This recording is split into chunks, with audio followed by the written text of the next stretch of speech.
How well I have learned that there is no fence to sit on between heaven and hell. Johnny Cash. Prologue. Bear.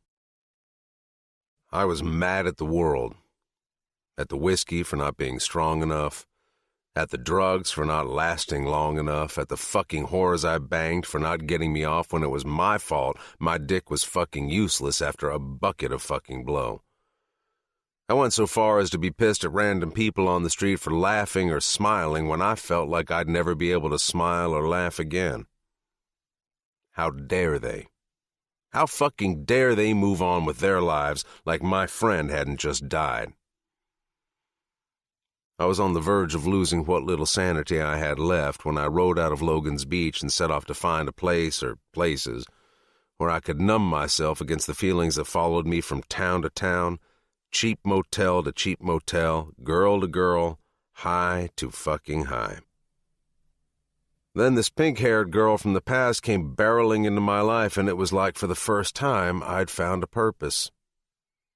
A real genuine purpose, and not just some shit Chop spewed out as orders that I and every other member of the Beach Bastards took as Bible, but a true reason to live again. To want to live again. Someone to live for. T was my chance at some sort of real happiness when Lord fucking knows I had no idea what that really was before her. The only glimpses of real genuine happiness I'd ever had came courtesy of Preppy, King, and of course Grace. Like when King tattooed us for the first time and we loved them, even though they were crooked and downright fucking awful. Like when Grace made me my very first birthday cake. Like the time King, Prep, and I sat at the top of the water tower and thought the world was ours to take. Because at that time it was. Then there was T, and my new happiness became the first time I saw her smile. The first time I kissed her. The first time I tasted her pussy by the fire. The first time she let me inside of her, shamelessly pushing through her virginity in a frantic need to make her mine, because that's what she was. That's what she would always be. And I will kill every motherfucker who dares to try and take her from me. Mine. Chapter 1. Bear, 13 years old. I went into my old man's office to let him know that the shipment he'd been asking about for the last month was finally at the gate. The second I opened the door, I instantly regretted forgetting to knock. Chop was leaning back on the faded green chair in the corner of the room with his jeans down around his ankles, a beer in his hand. A redhead BBB named Millie or Mally or Jenny was on her knees between his legs, her head bobbing up and down on his dick. Shit, I muttered, remembering how much shit he gave me the last time I interrupted him with a chick. The black eye took 2 months to go away, and after that, he'd put me on gate duty for an entire fucking month. Grabbing the door handle, I slowly retreated backwards, hoping he hadn't noticed me. I wasn't that lucky. "What the fuck have I told you, boy?" he bellowed. I froze. "You fucking stupid or something? You remember what happened last time you showed me disrespect? I tell you to fucking knock and you just walk in like you own the fucking place?" The girl lifted her mouth off his dick with an audible pop, and I cringed. "Don't fucking stop, bitch! Did I tell you that you could fucking stop?" Chop grabbed the back of her head and shoved her back down on his dick, holding her there. "Sorry, Pop," I said, a slip of the tongue and something else that was sure to set him off. "Pop! Pop!" This time he yanked the girl's head off his lap and threw her to the side. She landed on her hip and winced. He stood, tucking himself inside his jeans, zipping up as Jody ran past us out the door. "What are you supposed to call me, son?" Chop spat, getting in my face. I could smell the beer on his breath. "Prez," I answered, looking to the floor as I'd been instructed. That's right, Prez. The daddy and pop shit was for when you were a kid, and you ain't no fucking kid no more, he said. Why do I want you to call me Prez? He asked, poking me in the chest. Because you are the Prez, I said, reciting the words he'd made me say ever since I'd officially turned prospect, and he'd decided that pop was somehow a term of disrespect. That's right, prospect. Me. I'm your fucking Prez. I'm not your dad, or your pop, or your fucking old man. Chop grabbed me by my blank cut and tugged me down the hall and then down the stairs into the common room. A few of the brothers were sitting on stools at the bar.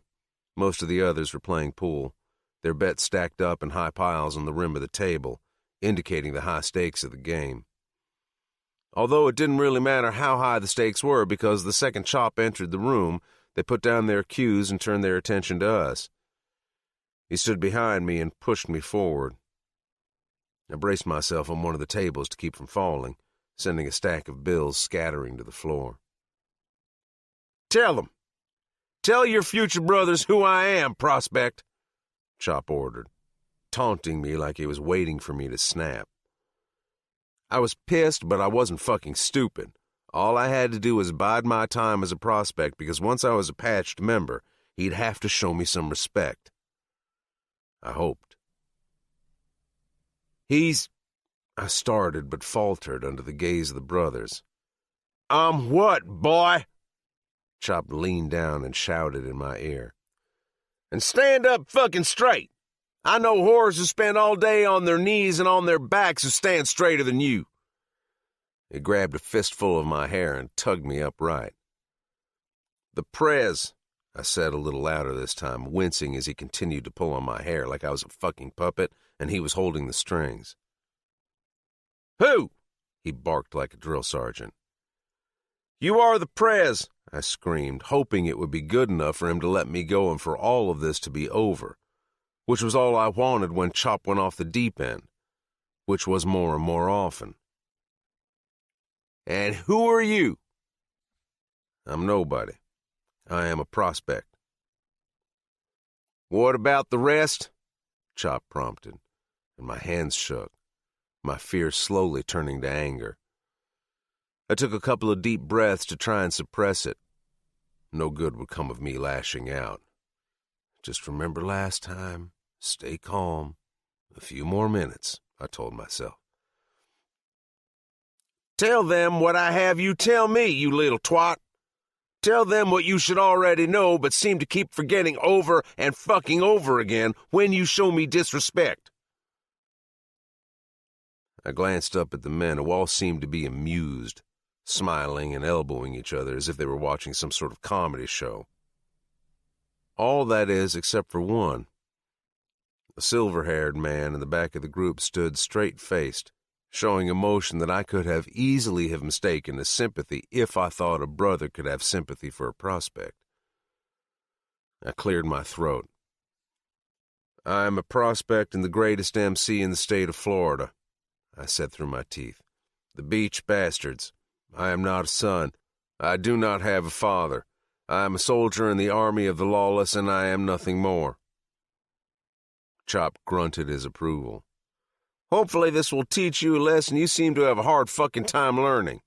I do not need or want a son. What I need is a good fucking soldier. He released my cut and pushed me to my knees. Kicking me in the tailbone with his boot, I fell flat onto the floor, my cheekbones smashing against the black and white checkered linoleum. Man the fuck up and start showing me some fucking respect before I send you to the same place I sent your cunt of a mother. Chop stormed from the room, pausing to exchange a brief annoyed look with the silver-haired man. The rest of the brothers resumed their drinking and their game like we were never there. The silver-haired man knelt down and extended out his hand, and I shot him a look that must have conveyed what I was thinking, which was, is this a trick? Because he laughed, grabbed my hand, and pulled me up off the floor. I put my hand over my face where my cheek throbbed, and judging from the new red stain on the white square I'd landed on, it was bleeding as well. "It gets better," he said, slapping me hard on the back. "Does it?" I asked, and I genuinely wanted to know, needed to know. I saw what the brothers had, and it was what I wanted. The parties, the girls, the badass bikes. A little fucking respect. But at that moment, I needed to know if what Chop was putting me through was really going to be worth it someday. "Sure does, kid. I'm Joker," he said, leading me over to the bar. "Joker?" I asked. "You a comedian or something?" "Nah, I just really like Batman movies, but Batman didn't seem all that subtle a road name, so they started calling me Joker." He laughed, taking a swig of his beer. "I always liked the villains better anyway." He signaled to the BBB behind the bar, and she handed him 2 bottles of beer.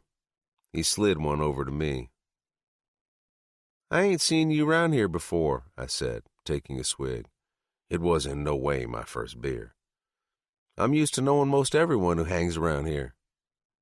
He shrugged. "Figured since our clubs are friendly for this second in time, we got some business going. Thought I'd come check things out," he said, spinning around so I could see that his cut read Wolf Warriors instead of Beach Bastards. "Your club treat your prospects like shit?" I asked, taking a seat on the stool I knew was already on the highest setting, so I wouldn't embarrass myself by having to adjust the seat. I may have been the spitting image of my old man, complete with blonde hair and ridiculous freckles, but at 13 I'd barely hit even half of his height. "Fuck yeah, we do," he said with a laugh, taking a swig of his beer. He leaned in close and lowered his voice. "But we don't treat our sons like shit. Family is everything, kid. You remember that. Family is the entire point of all this fucking bullshit," Joker said, waving his beer bottle to everything around us. Finishing my beer, I stood up and set it on the bar. "Well, Joker, you heard the prez yourself. I'm not his son." I turned to leave, my shift at the gate about to start, when something Joker said made me pause and spin back around. "When the gavel is yours, kid, you'll change all this. It's in your blood. You'll make it right again. I know you will. I have faith in you." I crinkled my nose. "Who are you again?" I asked the stranger, who seemed to know not only who I was, but what I was destined for. "I'm just a biker looking out, kid." He put a reassuring hand on my shoulder and gave me a squeeze. He looked at me thoughtfully and nodded his head like he was confirming something to himself before strolling out the door. I never saw him again. Chapter 2. Bear. Echoes of inmates' cries floated through the cell block at night. Most of these guys were hard gangsters by day and puddles of useless misery at night. It seemed that lights out was the only time acceptable to wallow in the shitty hand you've been dealt. Not me. In my game, I was both player and dealer, and I knew what cards I held before anyone else did. Especially T. It pained me to remember the look on her face when they slapped the cuffs on me she thought were meant for her. Her face scrunching up in confusion, followed by her eyes widening in surprise. When she called out for me, I almost didn't look back, thinking that she might never forgive me for what I'd done. But I had to. One last time for only who knows how long, and when I did, I didn't expect her to leap into my cuffed arms and press those perfect pouty pink lips against mine. Those fucking lips. I thought time away from T would make me forget. Not about her, just about the little details, the things that might drive a man crazy when he couldn't be with the one he wants most. I thought that Maybe as time passed, her beautiful face would start to grow blurry and it would be harder for me to picture her. That maybe I wouldn't remember the incredible way she smelled, her soft moans, the way her cheeks flushed when she was about to come. No, that didn't happen. What did happen was that I remembered everything, and in bright, vivid detail.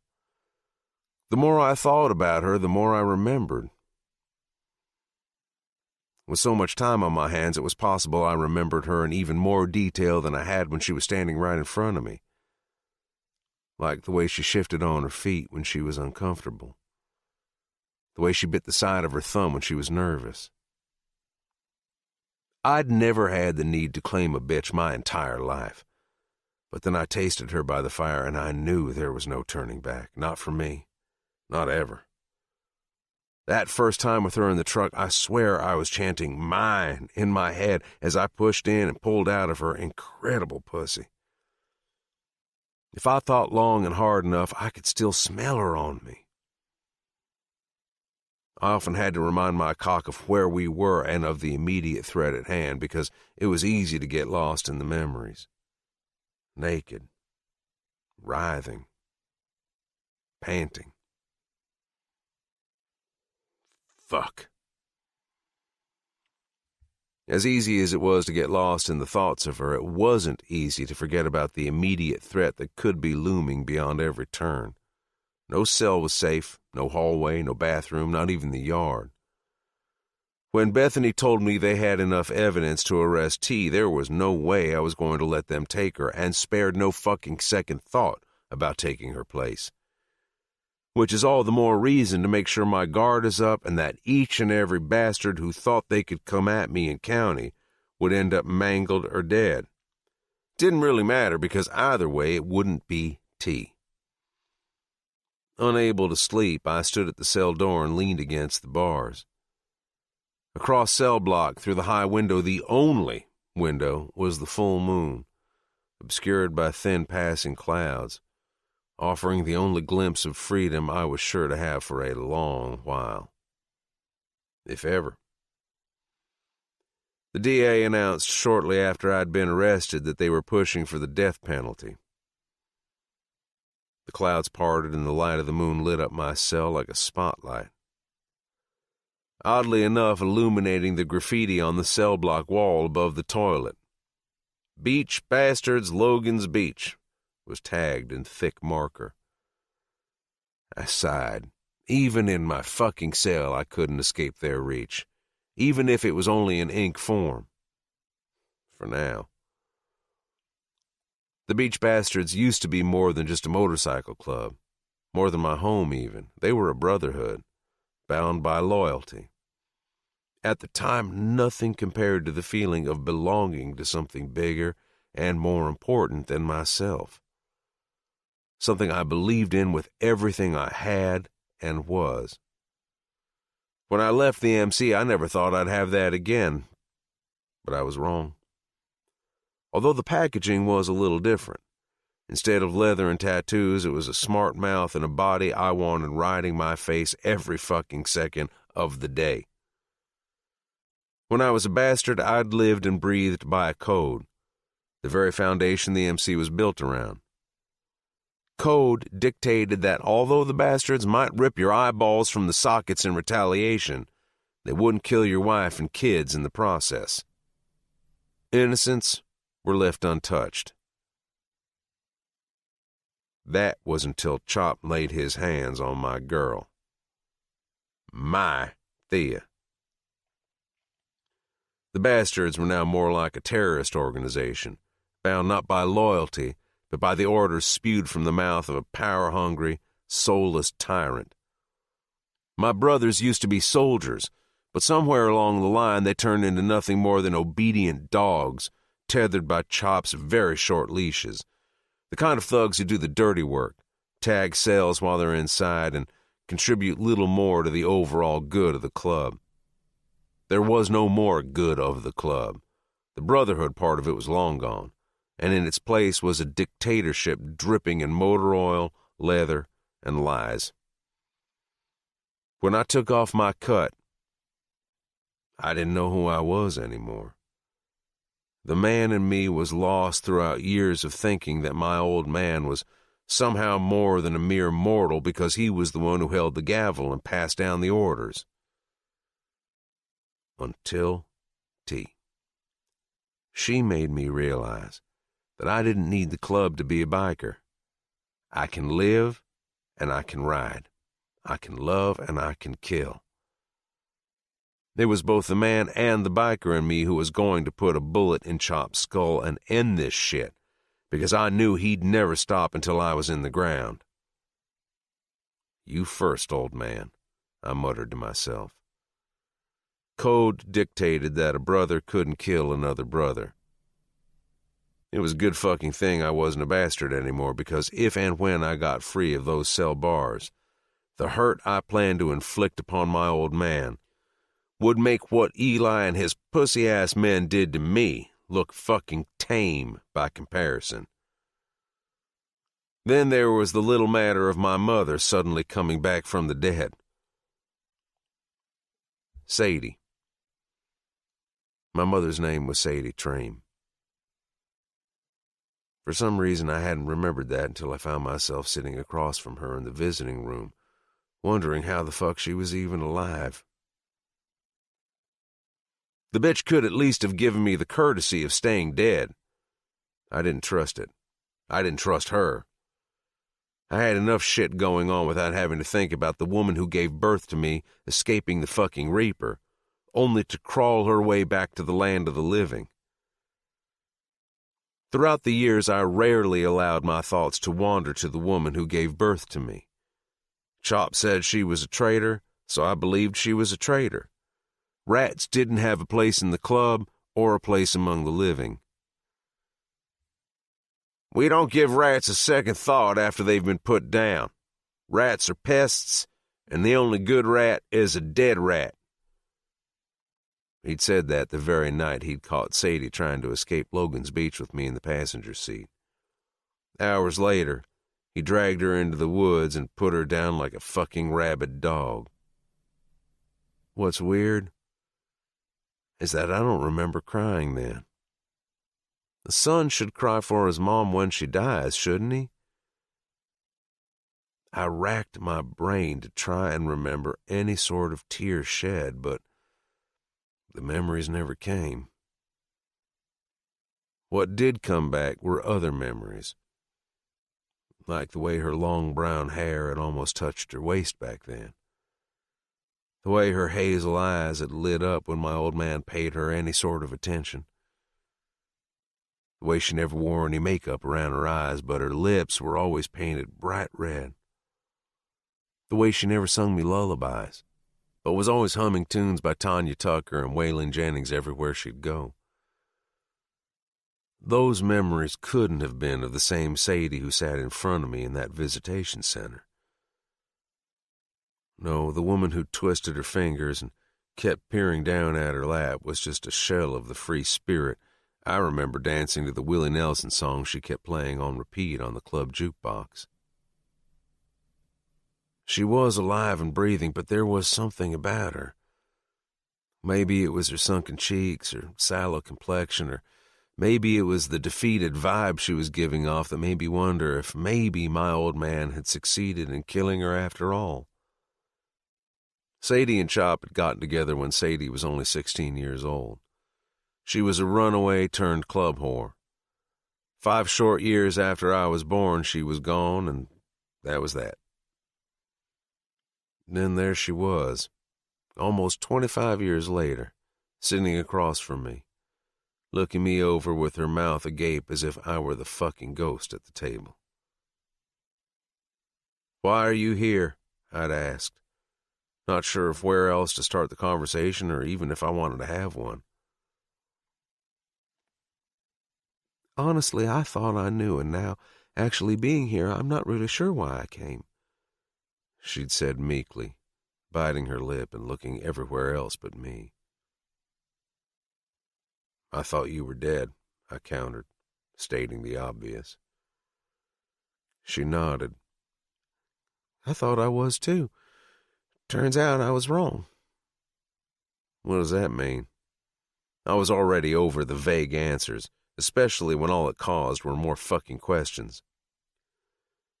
It means when your father pulled the trigger, I thought I was dead, but I woke up and was surprised then that I was alive as you are now, but I wasn't free. I was locked somewhere. She pinched the bridge of her nose. But the details are fuzzy. I escaped, but honestly, I don't even remember how.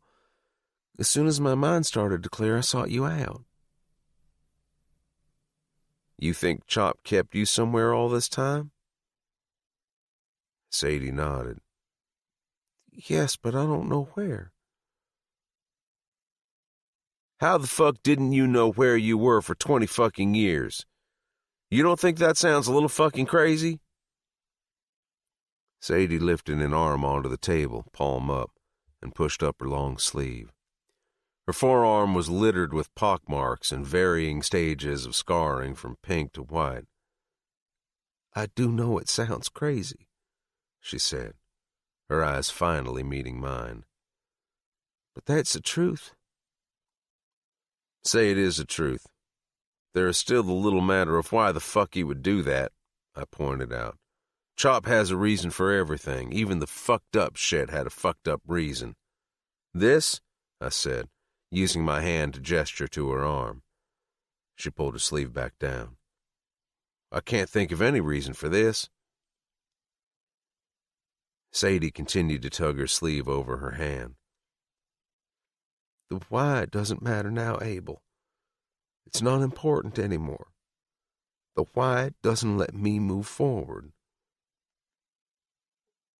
So why aren't you already moving forward then? Why come? You don't think Chop will know you were here?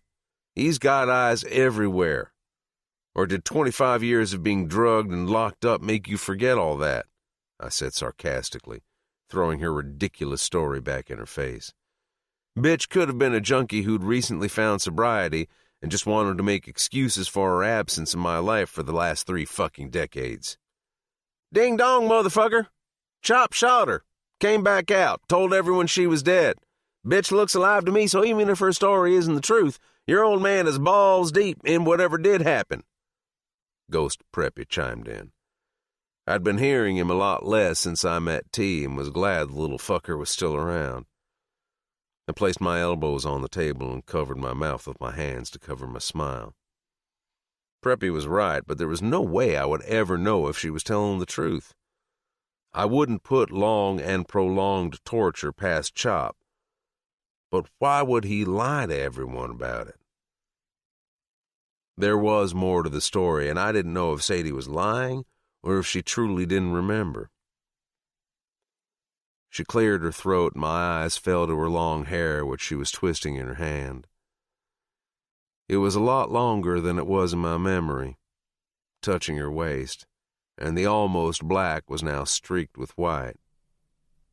The wrinkles around her eyes were more prominent. Her signature red lipstick was gone, her lips bare as well as the rest of her face. I signed in with a different name. Plus, after I leave here today, I'm disappearing. For good. I just needed to come, I guess. I had to see you first before I was really gone for good this time. She picked at her nails. I no longer had to hide my smile because it had disappeared as quick as it had come. What do you expect from me? A big hug and, I missed you, Mommy? I leaned back and crossed my arms over my chest. She ran her fingers over a long faded scar on her forehead that ran into her hairline.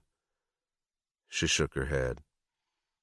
No, that's not what I was looking for by coming here. It was selfish of me to come, but I had to. I had to tell you what he'd done to me. You needed to hear what kind of man your father is. I know all too well what kind of man he is, I said, leaning forward. Sadie shuffled in her seat. I think he did it. Kept me alive, I mean, because he thought I told on the club, but I didn't. Maybe he thought death wasn't good enough punishment.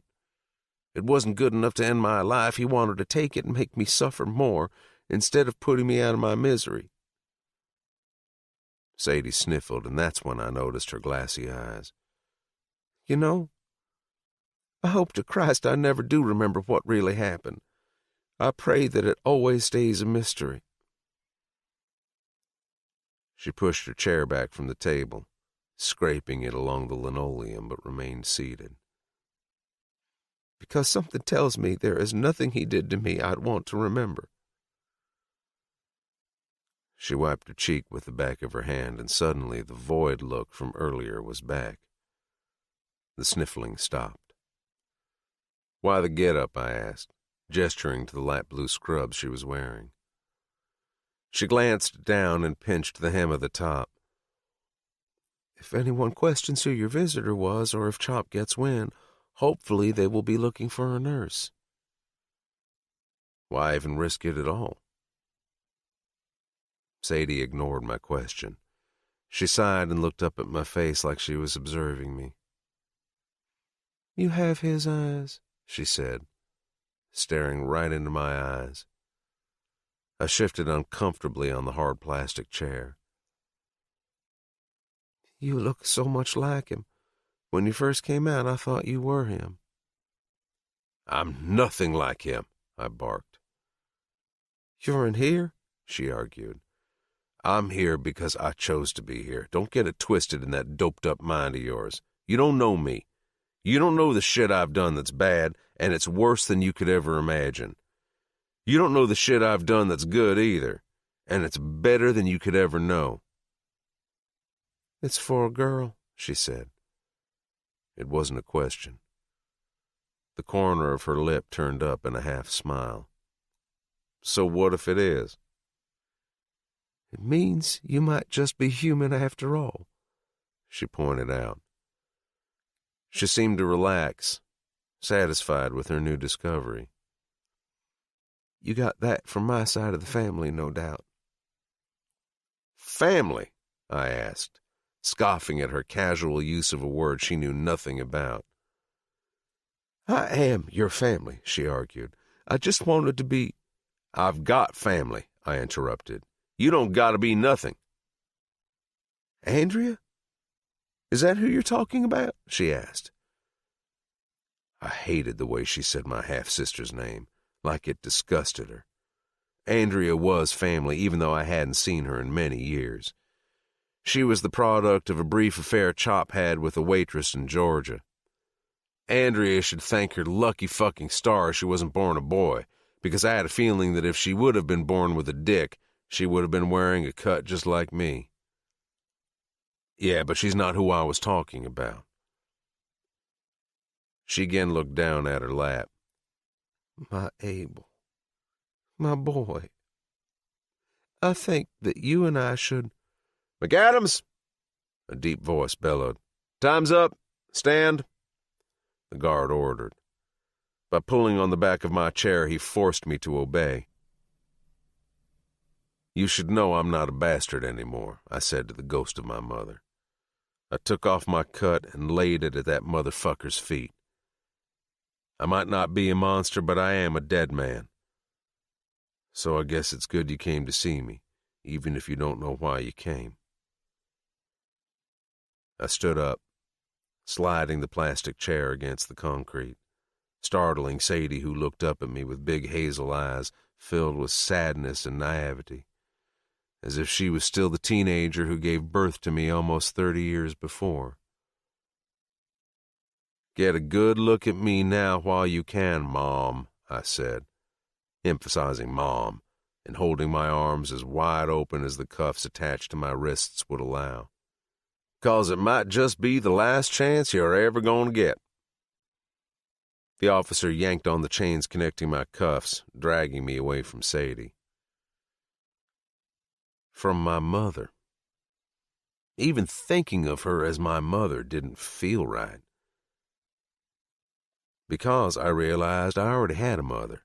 Even if I didn't address her as Mom, she was someone who'd earned the title. Oh, I said, shouting back to Sadie over my shoulder. And you can go wherever you need to go and disappear to because I already have a mom. Her name is Grace." "Grace?" Sadie asked, sounding as confused as I was when she'd showed up. The guard buzzed me out of the room and led me back to my cell. I don't know why I felt the need to be hateful toward her, but maybe it was because she'd come back from wherever she'd been, and her first instinct was to run away.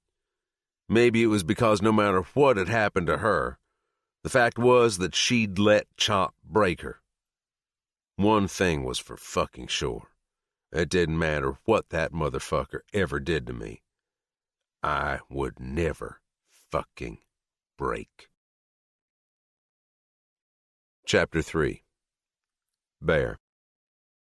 30 minutes after the visit with Sadie, I was out in the yard thinking about our conversation about family when it occurred to me. Dead men don't have families.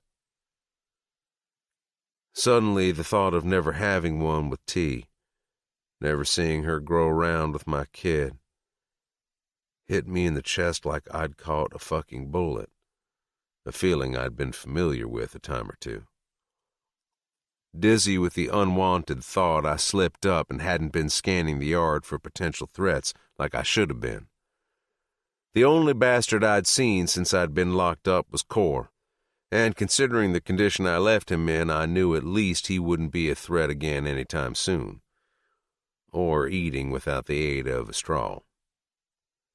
But they were coming. I knew that as well as I knew my own name. I could practically smell it in the air.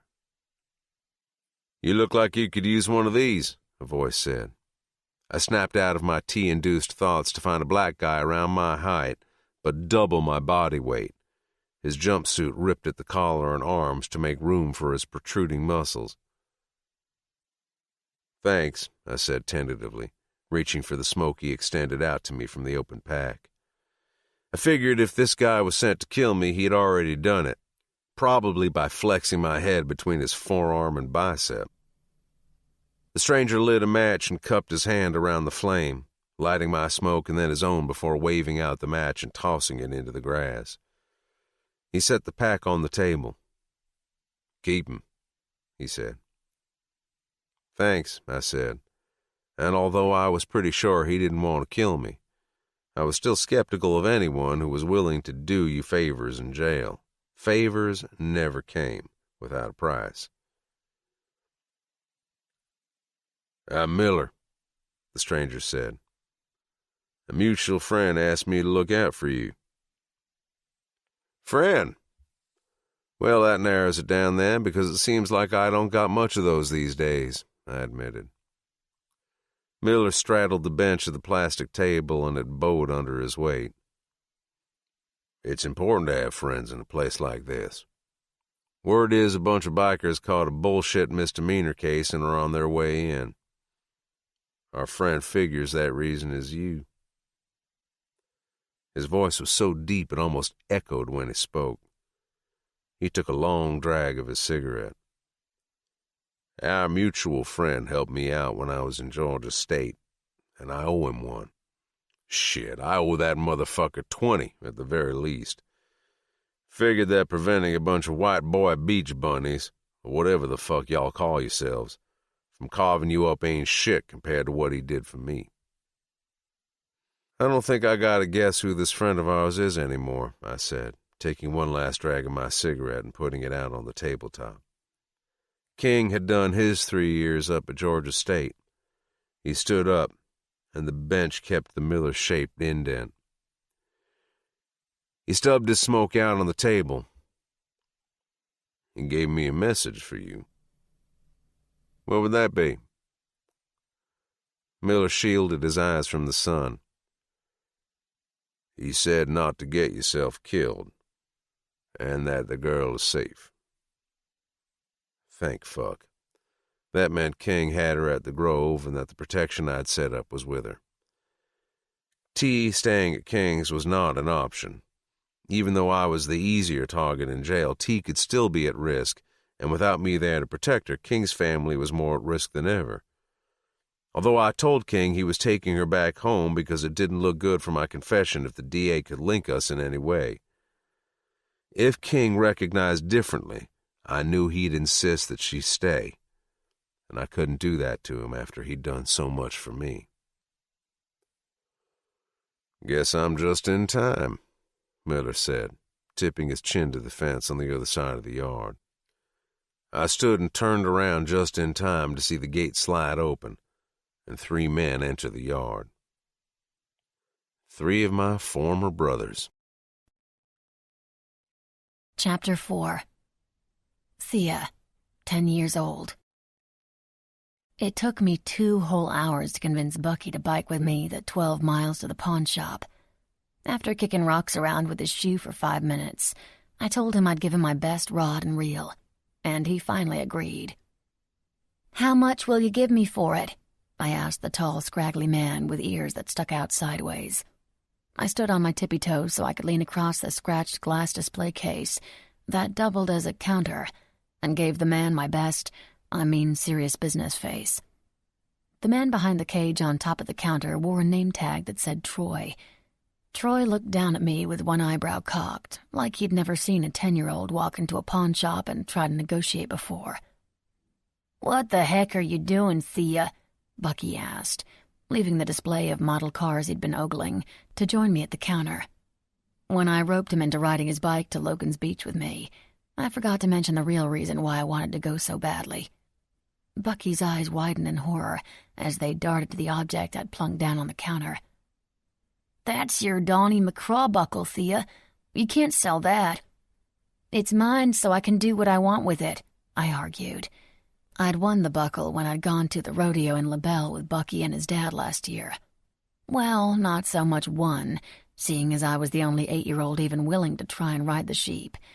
But they gave me a prize anyway. "So?"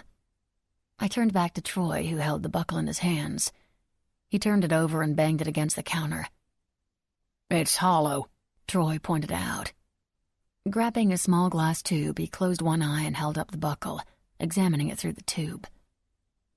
"I don't need cash, just a trade," I said. "For that." I pointed to a chain in the display case. Troy didn't look to where I was pointing. "This thing's silver-coated. Ain't worth much. Sorry, nothing I can do for you," Troy said, taking the toothpick out of his mouth, pointing it at me as he spoke. "What the heck do you even need that chain for?" Bucky asked. I sighed, growing annoyed with his questions. "I got something I want to put on it, is all." I shrank back down onto flat feet, and Troy slid my buckle back across to me, adding yet another scratch to the top of the glass case. "What do you want to put on it?" Bucky asked. "It's nothing," I said, my shoulders falling in defeat. I eyeballed the silver chain through the glass for the last time, before turning back around to Bucky. "Tell me," Bucky demanded. I reached into my back pocket and produced the skull ring and held it up for him to see, but only briefly because I didn't want to lose it. I placed it back into my pocket, patting it to make sure it was in there. "Where did you get that?" Troy asked suddenly, squeezing his lanky frame through the hatch in the cage as far as he could, his waist resting on top of the counter. "I can't tell you that," I said, considering sticking my tongue out at him. "Come on, Bucky." I grabbed his arm and we turned to leave. "Wait," Troy called out. "I was being hasty. You seem like nice kids. The buckle for the chain is a fair deal." "You didn't even see which one I was pointing to," I said, crossing my arms. Troy shook his head. "Doesn't matter. Actually, keep the buckle. We have too many chains anyway. Now show me which one it was again." Troy slid open the case and grabbed the chain I pointed to. He tossed it through the cage as if I was going to bite off his hand. It hit the floor by my feet. I bent over to pick it up, dusting it off. "Are you sure?" "I'm totally sure," Troy said, waving us off. "Now run along and make sure that if anyone asks you that you tell them Troy at Premier Pawns was good to you, okay? You gonna tell them that, right?" "Yeah," I said, although I didn't really think that anyone was going to ask me to rate my recent trip to the pawn shop anytime soon. Troy nodded so hard I thought his head might fall off. "Good. Now off you go." He waved us off, snaking back down through the hatch in the cage, slamming it shut. We left, and Bucky was close on my heels as we rounded the building to where we'd left our bikes leaning up against the alley wall. I took the skull ring from my pocket and slid it into my new stainless steel chain, securing it around my neck. I popped the ring into my future Farmers of America t-shirt. "You gonna tell me what that is?" Bucky asked as we picked up our bikes. "It's my secret," I said with a sly smile. The truth was that I'd been dying to tell Bucky ever since Bear and his biker friends visited the Stop and Shop, but I wanted to wait until I was sure we were out of range of the ears of the small-town gossips, which in Jessup was pretty much everyone. "I can keep a secret," Bucky said, keeping pace beside me as we walked our bikes toward the street. I stopped and turned to Bucky. I held out my pinky. "You have to pinky swear first, and only then I'll tell you. But only because you're my best friend, and I know you won't tell anyone." "I'm your only friend," Bucky reminded me, rolling his eyes. "Don't make me punch you in the gut, Bucky," I said. He might have been older than me, but he was small for his age. Kids made fun of his size as much as they made fun of me for my pink hair. We'd bonded over being outsiders in the 2nd grade and became fast friends. And now we were swearing the most sacred and serious promise in the world so that I could tell him all about the blue-eyed man with tattoos who changed everything. Bucky grabbed my pinky with his own. "You have to swear you won't tell a soul what I'm about to tell you, and when you're old and gray that you will take the secret to your grave, and even then you won't tell like other ghosts and stuff," I said. Bucky nodded, shook my pinky, and spit on the ground, sealing his swear. "I promise. Now spill it, Pinky," he sang, throwing my own hated nickname in my face. This time I did stick out my tongue as we dropped our pinkies. We didn't get on our bikes when we got to the road. Instead, we pushed on the handlebars and continued to walk beside each other. I pulled the ring back out of my shirt so Bucky could see it, turning it over so he could get a good look of the skull. "Is that a real diamond?" "I think so," I said, unable to help the huge smile that spread across my face. "So how'd you get it?" Bucky asked. "This here?" I asked, holding up the chain. "This is a promise." "Like a pinky swear?" I shook my head. "Nope, it's way more powerful than that." "How'd you get it? You steal it? Looks like it cost a lot of money." He reached out to touch it, and that's when I tucked it back into my shirt. "No, I didn't steal it," I corrected. "It was given to me." After a long, dramatic pause, Bucky shrugged and waved his hand around. "By who? You gonna tell me or not, Thea?" I patted the ring under my shirt as I recalled the day Bear walked into my life. In my excitement, I may have embellished a little, not realizing then how close to the truth I really was. "This ring was given to me by the biggest and strongest man in the whole wide world. He could have given it to anyone he wanted, but he chose me. It means that we're linked. Forever." Bucky's voice got all high, like I'd just punched him in the nuts. "Forever?"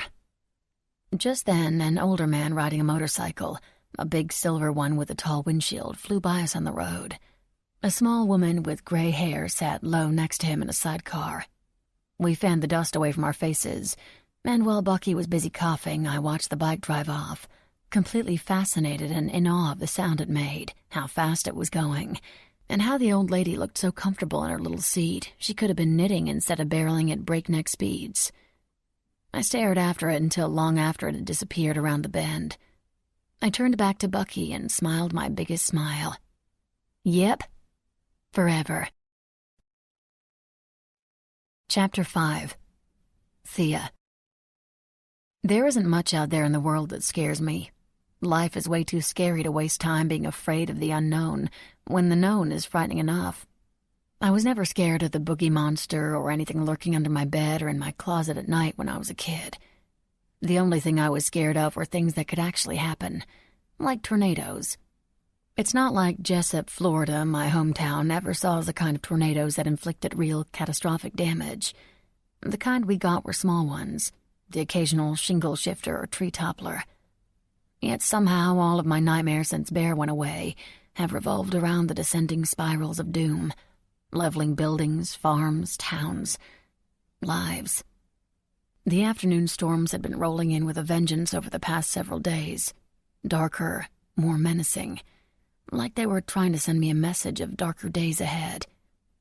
The clouds were at war with the sky, just like I felt as if I was at war with myself. Love and hurt both existing in equal measure inside me. It turned physical, and after a few days had developed into a devastating full-body ache. A dark line of clouds approached, encroaching on a blue sky as the afternoon's impending storm made itself known, rolling and billowing toward me, my nightmare coming to life. I was swept up in the fear that, at any second, I was certain, spiraling clouds would descend from the sky right above my head. I found myself watching for the moment that the tornado was going to strike and inflict more damage than most people could possibly imagine, than most people could handle. I could almost feel the wind, the wreckage, the sensation of being picked up and slammed back down over and over again. To me, a tornado has always been the force of nature capable of the most damage, until I met a force of nature that would make a tornado seem like a morning breeze, one that picked me up, made me feel like I could soar as it tossed me around, sent me reeling, and threw me back down to the ground, leaving me broken and fighting for my life. And his. Bear. Before my brother died, and well before my mother went off the mental deep end, my father used to stay out in the orange grove late into the night. I'd assumed he was fixing the always broken irrigation system or any of the other run-down and failing equipment. One night I grew curious and snuck out of the house, but instead of finding him attached to the generator or the broken pipes, I found him on his knees in the dirt, the full moon shining down on his face, illuminating his watery eyes as he looked up at the trees as if they were more than just fruit on branches. It wasn't even the sight of him talking to the trees that surprised me. It was that he was begging them, begging for a good harvest, for the Sunlandia Corporation to miraculously increase the contract, for gas prices to drop, for the workers to stop striking for more money, for the forecasted record frost to skip over our farm. Then, finally, for my mother to love him again. My heart broke for him right there. That was the night I realized that all the "everything is fine, sweetheart" remarks my father gave me every night at the dinner table was the lie I'd always suspected it was. On some of those nights when my dad was out late, my mother would come and drag me from my bed and into hers. We'd cuddle up and watch cheesy romantic comedies. It was those movies, and not my parents' cold/colder relationship, that gave me my first glimpse into what love was. I got so upset when the couple faced an obstacle that could prevent them from being together. I lived for the big romantic gesture at the end, the one that would finally bring them together forever. Every single time when the movie ended and the credits rolled, my mother would sigh and brush my hair off my forehead. "You know that none of that is real, right? Movies are make-believe. That kind of love doesn't exist." Unrealistic is what she'd called it. Except that was another lie, even if she didn't know it at the time, because that kind of love did exist.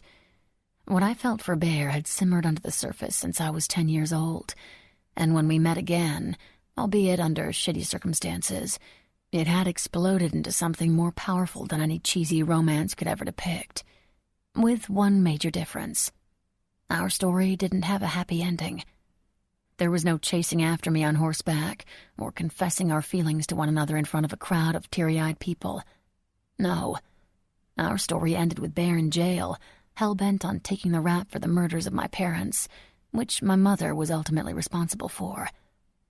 When Bear's lawyer, Bethany Fletcher, explained that Bear had signed a confession to spare me from facing the same threat from his former brothers, one that he himself now faced within the walls of the county jail, I didn't want to believe it. He threw himself onto the fire for me. "King has taken you home. Stay there.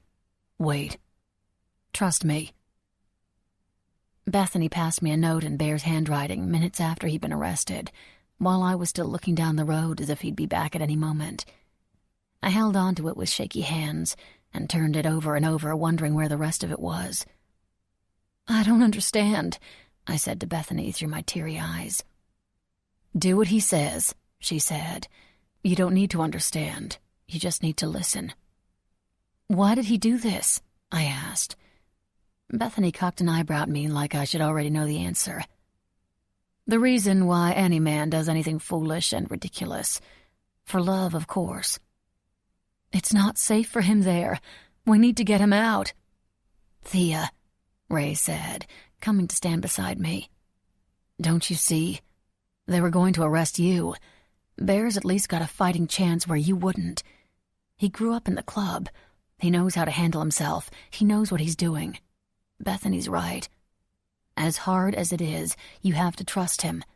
And in the meantime, she's going to do everything she can to get him home. We all will." King came to stand beside Ray and placed his hand on her shoulder. I shook my head. "It should be me. He didn't do anything. I did." I turned to Bethany. "I'm the one who shot my mother. I'm the one who killed her. It should be me.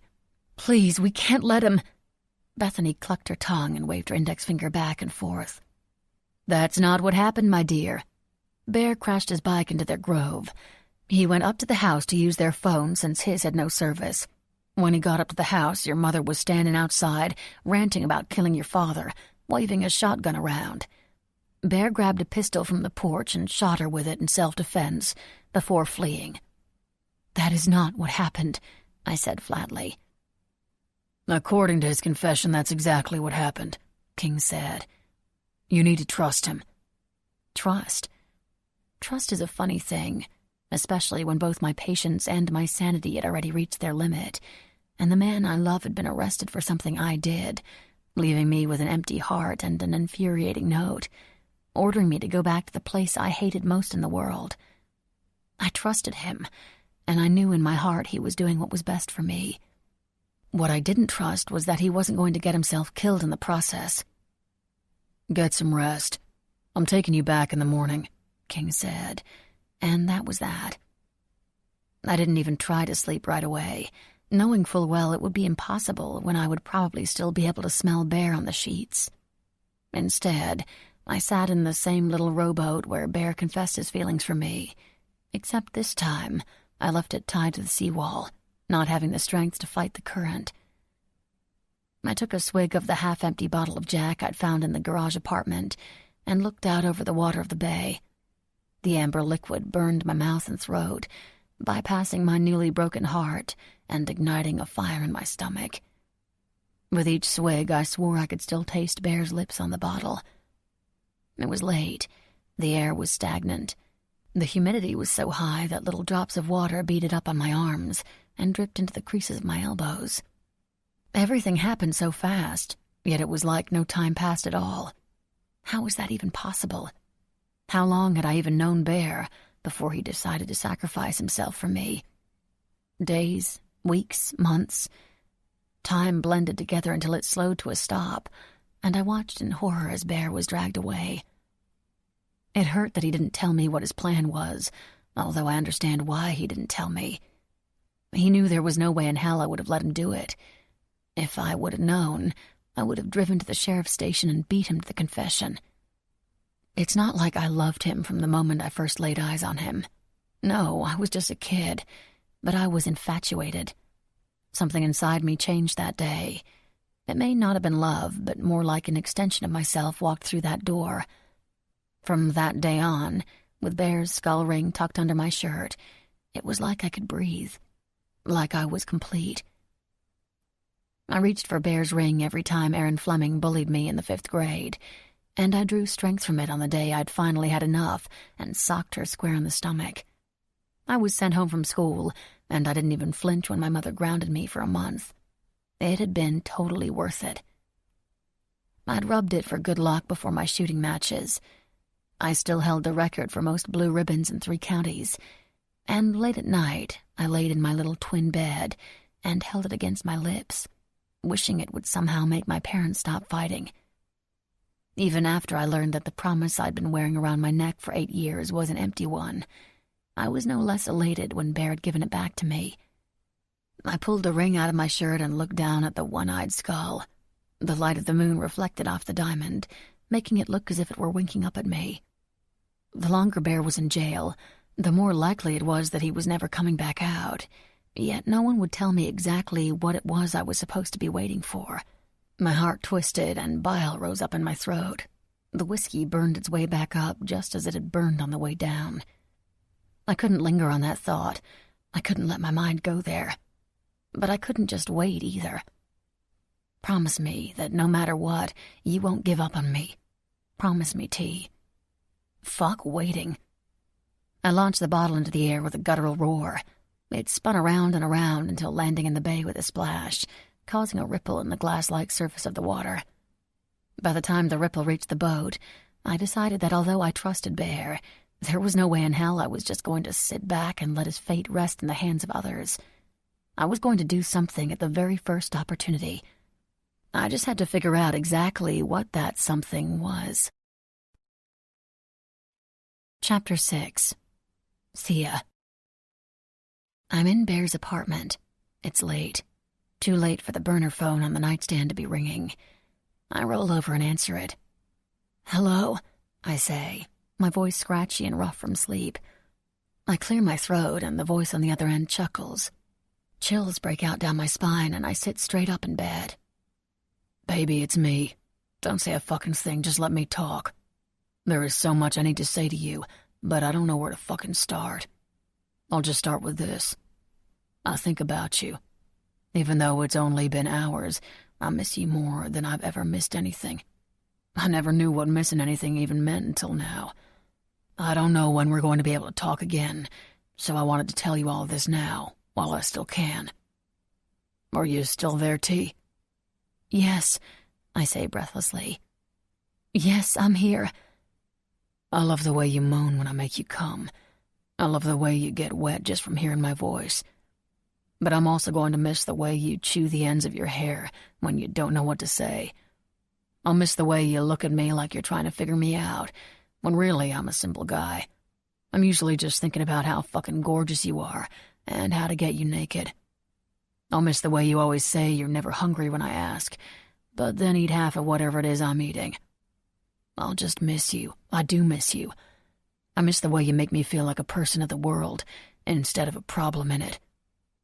Until you, I felt like nothing. I was nothing. You gave me everything, and I plan to do the same for you.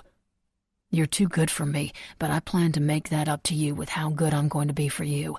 With you. Because of you."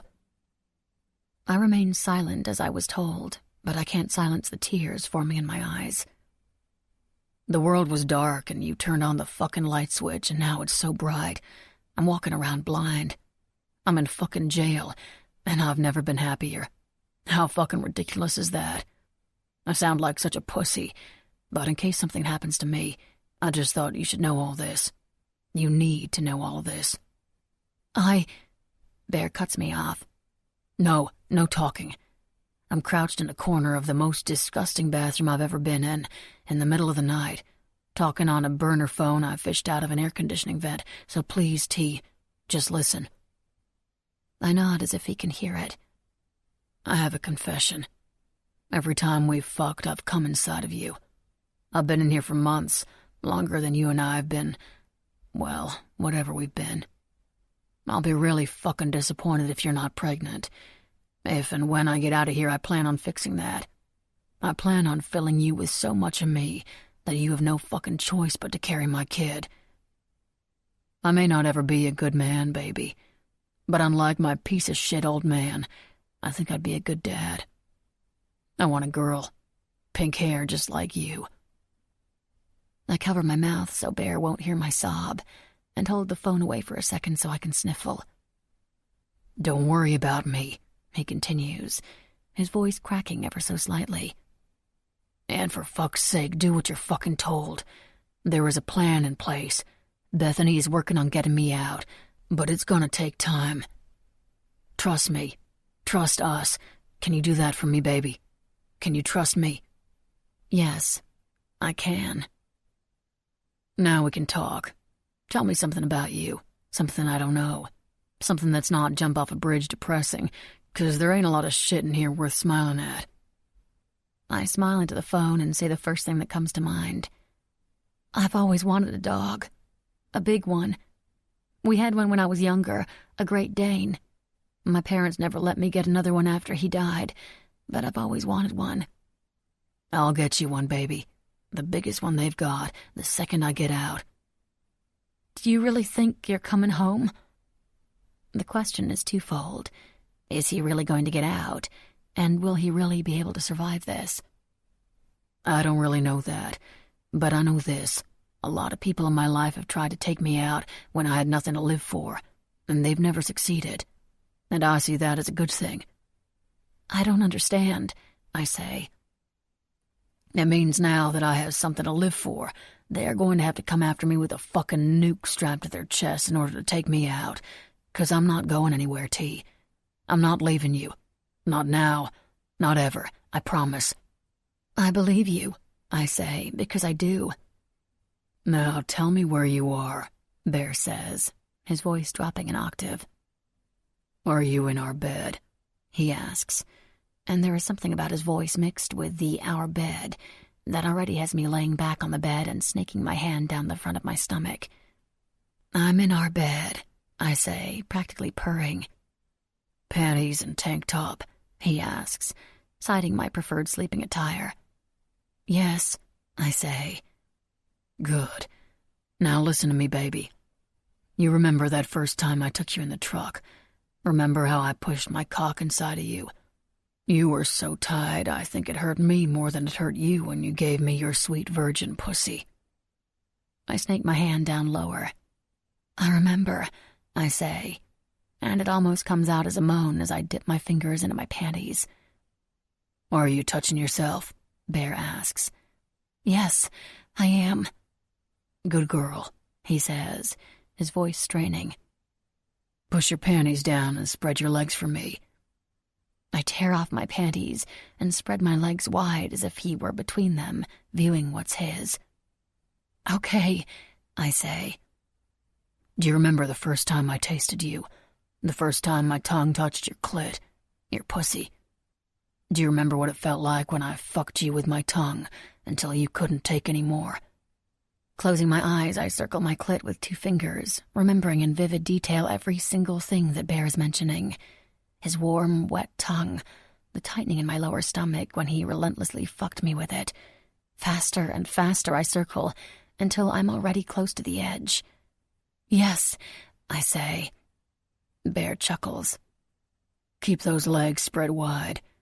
Remember what it felt like to hold onto my hair while my face was between your thighs. Closer and closer I inch toward the edge. Faster and faster I circle my clit. Then harder, until even the slightest of breezes might tip me over. Bear, I moan. I'm so... I can't wait to do that again. But I'm not going to let you come on my tongue next time, Bear says. And suddenly I'm disappointed. You're not? No, because just when you were about to come in my mouth, I'm going to sit up and pull you onto my cock and slam into you. I'm going to fuck you. Hard. Until we're both screaming and coming some more. I fall and fall and fall. And just as I'm about to crash over the edge into the most beautiful orgasm I've ever had using my own hand, there is a commotion in the background. Fuck, I gotta go, T. Wait, I pant. My eyes spring open. When are you... I say, unsure of what exactly I'm going to ask. Love, the U is cut off and the line goes dead. I hang my head between my knees. He's going to be okay, I say aloud, trying to reassure myself. I am high. I am sad. I am happy. I am anxious. The phone call with Bear makes me one thing I haven't been since he's been gone, and that is the thing I want to cling to until the second he's with me again. Hopeful. I hang up the phone and hand it back to King, who puts it in his mouth and swallows it in one big gulp. That's how I knew the entire call was nothing more than a dream. The reality was that Bear had issued a no-contact rule. I was not to reach out to him, and he was not to reach out to me. No calls, no visits. King explained that visiting the man in jail who was accused of murdering my parents didn't make me look like the innocent Bear was trying to make me out to be. When I opened my eyes, it really was King who was standing over me, his ginormous body cast in shadows, no evidence that he'd ingested any electronic devices. Thankfully, unlike my dream, I was fully dressed in a t-shirt and sweats, although I was still breathing hard, not yet recovered from the orgasm I'd almost had in my sleep. "Time to go home." Home? I sat up and rubbed my eyes. King instructed me to meet him outside in 10 minutes and left the room. I tossed the covers off and made my way to the bathroom to take a shower. A cold shower. Home. Where the fuck is that? Chapter 7. Bear. A horn blasted overhead, calling yard time to an end and not a moment too soon. Miller and I went to the nearest exit, never taking our eyes off our new company. "Not you, McAdams," the guard manning the gate said, pushing me back out into the yard after Miller had already gone back in. "What the fuck?" Miller asked, looking back as the guard slid the gate closed, leaving me alone in the yard with my 3 former brothers, who were making their way across the yard. Miller shot me a sympathetic look as another guard shooed him back inside the building. "Thought you guys needed a moment alone. A little reunion of sorts," the guard said with a sneer. "Fuck you," I spat. The motherfucking guard knew exactly what the fuck he was doing, and I had no doubt he'd been paid off to do it. "Why don't you come in here and we'll see how fucking funny you think this is?" The guard chuckled at the hilarity of 3 against 1, twirling a set of keys around on his fingers. With a mock salute, he followed Miller back into the cell block, whistling as he went, the heavy door echoing across the yard as it slammed shut. I cracked the bones in my neck, preparing myself for the fight of my life. I met the pussies at the picnic table I'd just vacated, and to my surprise, Wolf leaned against the table while Stone and Munch took seats. I'd kind of just assumed they'd get on with it already. Although Miller had just given me a pack of smokes, when I spied a pack in the front pocket of Wolf's jumpsuit, I reached in and plucked it out along with a book of matches. "Thanks for the smoke," I said, lighting one and tossing the matchbook onto the table. "You girls ready to try and do this or what?" Try being the most important word. I wasn't scared of these motherfuckers. The only fear I really had was not seeing T again. I was more annoyed than anything. Agitated. All those years, and all that time wasted trying to make my brothers better outlaws, and this was the best plan they could come up with? "I swear I taught you bitches better than this," I said, shaking my head. "Taking me out in an open yard in front of a shit ton of cameras. Chop's been losing his fucking touch for years, but I expected more than this sloppy shit from you 3. I expected them to stand up, puff out their chests, and make their threats against me. Something." Munch and Stone looked to the ground while Wolf lit his own cigarette. Before the flame met the paper, I punched him in the eye, and he immediately dropped to the ground. I was always better at offense. "Chop sent us, but we ain't here to take you out, fucker," Wolf said, rolling on the ground with his hand over his eye. "Then what the fuck did he send you here for? A fucking tickle fight?" I breathed out the smoke through my nose, and although I had no idea how the next few minutes were going to play out, I felt relaxed amongst the familiar conflict. At peace. At home. Adrenaline built as each second ticked by until I was positive I could flip a fucking truck over if I had the chance. Or take on 3 guys at once and win. "No, he did send us here to take you out, but that's not what we're going to do," Munch said, standing up and helping Wolf off the ground. "You're going to go against your prez's orders?" I clucked my tongue against the roof of my mouth. Now I'm actually disappointed. I must have been a real shitty teacher for you guys to make that kind of call. We ain't going against Prez's orders, Stone chimed in, standing up from the bench. 'Cause he ain't our fucking Prez anymore. Come again? I asked, unsure of what weird alternate universe I'd just stepped into. Wolf released his eye, which was already starting to swell, and unzipped his jumpsuit. Pushing it down, he revealed his bare chest, which used to be covered with a full chest piece tattoo of the bastard's logo. Now it was an oozing wound, tissue, and strands of damaged skin stretched across his chest. Only a fraction of the tattoo remained. He winced as he zipped back up. "What the fuck? Chop do that?" I asked, pointing with my cigarette to Wolf. He shook his head as both Munch and Stone revealed their own recently burned-off tattoos. "No, he didn't. We did. We all did." "Why?" I asked, standing there in complete disbelief that 3 of the bastard's most loyal soldiers had turned on their club. "What the fuck did Chop do that made you feel like you had to go all pyro on yourselves?" "Stone, tell him," Munch said, with a reassuring nod. "He's got to know if we plan on making this right." "I can't, man," Stone said, punching his open palm and shaking his head. His eyes became glassy and he sucked in his lips, rocking back and forth slowly like he was willing the memories of whatever he didn't want to tell me. Stone got his name because when it came to taking people out, he was a stone-cold killer.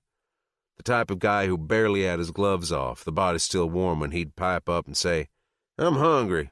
Who wants a sandwich?" To see him reduced to almost tears made me very curious about what the fuck it was they wanted him to tell me. "You can do it, man. Just tell him," Wolf said. "The BBBs, they're just fucking whores," Stone said, like he was reminding himself of that fact. "Really? Is that what Em was to you? Just a fucking whore?" Wolf snapped, kicking his foot up onto the bench, resting his elbow on his knee. "Fuck, no," Stone said, dropping his forehead to the table and running his hands over his shaved head. The black Triton tattoo on his temple shimmered with beads of his sweat. "She was... shit." Stone stood up so abruptly he almost took the table with him. "They're just supposed to be whores. Hangers-on, you know that. We all fucking know that." Stone paced back and forth as he spoke, wringing out his hands and looking between the grass and me. "They're there to suck and ride cock without question. If they question, they are out. They can't say no. They can't deny a brother. Those girls live for the party, for the adventure of the club." "Yeah, until they stop living altogether," Munch chimed in, lighting a cigarette. "What the fuck are you guys getting at?" Stone looked at me straight-faced, but there was more pain in his eyes, more emotion, than I'd ever seen from him, and I'd known him for over 10 years. "What I'm getting at is Em." "Em?" I asked, not recalling a BBB by that name. "Yeah. She had jet black hair and weird purple-gray eyes. She came to the club shortly after you left. She had nowhere else to go. Her mom died in some sort of accident. Anyway, after the parties, when everyone was all passed out, we talked. She wasn't like the others. She listened. She actually liked me. We grew kind of close." He breathed out a sigh. "Too fucking close. She was my girl. Despite what she fucking did with the other brothers before she came to my room at night, she was still my fucking girl." "So what the fuck happened?" It wasn't the strangest thing I'd ever heard. Over the years, I'd seen a few BBBs become old ladies. It was no secret that Sadie was one of them. "Chop caught wind of it, although it's not like we were keeping it a secret. He found out that I planned to take her out of the club and the life and set her up in a place. He shouldn't have cared. Tons of brothers had done it before. He didn't even know her fucking name. But just like with all the other codes or club law Chop had been adding or taking away to suit his own damn moods, suddenly a club whore as an old lady was forbidden. Keep going, I said, although I was pretty sure I knew exactly how the story was going to end. Because with Chop, all the stories ended the same way, and most of the people in the stories were no longer breathing. Wolf lit a cigarette and passed it to Stone, who continued. Chop called me into his office. He asked me to close the door. I did, and took a seat, and that's when I noticed the stilettos poking out from under his desk. I knew it was them. I'd bought her those fucking shoes. He paused and ran a hand over his mouth. I asked him what he needed, although I felt like I was going to either puke or fucking kill him or both. The fucker smiled the entire time. He made me wait. He knew he was torturing me, and he was enjoying it. Cocksucker, Munch said, banging his fist on the table. I racked my brain to think of what I could have done to ask for this type of punishment, but I came up blank, Stone said. He sat down on the bench again, dropping his head to the tabletop, and spoke to the floor. I was a good soldier. I was the best soldier. I never asked questions. I did what I was told. Tell him the rest. It's almost over, Wolf said. Stone took a drag of his cigarette, and a tear fell from the corner of his eye. The guy whistled while killing, and he was crying over a club whore. It made no sense. Then he told me that he didn't need anything from me, but that he had something for me. I asked him what he had. He told me it was a lesson. Stone bit his lip, and his face grew redder and redder as his sadness turned to anger. My own heart started pounding. I panicked because I left my sidearm in my room, but I never figured I'd ever need it against my own life with Prez, 'cause I was a good soldier, he repeated.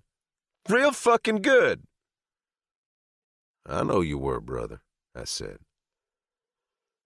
He grabbed a fistful of her hair and yanked her mouth off of his dick. Don't be rude, Em. Say hello to our guest. She turned to look at me, and her lips were still all wet from him. Her eye was swollen, and her bottom lip was split open with blood dripping down her chin. I thought I was going to be sick right fucking there until I saw the fear in her eyes. Wasn't just fear, though.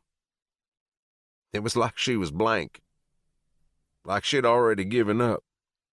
Whatever happened before I got in there had to have been bad enough to make her think there was no fucking way out.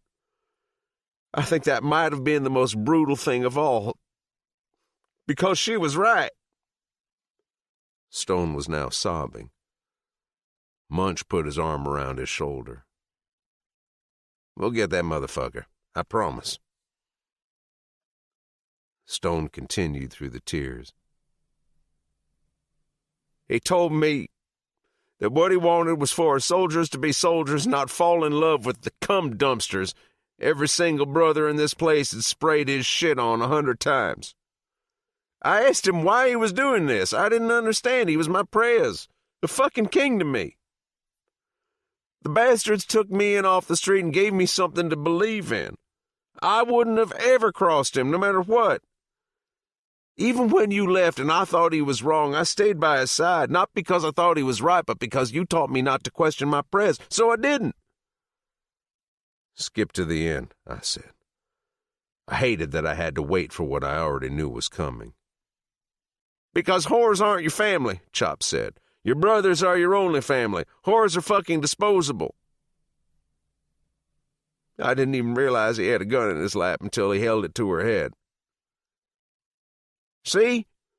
I just came down her fucking throat, he said. And this whore thanks me by bleeding on me. Then he pulled the fucking trigger. Fuck, I said. Now I stood up and started pacing. That's not all, Wolf said, leaving Stone and Munch on the bench as he walked over to me and lowered his voice like he didn't want to upset Stone any further. How was that not all of it? That cocksucker killed Stone's old lady right in front of him to teach him some sort of sick lesson about his views on family? Not even close to all of it. Just fucking tell me already, I said, thinking about how chopped roughed-up tea made my own stomach start to churn. It could have been her. He could have killed her. He didn't just kill him, Wolf said, looking back at Stone, who was face down between his elbows. He killed another one? I asked, wondering why the fuck Chop would kill 2 BBBs. Wolf shook his head. No, brother. He killed them all. Holy fuck, I said, taking a seat on the bench. Wolf sat next to me. We took off our cuts and burnt the fuck out of our skin because a real Prez, wouldn't do that kind of shit.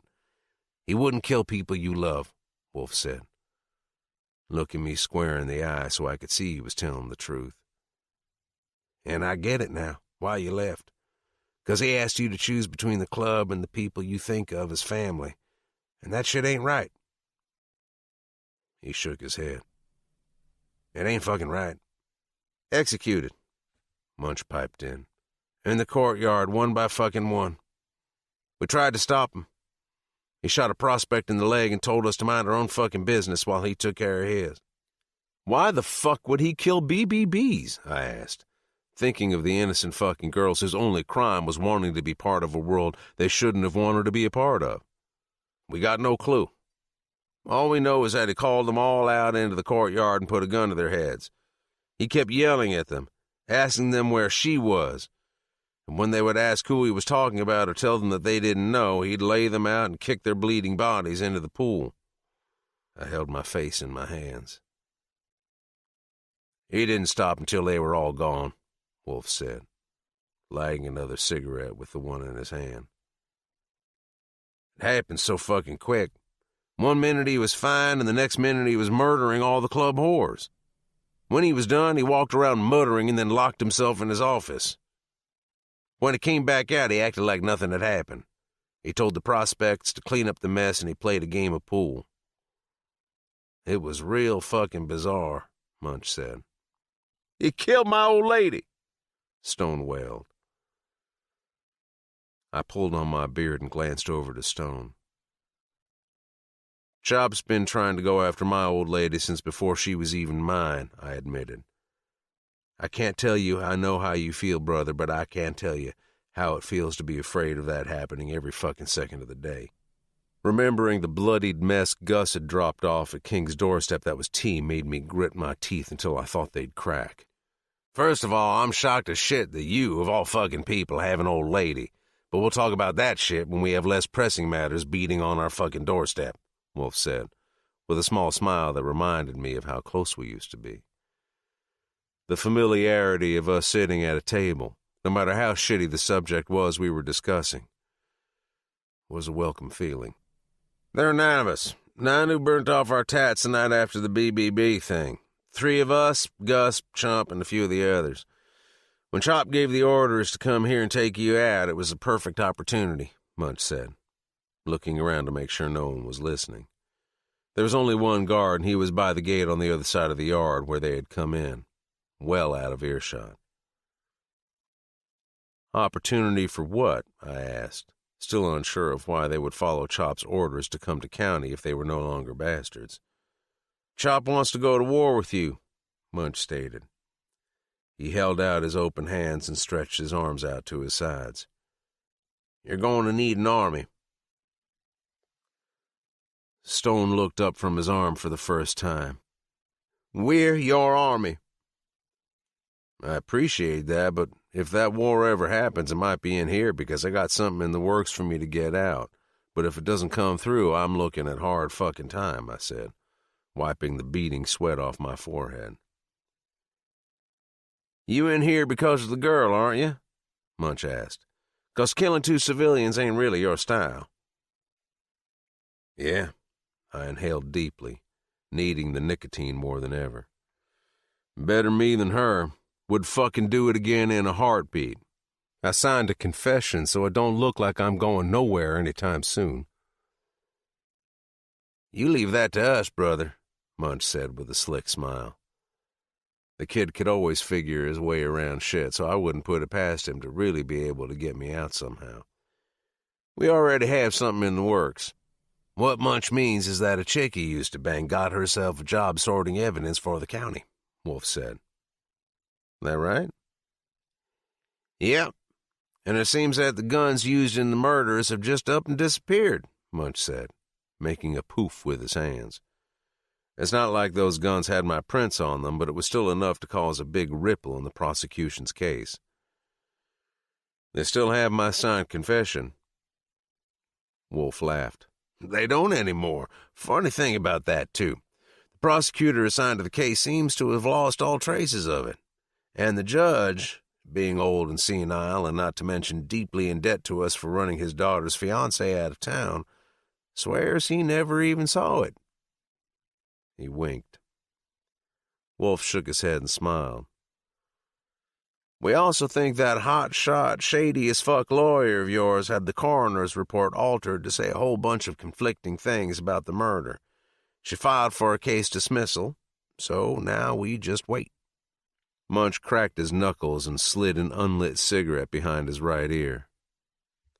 That bitch is shady as fuck, and I'd like to show her how much I appreciate the way she looks in those tight skirts by way of fucking her cougar ass sideways. She prosecuted a couple of cases where I wound up on the wrong side of the courtroom, and I swear I didn't care how much time I got, as long as she kept bending that fine ass over her table to sort through her papers. The three of us laughed, and even Stone smiled briefly. It all felt normal. Well, as normal as I'd ever known. Somehow I had a feeling that it wouldn't be the last time Bethany Fletcher and I would be working together. The prospect of getting out and seeing T made my heart beat stronger, faster, and more powerful. And then suddenly it hit me. I think I know how to get to my old man, I said, taking a long, slow drag from my smoke, my thoughts firmly on my surprise visitor from that very morning. How? Munch asked, leaning in close. Not how. Who? I said. Okay, who? Wolf asked, also leaning in. You said Chop was asking the BBBs where she was. I stubbed out my smoke and pulled on my beard. I think I know who she is. In the yard of the county jail on a day where the sun relentlessly beat down on us like it was trying to punish the occupants of the earth, a broken piece of me was put back together. So what do you say, brother? You want some new soldiers? So we can all wear a cut again? So we can all believe in shit again? Munch asked, stubbing out his smoke. We can be our own club, do shit right this time. I cracked my knuckles. I ain't putting a fucking cut on again. That part of me is fucking dead. I won't be your leader. I won't be your prez, but I'll be a soldier with you. We'll go to fucking war together, and we'll bring that motherfucker down. We may not have been an official MC, but we were officially at war. Chapter 8. Thea. I thought you were taking me to the Grove, I said as King pulled up at a motel off the highway, halfway between Jessup and Logan's Beach. I am, but Bear didn't want you to be alone out there. He called someone to watch over you. We're meeting here. Who? I asked, but King was already out of the truck and opening one of the motel room doors. We waited for what seemed like hours, but in reality was probably only minutes, when a knock came at the door. King placed his index finger over his lips. He slowly moved toward the curtains, peeling back the thick fabric and peering out the streaky window. Satisfied with what he saw, he removed the safety latch and unlocked the door. He opened it only a few inches and stepped aside to let whoever it was in the room. What I saw standing there was not what I expected. It was not who I expected. What I was expecting was another burly biker, someone who looked mean and was draped in skull and crossbone tattoos. What I didn't expect was the blonde, petite thing standing before me. I certainly never expected a girl. "This place is a dump," she said bluntly, pushing past King. She looked around the room as King shut the door, latched it, and took another peek out the window. "Any possibility you were followed?" King asked. She ignored him, flitting about the room like a fly trying to find an open window. "Do you know how many people a year contract diseases from places like this?" she asked, eyeing the bathroom with a look of pure disgust. "Statistically, given the age of the motel and approximate patronage, based, of course, on available parking spaces and number of maid carts in the hallway, there is essentially not a single spot of this room, or any of the other rooms in this building, that hasn't at one time or another been defiled by semen or fecal matter." It's like she didn't breathe between sentences. She walked around the room, appraising everything from the cord leading up to the lamp to the baseboards. She wasn't much older than I was. "Did you know that 2/3 of all cases of food poisoning aren't actually food poisoning at all, but just the side effect of some little murderous single-celled bullshit organism waiting on your hands to jump onto your food and then into your mouth and digestive tract to cause you, if you're lucky, hours of indigestion and spastic colon problems, and if you're not lucky, your sudden and untimely demise?" She shook her head. "Death by diarrhea." I was getting a headache. Country slow was a term I was sure was invented in Jessup, where life moved along slower than a tractor driving down the main road. This girl was motoring around the room at such a high rate of speed that she looked and sounded like she was stuck in fast forward. "Rage," King snapped. The girl spun around from where she was inspecting the doorframe of the bathroom. "Do you think you were followed?" he repeated. The girl scoffed, as if what King was suggesting was impossible. "If I were being followed, I would have thrown them off. If I were being followed, I wouldn't be standing in this disgusting motel room right now, wondering what microbial being is going to do me in." She rested her hands on the strap of the bright blue duffel bag slung across her shoulder, that read Lee County High School across it in big white block lettering. She looked up at the old popcorn ceiling. "You know me better than that." "Your name is Rage?" I asked, trying not to sound as surprised and confused as I was. She was barely over 5 feet tall.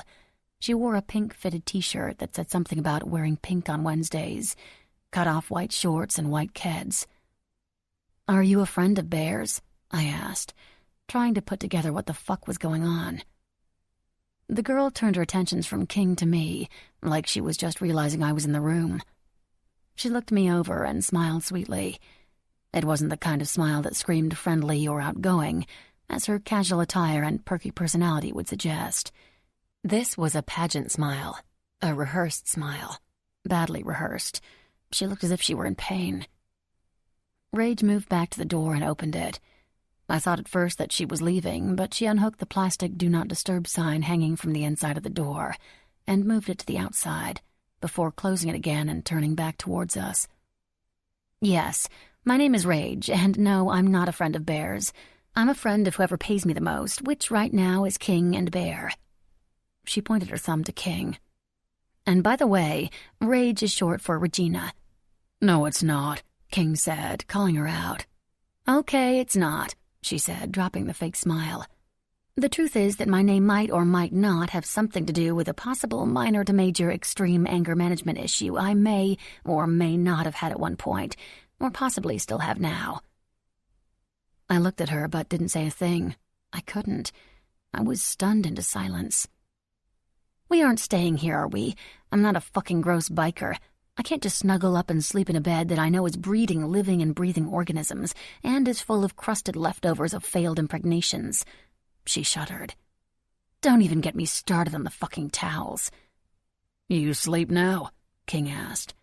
"No," Rage answered flatly, still searching the ceiling. She wrinkled her nose. "Maybe I should tell you I was being followed so I can get the heck out of this Bates Motel situation over here." Her eyes went wide. "Oh my God, I see mold," she exclaimed. pointing to a few black specks around a crack in the corner by the door.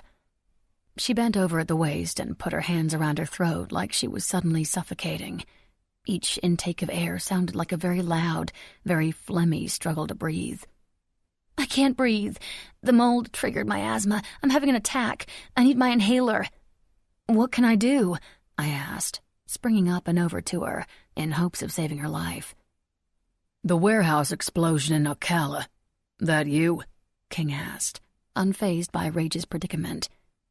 Rage stood up straight and smiled, and I had to lean to the left in order to avoid being whipped by her ponytail. Her asthma attack suddenly forgotten, and her eyes turned dark. Her pupils grew large, like she just snorted a line of something. "That was beautiful, wasn't it?" she said excitedly, jumping up and down, clapping her hands together. "My best work yet. A symphony, if you will. It was magical." "You blew up a building, Rage. You're not fucking Mozart," King said sarcastically. She looked off dreamily into the distance. "Mozart was a visionary. His brain saw things, the world, differently."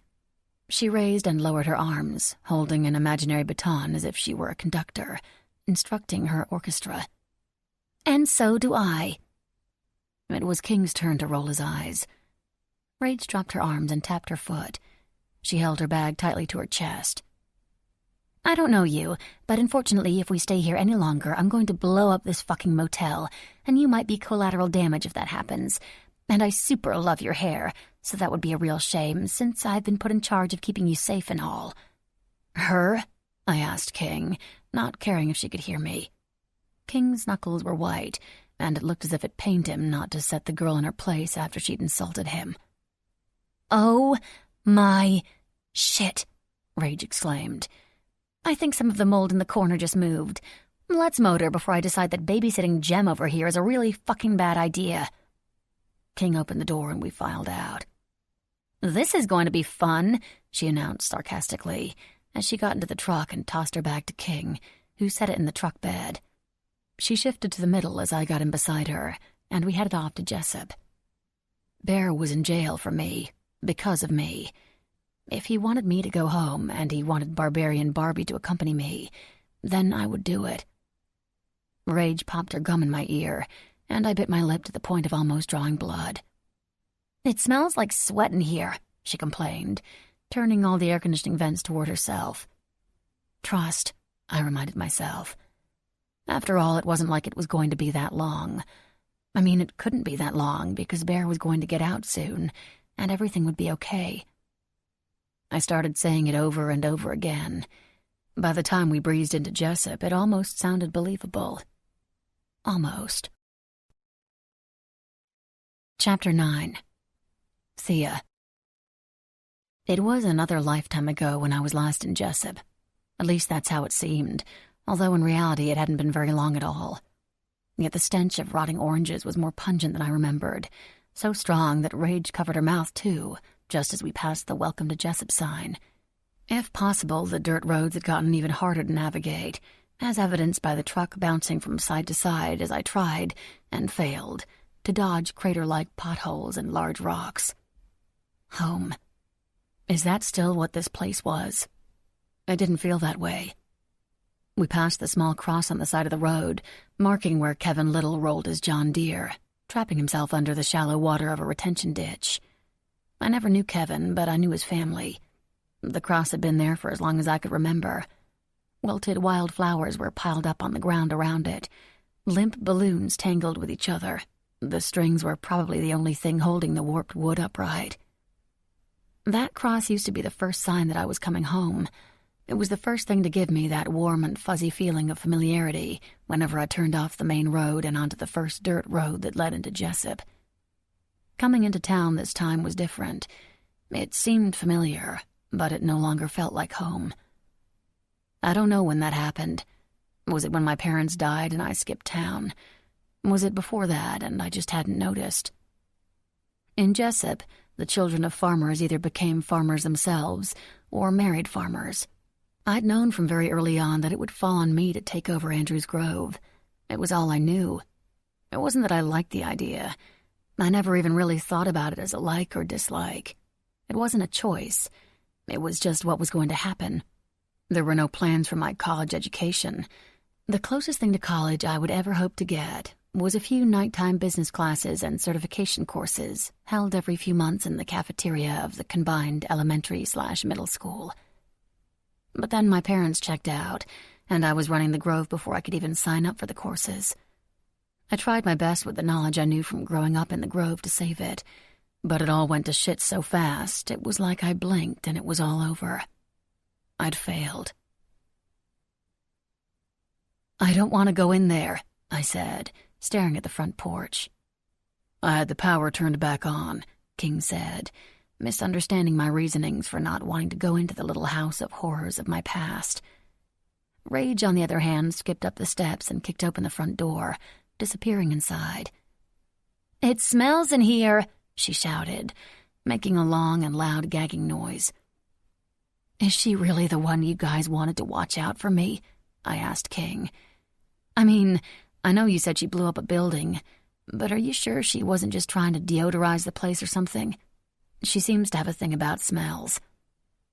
"Don't let the pink fool you," he said, his voice deep and hard. "That tiny psycho germaphobe in there is the deadliest fucking person, well, maybe second deadliest, I've ever known, and it's because she doesn't take sides. She has no conscience. It's good we got to her before Chop did, or you'd be meeting a whole other side to Rage, one that ends up with you not breathing." "Oh," I muttered, not sure if I should be happy or sad about Bear choosing to leave me in the care of Rambo, Prom Queen edition. King strode up to the porch and shouted something to Rage, who appeared again in the doorway, twirling the end of her ponytail. "Ray or I will call to check on you," King stated as he walked right past me and got back into the truck. Within seconds, he'd already backed out of the driveway and disappeared down the road. I couldn't see the truck, but I could make out the dust billowing behind his truck and over the trees as King made his way out of Jessup. I glanced up at Rage, who pressed her lips together and frowned. I couldn't help but wish I was still in that truck with him. I shuffled up to the house, but stopped just short of the broken-down, deteriorating steps. "You shoot?" Rage asked, holding up one of my first-place blue ribbons. "Yeah, a bit." "Want to have a little competition?" she asked with a mischievous smile, pulling 2 guns from her duffel bag. Rage may be able to blow up buildings, and if what King said was true, a lot more than that. But in a shooting competition, I had a strong doubt that she could beat me, and maybe a little distraction from reality was what I needed. After all, I had no idea how much time we had on our hands. "Okay," I said, pointing behind her. "There's a fence on the back of the property. Might still be some of my old targets out there." "Nope, not exactly what I had in mind," Rage interrupted, checking her reflection in the chrome of one of her guns. She tossed me the other, which I thankfully caught. "Come on," she said, heading back up into the house. "I can't," I said, twisting Bear's ring in my hand. Rage narrowed her eyes at me. "I figured that when I saw the look on your face when we first pulled up, but I have an idea. At least come up the steps." Reluctantly, I took the steps slowly, one by one, cringing with each familiar creak. I stopped. "What bothers you most about this place?" Rage asked from the other side of the screen. "Everything," I admitted. "Be more specific," Rage said, letting out an exasperated sigh. "I already know that it holds some bad memories, yada yada, killed your parents here, yada yada." Something tells me the last one wasn't exactly a guess. Rage smiled sheepishly. "I know everything about everything." "Good to know." "So tell me what you hate about it. You know, besides the obvious being a shithole reason." "Well," I started. "I hate that this is where my brother died, but I was young, so what I really hate is that my mother never changed his room or got rid of any of his stuff. It was like a ghost lived with us, one she liked better than me or my dad." "Keep going," Rage said. "Close your eyes." I did as she said, and the images of all that was wrong with that place flooded my mind. I heard the squeak of the screen door open and started to open my eyes again. "Keep them shut," she ordered. I took a deep breath.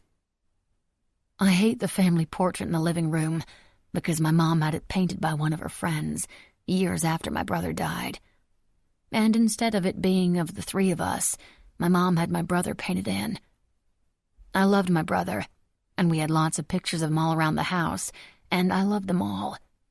But I felt like it was a slap in the face to me and my dad. We were alive, yet she treated us like we were the ones who were dead. "Good," Rage said, tugging on my arm, making me take a step forward. "More." I hate the rocking chair in my brother's room where she was sitting when I realized she killed my dad. I hate that I know the exact place in my parents' room where my father died. I hate the table in the kitchen where we had Sunday dinner and would all smile and talk about our days like there was nothing wrong. Those weren't dinners. Those were lies. I felt another tug and took another step. "Okay, good. Now open your eyes." I did. "Wow," I said. I was standing in the middle of the living room. "How did you do that?" I asked, noticing the panicked feeling was gone. Rage replied with, "Because recently someone taught me how to overcome fear, and I thought maybe I could pass it along to you." "Yeah, but how?" "Easy peasy," Rage said. Turning suddenly, she aimed her gun at the family portrait hanging above the mantel of the fireplace in the living room and fired, shattering the glass, sending it raining down to the floor, leaving a dusty rectangular mark on the wall where it had hung. She turned back around. "You take the power back." It was like suddenly something inside of me broke, and without thinking I took a step past Rage, walked around the broken portrait in the living room in complete and total awe. "Yes," I said, looking back up to Rage. "Let's do it." Rage and I spent the rest of the afternoon making a competition of setting up vases, photos, stuffed animals, plates, and other objects of my hatred, taking turns obliterating each and every one of them. Neither one of us missed a single shot. "Have you ever missed?" Rage asked from her perch on the counter as she watched me sweep glass into a dustpan. "Yes," I admitted, remembering the park and how I almost got Bear and I killed because I hit Mono's shoulder instead of his chest. "Once, maybe twice. Only when shooting at people." "You?" Rage swung her legs back and forth and scrunched up her little nose. "Just once, although I'm starting to think I did it on purpose." We were both quiet after that as I cleaned up the mess, and Rage cleaned her guns. She'd been right. In order to overcome my fear, I had to take the power back, which meant I couldn't just sit around and do nothing when it came to my fear of losing Bear. I had to do something. Unfortunately, in order to do something, I had to wait for Barbarian Barbie to turn her back, at least long enough for me to borrow one of her guns, which I realized very quickly was going to be hard when she didn't leave my side. When I showered, she sat on the toilet with the lid down and filed her nails. When I cleaned out the freezer, she did a bizarre series of stretches in the middle of the kitchen. When I went outside to throw away the trash, she kept pace beside me and complained about the heat. That first night when I went to sleep in my little twin bed in my old room, Rage surprised me by getting in right beside me. "What's going to happen to this house?" she asked, without a trace of tiredness in her voice. "Bank will probably take it back soon," I said, yawning. "Good. That means we can blow it up when we leave," she said, sitting up and hopping up and down on her butt and clapping like she'd just been crowned prom queen, which she most certainly could have been with her blonde hair and tan skin. However, I had the nagging inkling that Rage's past was more colorful than prom court and pep rallies. "Deal," I agreed, enjoying the idea of watching the place go up in an explosion of flames. "But do you really have to sleep in here? You can sleep in my brother's old room, or on the couch. It pulls out. The extra linen should be in the hall closet." I didn't mention anything about my parents' room, preferring instead to pretend like the room where I'd found my father's bloodied body didn't exist. Rage ignored me, her silence telling me all I needed to know about her plans for going to find another place to sleep. "Is what King said true?" I asked. "You don't sleep?" "No, I don't. Not really. Not for a long time, anyway," she said, staring up at the ceiling. "How do you survive?" "I don't really know." she answered with an audible sigh, although she seemed like she was talking about more than just her lack of sleep. I have to help Bear, I admitted, testing the waters to see if there was any way I could get her to help me instead of hindering me. You can't help him, Rage said, taking me by surprise. Why the hell not? I asked, turning on my side to face her. Rage did the same. Her blue eyes sparkled but were lacking something, which I soon realized was what King had been talking about when he dropped us off. Because you can't leave the house. Those are my orders. But why? All I know is that I'm here to make sure you don't try anything stupid. How are you going to stop me? I asked, growing bold. Rage giggled like a schoolgirl with a secret. She rolled onto her back, again turning her attentions to the ceiling. That, Thea, is entirely up to you.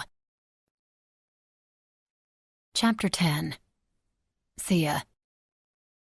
I had a dog. Well, sort of. I sort of had a dog.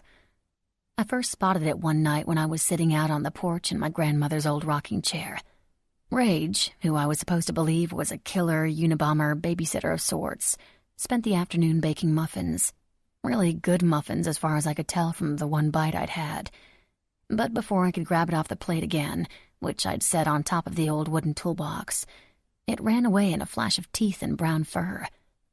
I stood up and looked out over the railing at the tiny thing who was barely out of the puppy stage, happily munching on my muffin. He was all skin, ribs, and bones. The second he took his last swallow, he hightailed it between the trees and into the grove. The very next night I left out some food again, this time on purpose, and this time it was a few pieces of breakfast sausage. I sat in the same spot, watching and waiting. Sure enough, he crept from his hiding spot in the trees and stole my food all over again. Night after night it played out the same way, except I'd switched to feeding him actual dog food that Rage had delivered from the feed store. Everything else we needed was magically stockpiled in the refrigerator and pantry, even the deep freezer in the garage. We weren't just hiding out. We were all set for the zombie apocalypse. You should name that thing, Rage said, taking a seat on the top step. You spend enough time with it. It's not like there is much else to do. I should just name him Muffin since that's what he took from me the first time, I said. Rage turned up her nose. Nah, if you're gonna name him a breakfast food, then name him something good at least, like pancakes or waffles, or something like that. Pancakes. I fed pancakes for weeks. Every morning and every night, I put out a bowl of dog food and another with water and stand back and watch him suck it all down, keeping a distrustful eye on me the entire time. And without fail, each night after he'd finished, he'd scurry away again. Eventually, I started standing a little closer while he ate, and finally, instead of running away, he began to linger for a few minutes after his meal. One night, I didn't wait for him. I just sat out his food and went back inside. I was in a bad mood, unable to shake thoughts of Bear never coming home, and the hope of doing anything to help him faded away minute by minute as I sat there being utterly useless. I didn't wonder where Rage was. She was always close by. I stopped talking to myself out loud, because even though I didn't see her all the time, she was usually close enough to answer me back. The first few times it scared the crap out of me. Once I fell off the porch. I really wish that bitch slept. By the time I reached my room, I thought that Pancakes would be long gone. I was wrong. Not only did Pancakes not wander back off into the wild, but he followed me into the house. And when I plopped down face first onto the bed, the mattress dipped slightly, and a wet snout came to rest across the back of my knee. I lifted my head, and there he was, looking up at me with big, yellowish-colored eyes, like his behavior was perfectly normal. After a few seconds of staring at one another, he fell asleep, like he'd never been afraid of me at all. I guess I have a dog now, I muttered into the pillow, drifting into my own nap as Pancake's warm doggy breath tickled the backs of my legs. He was a poor substitute for Bear. Too hairy, too skinny, no tattoos. But he would have to do. Chapter 11. Thea. 6 months. 6 long fucking months with no end in sight. Not a word from Bear. What was worse was that each time Rage's phone rang, my stomach lurched and my heart dropped. The world around me stopped spinning until she gave me the "it isn't that" call look, and I could breathe again. At least until the next call. I felt nauseated at least 100 times a day. I became jumpy, paranoid. My hands shook whenever Rage mentioned Bear's name. I couldn't eat, and just like Rage, I couldn't sleep. Afraid that at any moment I would lose the one thing in my life that ever brought me real happiness. I became someone I was really starting to hate. Bear could have asked me anything else, anything at all, and I would have done it. Rob a bank, become a flying trapeze artist, learn Japanese. At that point, I would have gone to the MC and put a bullet in Chop myself, if it meant that I could take a breath again without wanting to pull my own hair out strand by pink strand, and do nothing.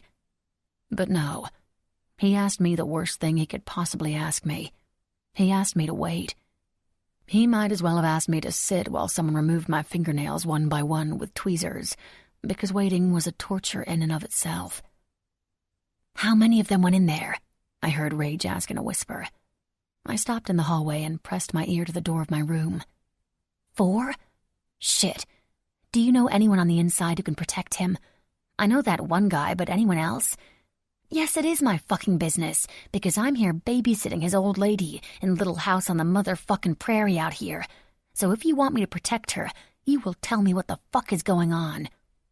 There was a pause. Really? Well, that's something I didn't know. No, of course I won't tell her. She's going to be fucking pissed, though. Yes.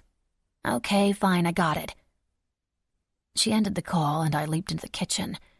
With my heart in my throat, I threw open the little cabinet above the refrigerator and searched through my mother's prescription bottles until I found the one I was looking for. I poured 2 glasses of soda, and when Rage came back out, I was leaning over the counter, pretending to be interested in the cookbook I just opened. I handed her one of the glasses. "Thanks," she said. "Cheers." Rage raised her glass to me and took a sip. As much as I couldn't stand the girl when we'd first met, I really started to like Rage. We talked. I talked, and she mostly gave vague responses back.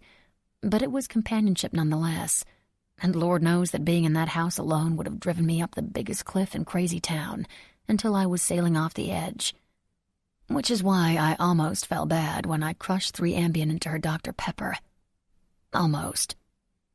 10 minutes later, her eyes closed and her head fell back against the pillow. "Sleep well," I sang as she began to snore softly. I quickly dressed in my best sundress, a short, light blue spaghetti-strap number with tiny white flowers that made my legs look a lot longer than they were, and my chest a lot bigger than it was. The serious nature of what had to be done required a serious dress. I grabbed a bike from the shed that probably hadn't been ridden since the 70s, pumped some air into the tires, which were seriously lacking tread, and pedaled into town with my constant companion, Pancakes, running close behind my back wheel for the first mile, before growing bored and running off behind some trees in search of better entertainment. "Trust me," his note had said. And I did trust him. I trusted him enough to know that he would die for me, and 6 months was pushing the limits on borrowed time. After hearing Rage on the phone, it didn't sound like there was much hope for month 7. I was done waiting. There was a certain deputy sheriff I was going to see, and although the last time I'd seen him ended up with him locking me in a cell and Bear almost murdering him, I had to at least try. And I hoped the good deputy would be agreeable to what I had planned, because I wasn't leaving until I got what I'd come for. I patted the messenger bag I'd slung across my chest that held the gun I'd taken from Rage. No matter what. Chapter 12. Thea. I dropped my bike in front of the hardware store and looked around for Buck's police cruiser. When I didn't see it, I popped inside where I found Ted standing behind the counter in his usual attire of overalls, not much else covering his huge belly. He was polishing something with a dirty rag. When he heard the door chime, he set whatever it was down and came around the corner. "Thea," he said with a sympathetic smile. I was so sorry to hear about your parents. How you holding up?" "I'm all right, Ted," I said, appreciative for his concern. Most of the people in Jessup were raging gossips. It's the small-town way.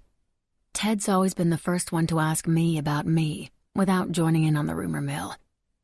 "You seen Buck around?" I asked, needing to see my friend ASAP. Or my ex-friend, or whatever he was. Ted shook his head. "Not yet today, but sometimes I see him parked behind the diner around this time. You should check there." "Thanks, Ted." I spun around to rush back out the door, but Ted stopped me. "You know, I met your bear last time he was in here," Ted said. "He's a good one, I can tell. We bonded over bike parts and being outcast bikers." Ted smiled, and I could tell it meant a lot to him to meet one of his own. Bear had told me about their conversation, and I'd been surprised. I'd known Ted my entire life, and in our small town, I'd never heard a soul utter a single word about him being an ex-member of the Wolf Warriors MC. "He told me," I said, offering him a tight-lipped smile. "Good," he said, straightening a stack of Auto Trader magazines by the door.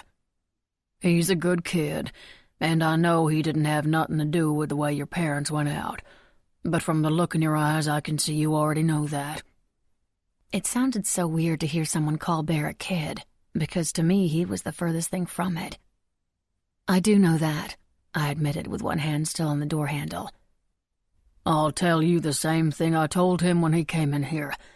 I may be an old man and retired, but my club knows I'm still here, just inactive, and I've still got friends in the life.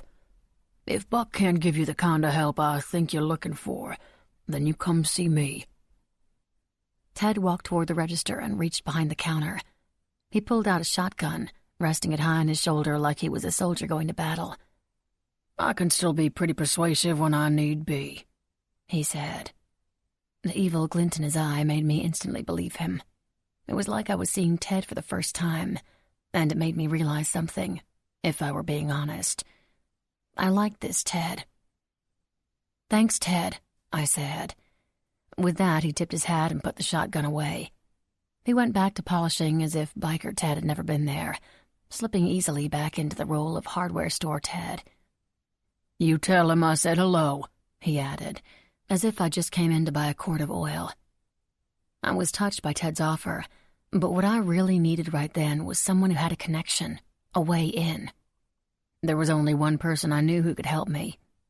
With one last wave to Ted, I rushed out the door in search of the only person in Jessup who had such a connection, and who may or may not hate my guts. I found Buck in his cruiser behind the diner, exactly where Ted had said he would be. He wore mirrored aviator glasses, and although I couldn't see his eyes, I knew they were shut.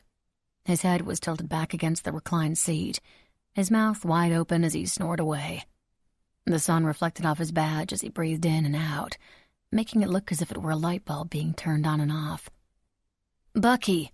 I shouted, slamming my open palm on the roof of the cruiser, startling him back to consciousness.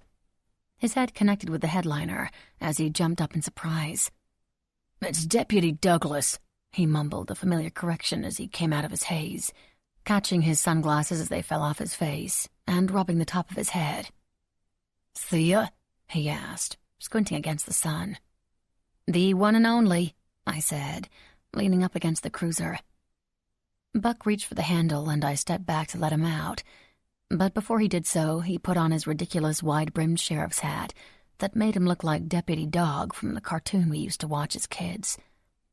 "So, the prodigal daughter returns," Buck said in his slowest and thickest southern drawl. He hung his sunglasses from the collar of his shirt and assumed a very wide, I'm a police officer stance, tucking his thumbs into his gun belt. "You know, last time you left I thought I'd never see you again, especially after your boyfriend decided to try and kill me."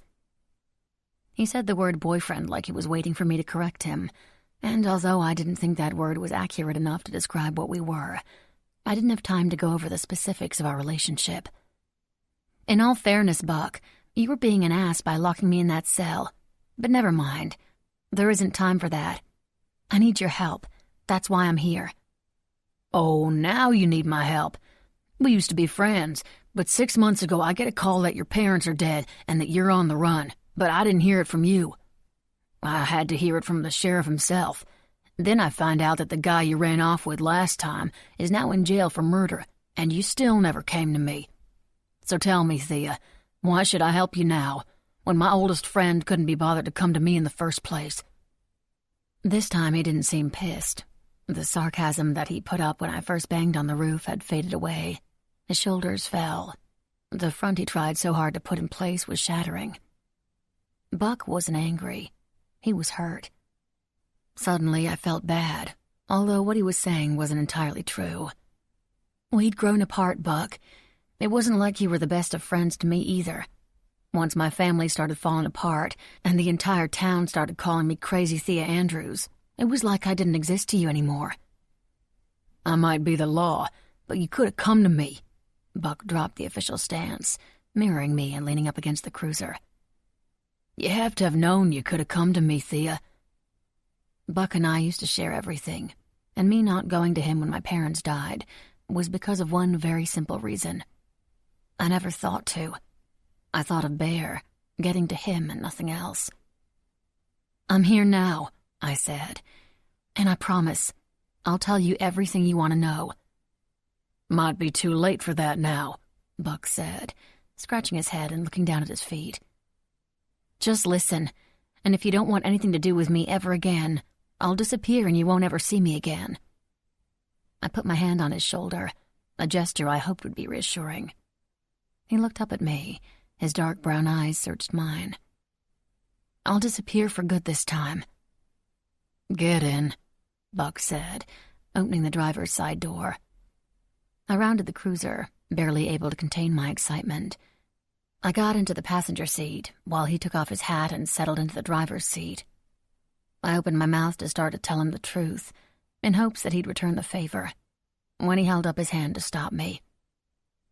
Something we gotta get out of the way first, he said with a straight face. My stomach sank. Every second that ticked by was another second too many. What? I asked with as much calmness as I could muster. First you have to pinky swear, Buck said, holding out his pinky. I took it in my own, and we both kissed the backs of our hands, like we had 1,000 times before. I promise I will tell you the truth, if you promise to keep an open mind, I said. Deal, Buck agreed, a small smile creeping onto his face. We dropped pinkies and I began to tell him everything, from my parents' death, the real story, to Bear, to the club. The entire time I clutched the ring I no longer hid under my shirt for support. I had to force the words from my mouth, but I kept my part of the deal while Buck kept his, listening to every word. After a few minutes it got less difficult, and the words flowed smoother. The air around us grew lighter, reminding me of the once easygoing friendship we used to have. When I was done talking and the truth was out there, I sat back against the seat and waited for Buck to say something. Do you love him? He asked, surprising me. Of all the questions he could have asked about what I just said, that's the first one that sprang to his mind. Yeah, I do, I admitted. Very much. Buck sighed and scratched the stubble on his chin. Then where do we go from here? He asked, meeting my gaze for the first time since I'd arrived. You'll help me? I asked, trying to combat the hope that was threatening to explode inside of me. I pinky swore, didn't I? Buck asked, waggling his pinky in the air. Thank you, I squealed, launching myself at him and hugging him close. You're strangling me, Buck choked out. I released him from my sumo hold. Sorry, I said, settling back into the seat. That's okay, Buck said, looking rather amused. Now, I know you wouldn't come out here without some sort of plan, so spill it. What do you have going on in that pretty pink head of yours?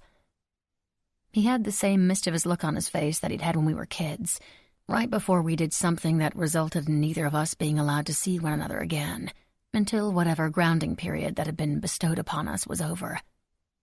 Well, I started, not knowing what his reaction would be to what I was about to suggest.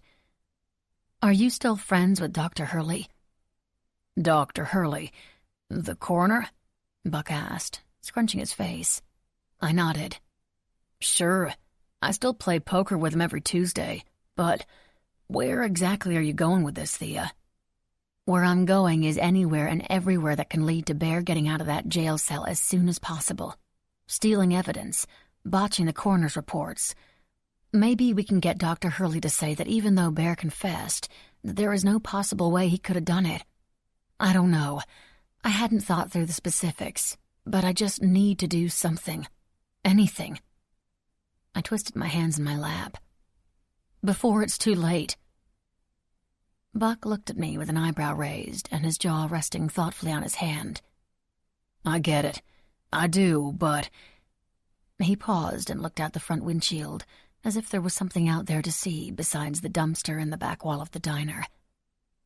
Why him?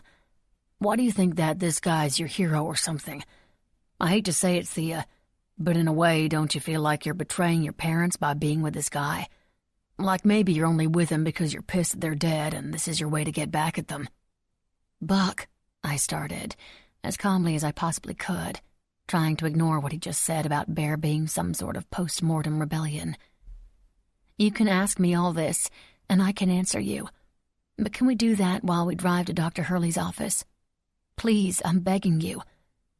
I told you I'd help you, and I will, but answer me first, Buck demanded. Don't you think if your parents could see you now, that they'd be pissed at what you're doing? With him? He scrunched his nose and said him as if he'd gotten a whiff of skunk spray. Any control over my calmness I had snapped. What do you want me to say, Bucky? I asked, throwing my hands in the air. Do you want me to tell you that I wish I just died with my parents? Because I won't. My father used to be a great man, but for the last few years he'd been everything but great. He fell apart because my mom fell apart. He was weak because she was weak. And when they faded away and I was working 3 jobs to try and hold it all together, I had nobody. Tell me, Buck, where were you then? Because I don't remember you coming to my rescue. Buck opened his mouth, but I wasn't done. I'm not like them. I won't crumble. I won't make excuses. I refuse to wish away my life because they didn't know how to live theirs without yielding under the weight of their own bullshit. And I'll tell you something else. I lived through the most horrible night of my life because I was strong, and I'll survive this now because I'm strong. Thea, Bucky started, regret written all over his face. You're wrong about one other thing, too, I said, reaching for the door handle. I don't think Bear is my hero. I don't need him to be my hero. Love isn't about wanting a hero. It's about wanting to be one for the other person. I made a move to get out of the car, but Buck reached over and held onto my arm. I want to be yours, he said, taking me by complete surprise. It's all I've ever wanted. What? Ever since we were kids, I thought it would be me and you in the end. Then suddenly it was like you got that ring, more skunk smell. And at first I thought it was a silly kid thing like when you had that weird crush on Al Pacino and wallpapered your room with posters from Scarface and The Godfather. But then he showed up here, and I knew it was him right away. That's when I knew I'd lost you. Bucky, I said, sympathetically placing my hand over his, which was still on my arm. We can start over. Be friends again, I offered, hoping it would be enough. Buck shook his head, and although I took my hand off his, he didn't release my arm. Thea, that's not what I'm talking about, and you know it. I sighed. That's why he stopped coming around, I said, realizing the reason for the gradual rift in our friendship wasn't because he couldn't handle my family's drama or hardship, but because he wanted to be more than just my friend, which only managed to piss me off. Wait, let me get this straight. You wanted to be more than my friend, and you knew that wasn't what I wanted, so you decided that our friendship wasn't worth it? Buck nodded. Yeah, and I'm sorry. It was stupid of me, but I couldn't handle it. I didn't know what to do. I couldn't believe what I was hearing. Oh, you knew what to do, all right. You abandoned me during the hardest time in my life because you had a crush. How noble of you." I rolled my eyes and made another move to get out, but Buck's hand tightened around my arm. "If you're not going to help me get him out, then I'll just do it myself. He's in trouble, Buck. I have to go, so stop." "Thea," Bucky interrupted, putting his hand up. "What?" I asked, blowing out a frustrated breath at his interruption. He quirked an eyebrow at me and searched my face. "You really don't know, do you?" Buck asked. "Know what?" "This whole time I thought you were lying to me, trying to get me to do something for you, but I couldn't figure out what. I didn't think you didn't know, though." "Know what, Buck?" I repeated. "Bear, or whatever you call him. He's not in jail. He's out. He's been out." "What?" A weight started to lift off my shoulders until it crashed back down on me with more force than ever. "No, that can't be true. He would have—" "It's true, and he didn't," Buck quipped, cutting me off. He leaned back, the leather seat creaking underneath him. I wanted nothing more than to punch the smug look off his face. "How long?" I asked, my disappointment quickly turning to anger. I tightened my grip on the door handle once more. Any harder and I'd be snapping it off. Buck shrugged. "Just about 2 weeks or so. Case was dismissed. The DA botched the paperwork. The signed confession went missing, along with pretty much all of the evidence collected at the scene. Fingerprints, even the 2 guns. Something tells me that lawyer lady had something to do with it. I did some research on her. This wasn't the first case she was involved in where evidence magically disappeared. And it's not like—" Buck's voice faded off into the distance. The only words I registered were playing over and over again in my head. An echo of 2 weeks. I was going to be sick. Bear was out. Free. He was okay. I took a deep breath. He hadn't come for me. My chest tightened. The realization I came to next was dizzying. Bear wasn't coming for me. I was so lost in my thoughts I barely registered Buck taking my hand in his, or how close he'd shifted over me, or even the arm he'd slung over my shoulder. I didn't notice a damn thing while I tried to process how I was feeling, when he lurched forward and pressed his cracked, thin lips on mine. His cold tongue attempted to snake its way into my mouth. I froze, my eyes open, witnessing the horror that was Buck kissing me. It only took a few seconds for me to remember my limbs and what I could use them for. I pushed against his chest, but he didn't move. I shouted against his mouth, but he still didn't budge. I pulled my knees up between us and kicked on his chest. That seemed to do the trick because suddenly the door flew open and Buck was gone. I was strong, but there was no way I was that strong. I shifted over to the driver's seat and spied a very frightened-looking Buck on his butt in the dirt. A very large, very blue-eyed, very shirtless, very muscular, very tattooed, and very angry man was attached to that gun. Bear. Chapter 13. Thea. My heart leapt and sank all at the same time. My focus wasn't on Bear's nostrils as they flared out with his ragged breaths, as if he were about to breathe fire, or his knuckles, which were white with tension, or his teeth, which were bared like a wolf's. It wasn't even on the frightened deputy on the other end of his anger and his gun. It was on the freckles that lined the tanned skin below his beautiful eyes. It was on the way his chest rose and fell, reminding me that not only was he alive and breathing, but he was right in front of me. He was free. And he was fucking pissed. Fully expect me to break his fucking wrists or end his fucking life, Bear had said to me the last time our paths had crossed with Buck. Shit. Buck's life was on the line. Bear could put a bullet in his chest or head at any second. But instead of fearing for my old friend's life, I couldn't help but admire the straining muscles of Bear's biceps. And again, my attentions were on the way his chest rose and fell as he breathed through his anger. Maybe it was fucked up of me. Maybe it was just because I hadn't seen or spoken to him in over 6 months. But Bear being angry to the point of wanting to kill for me made my heart flutter and the place between my legs throb.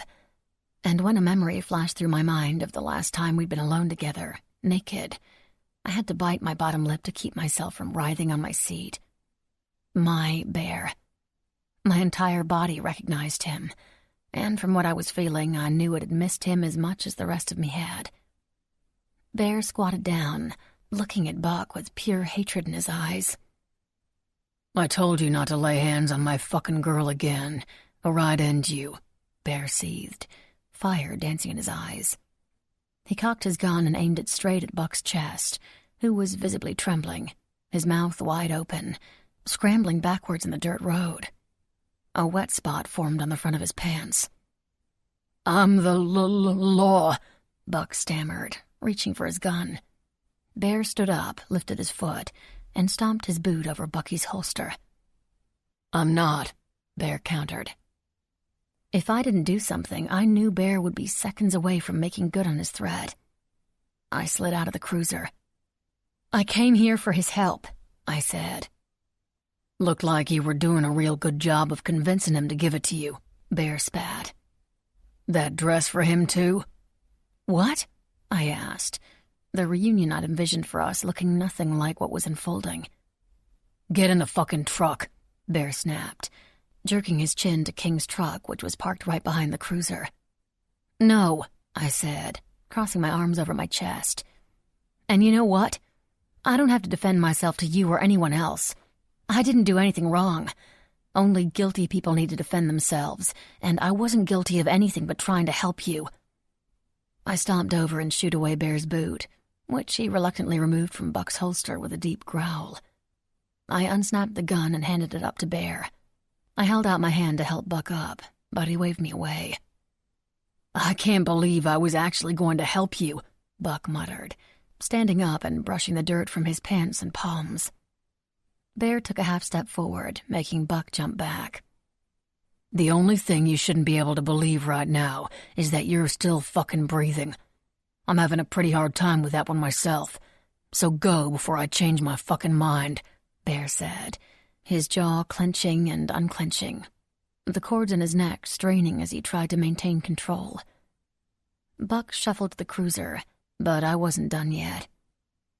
If the condition of you helping me was what you just tried to pull, then you weren't going to ever help me, I pointed out, needing him to know that what he wanted was never going to happen between us. Get the fuck out of here now, Bear shouted, a warning I knew he wouldn't be repeating again. He pointed with the barrel of his gun to the cruiser. Bucky wasted no time jumping in and turning the key. You're going to regret all this, Thea, Bucky said, his voice shaky. Maybe not now, but someday, when you realize he can't give you the kind of life you want, a normal life, you'll regret it then. He put the car into gear. And I won't be there when it all blows up in your face. I looked back at Bear, and even though his eyes screamed rage and murder and every other frightening emotion a person could possibly possess, I saw something else, something more, something that told me what Buck was saying was complete and utter bullshit. Because where Buck probably saw a criminal with anger issues and violent tendencies, I saw a fierce loyalty. I saw love. I think there's something you aren't really understanding about all this, I said to Buck, leaning in through the window of the cruiser. I could feel Bear's disapproval at my back. And what would that be? Buck asked, his attitude firmly back in place now that he was safely behind the metal of the car door. But he couldn't fool me. I could still smell the urine on the front of his pants. I needed help just now, someone to protect me, from you of all people. And he was here, I said, waving back to Bear, who stood like an angry stone statue. Where were you when I needed help, Buck?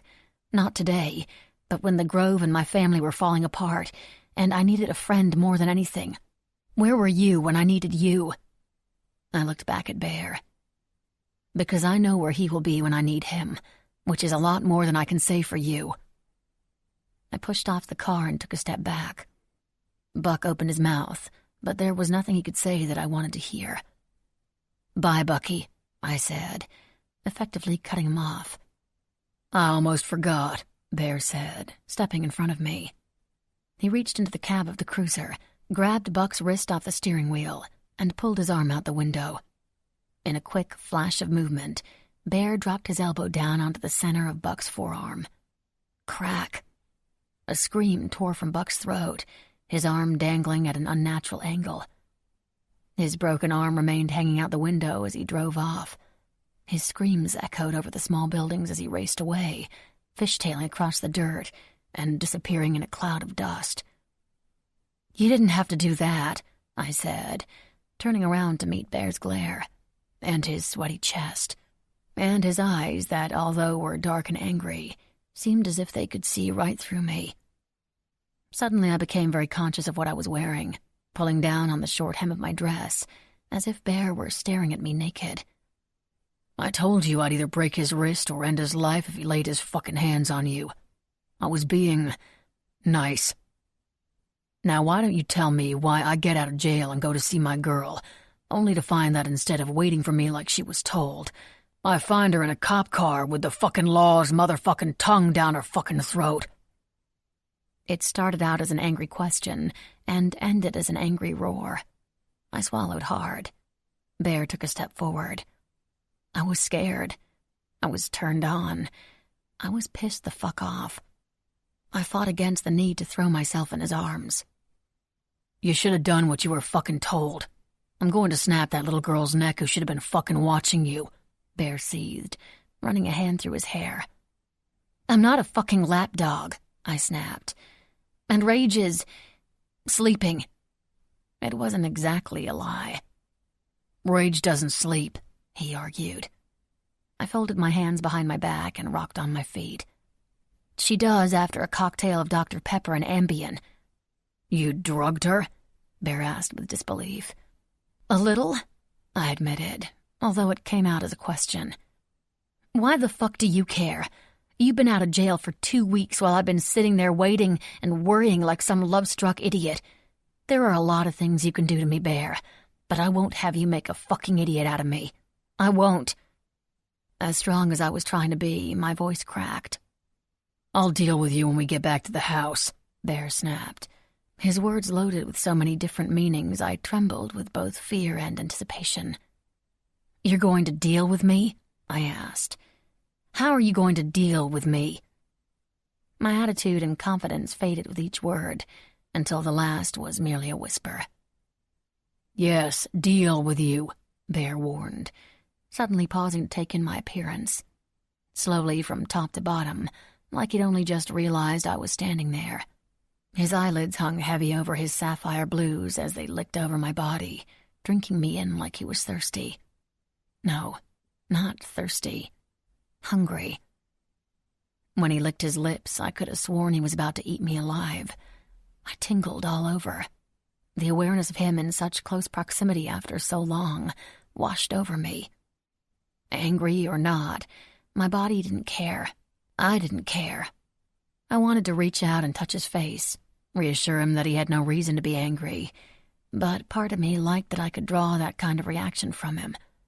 He came alive when he was pissed, and something inside me loved that he became this primal, possessive beast out to remind me who it was I belonged to. Bear clenched his jaw, and the muscles in his neck tensed and strained. He looked as if he were ready to either kill or fuck. All I knew was that, one way or another, I was about to be devoured. I pressed my thighs together, trying to manage the pulsing between my legs, but the contact only ignited it further. Bear chuckled and glanced down to where my ankles were crossed. He closed the gap between us in 2 short strides, taking me off guard. I stumbled backward, tripping over a loose rock in the ground. He reached out and roughly grabbed my arm before I could fall, pulling me flush into his hard chest. His warm skin radiated through my thin dress. I bit my lip, suppressing a moan. My legs grew weaker and weaker as he lowered his head, inching closer and closer, until I was sure his lips were going to meet mine, when without warning he released my arm and spun away. "Get in the fucking truck, T," he called back to me. I stood there, unable to move, and trying to catch my breath while he headed over to King's truck, like that moment never passed between us. When he noticed I wasn't behind him, he growled and stalked back over to me. He grabbed me by the waist, his fingers digging into my skin. He lifted me up, my short dress bunching up over my butt cheeks, and slung me over his shoulder like I was a rolled-up rug. Whack. He slapped my ass with his open palm, hard. The bite of the smack stung where I was sure he'd left his mark. He tossed me into the truck with a caveman grunt and slammed the door behind me. I was confused as all hell. I was so angry. I was also elated. I was in lust so hard that I was in physical pain. I was really fucking angry. I was head over heels in love. Motherfucker. Chapter 14. Bear. I kept my mouth shut during the entire 5-minute ride back to the Grove. I was too fucking angry to talk. The overwhelming need to both fuck her and punish her occupied every inch of my being. I cracked the joints in my neck and shoulders, trying to find some sort of relief from the agony in both my mind and my aching cock, before it was too late and I took it out on T and her pussy.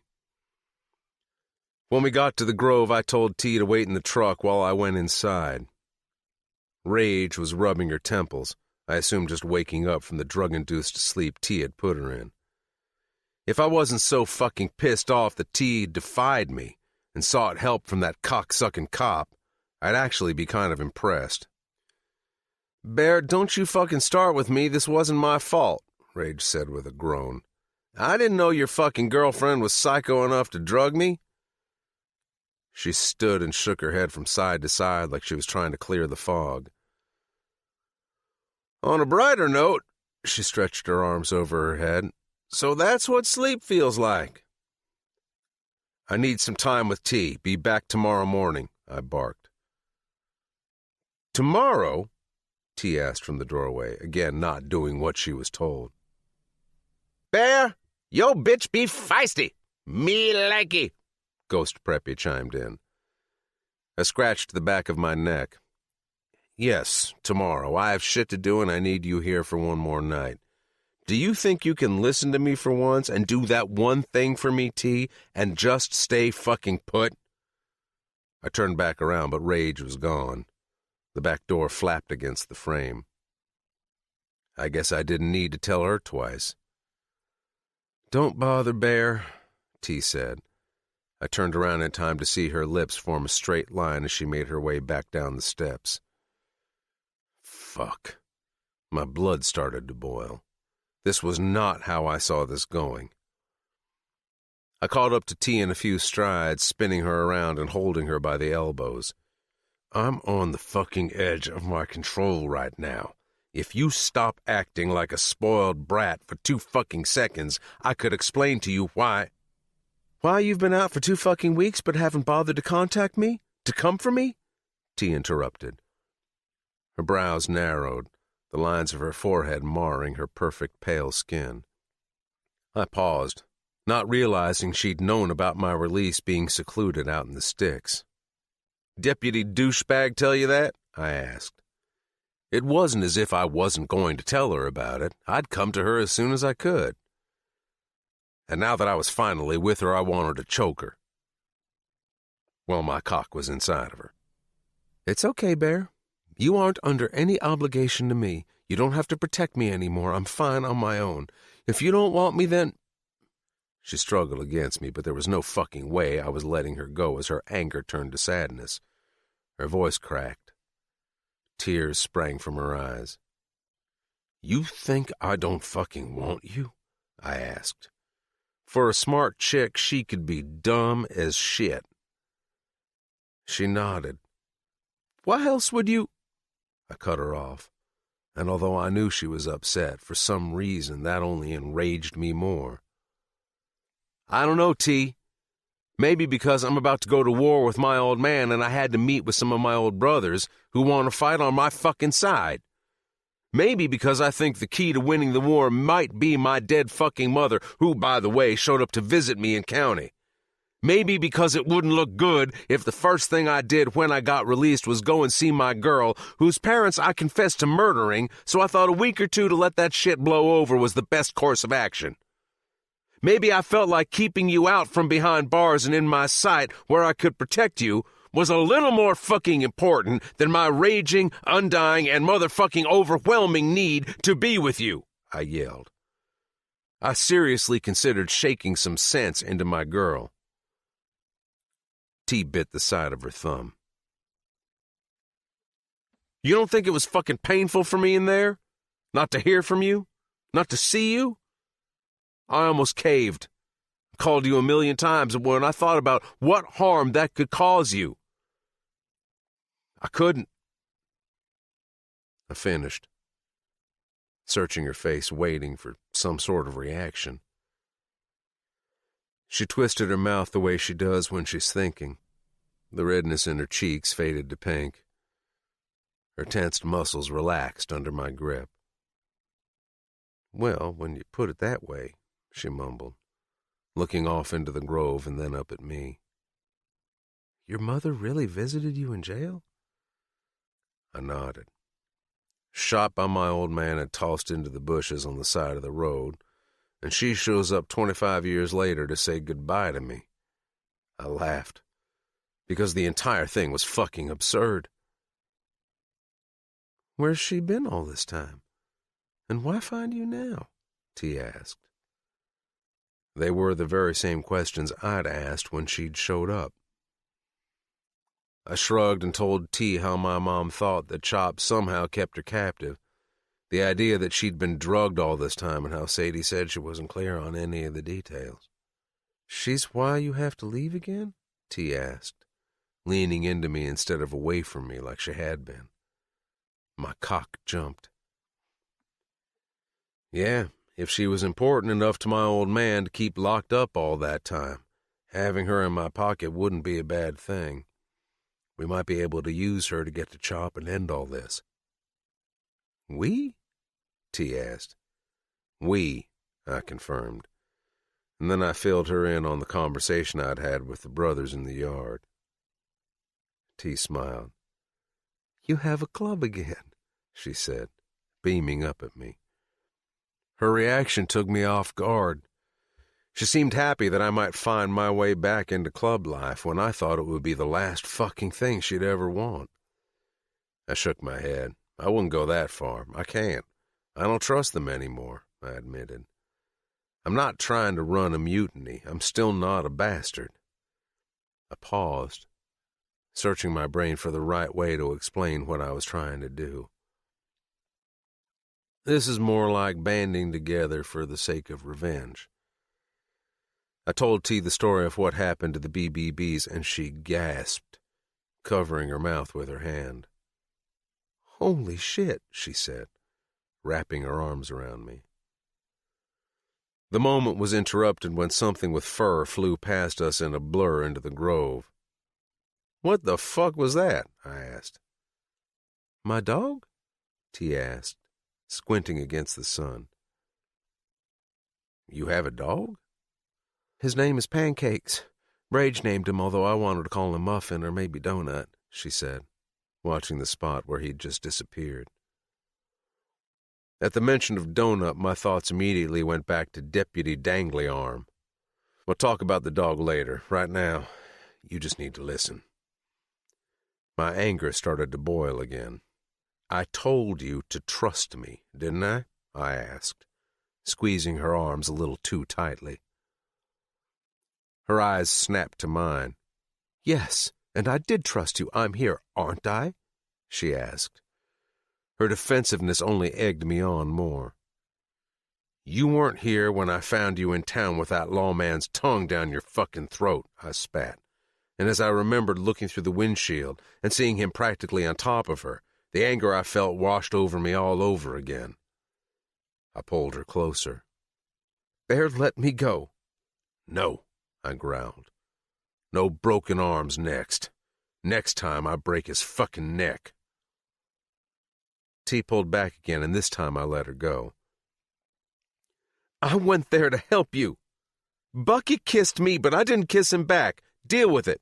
If you can't handle it, or if you don't believe me, you can go fuck yourself, she said, staring me down, challenging me, taunting me.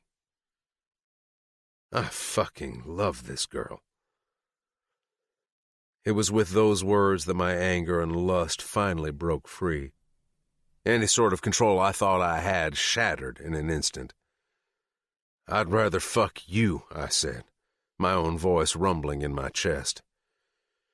Reaching behind her neck, I threaded my fingers up through her crazy pink hair, yanked her face to mine, and crushed my lips to hers. Mine. Chapter 15. Thea. Kissing Bear was like getting a taste of a drug I needed to survive, a drug I'd gone without for way too long. I'd grown weak without it, desperate.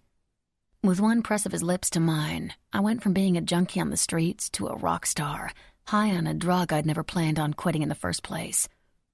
Bear moved from my lips to my jaw. "You're here, T," he murmured when he reached my ear, his lips tickling my skin as he spoke like he still couldn't quite believe it. Then he licked and sucked the sensitive skin behind my ear, nipping it with his teeth. I gasped. He chuckled. I felt all of it deep in my core. "And you're real. All the things I've waited so long to say are fucking useless sentences lost in the back of my mind somewhere, because the only thing I can think about right now is how much I need to be inside you again. How much I need to fuck you," Bear said, slowly emphasizing the word fuck. His words sent a flush of wetness between my legs, my body unaware of any prior argument. Its only awareness was of Bear and what he was doing to me and my body. "This little fucking dress," Bear said. He reached down and ran his warm palm up the side of my thigh, starting at my knee, lifting the hem up to my hip along the way, and settling his hand on my ass. His blue eyes darkened to a glistening black. The air around us changed, growing thicker, heavier, charged with energy. I shook my head, trying to remember my train of thought, trying to remember why I was so angry at the beautiful creature who, at that moment, only wanted the exact thing I wanted. So why couldn't I just let this go and give in? "I may love you, Abel McAdams," I said breathlessly, using his real name for the first time. "But I am no fucking pushover, so don't you ever pull that shit again. I won't be able to take it. I won't be able to—" Bear cut me off. "Shut up." I wanted to be angry. I wanted to lash out at him and give him the verbal beating I'd planned the entire drive back in the truck, but it somehow forgot. The last thing I wanted was for his demand to shut up to make me want to grab him by the beard and yank his face between my legs. I tried the anger route one last time, closing my eyes for a moment in an attempt to break free of the lust fog that had taken over. I stomped my foot on the ground and took a deep breath and kept my eyes shut. "You can't just tell me to—" "Shut up," Bear repeated again. My eyes sprang open to find him gazing down at me, his eyelids heavy, his breathing erratic. Without thinking, I reached out and ran the pad of my thumb over the line of freckles under his eyes, and much to my surprise, he closed his eyes and leaned into my touch. He grabbed my hand and brought my thumb to his mouth, briefly sucking on the tip. My nipples hardened, begging to be touched. "Bear," I started again, desperate to say my piece. "Fuck me," Bear said. "What?" I asked like I hadn't heard him, but I had, loud and clear. My body had too, every part of me impossibly turned on and aching for relief from the torturous arousal Bear had ignited. My core clenched, and I pressed my lips together, trying not to give away how affected I was by him. "You heard me. I know you did," Bear said slowly, seductively. He tucked a wayward strand of hair behind my ear. "But just in case you didn't, I don't mind saying it again." He dipped in close, his lips brushing against mine when he said, "Fuck me," again. My hands, with minds of their own, slid from his face down his chest, landing on the ridges of his defined abs. "Or better yet," he said, craning his neck to suck my earlobe. I'll fuck you. We'll fuck each other. Doesn't really matter, baby. I've been thinking of nothing else but fucking you in every position invented for 6 long fucking months. And I'm not about to let anything get in my way. Not even that smart mouth of yours. I hadn't even realized we were moving until my back hit the side of the house, and I was trapped between the wall and the heat of his hard, shirtless body. I've fucking missed you, he said, his voice raspy and deep. So fucking much. He rubbed his nose against mine, then trailed it down my neck, sending shivers down my back and kneed between my legs, as if he'd already touched me there. So that's what I'm gonna do. I'm gonna fuck you, baby. I'm gonna make you come harder than you've ever come before. Bear rocked his hips against me, like he was sealing the promise, his hardness prodding against my stomach. Bear continued fucking me with his words. That dress you're wearing makes me want to push my cock between your fucking tits. His erratic breathing became harder and faster. I can see your hard nipples. He licked his lips. Are you thinking about me tasting them? He ran his fingertips over the rounded mounds of my breasts, then snaked a finger into the top of my dress, grazing a rough fingertip within millimeters of my nipple. Tease. Bear pulled back slightly and looked down at me. His gaze was dark, a mixture of lust and pain. His eyebrows knitted together. It's been too fucking long since I've touched you, he said, the pad of his thumb finally making contact with the hardened peak of my nipple. As much as I tried to contain myself, I couldn't. I moaned loudly, and it was as much because of the contact as it was because he quickly moved his hand from my dress, and I immediately wanted it back. He reached down, his fingers trailing up my thigh and back into my dress, stopping just short of the edge of my panties. I can feel how hot your pussy is for me, and I'm not even touching it yet. Bear groaned into my neck. Let's see if you're as wet as you are warm. Pushing the scrap of cotton to the side, he slowly dragged one long finger over my clit and into the wetness between my folds, causing me to buck against him when he traced my inner lips. Holy shit, you're so fucking wet, baby. So fucking beautiful, he said, pulling his finger out and popping it in his mouth, and I couldn't take my eyes off him. Fuck, I miss the way you taste, he said, as if he'd just taken a bite of the most heavenly dessert there was. His eyes locked onto mine as he gave his finger one last lick before closing the space between us and crushing his mouth to mine. The second my lips parted and I could taste myself on his tongue, I was lost in the sensations of Bear and our connection, which had only grown stronger during our time apart. I'd lost the war of words, while Bear had clearly won the battle over my body. He pulled back just enough to speak, but not enough to sever the connection of our lips. His tongue still licking and tasting me between words. We can still fight if you want. Fuck knows I'm still angry enough. But if we are, we're gonna do it with my cock inside your pussy. While I'm filling you, stretching you, feeling what's mine. I shuddered, a full body shudder that was so strong I wouldn't have been surprised if my teeth started chattering.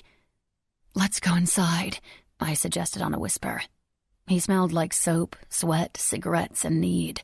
The hard lines of his rippling muscles contracted rapidly as he struggled for more air, for more me, for more us.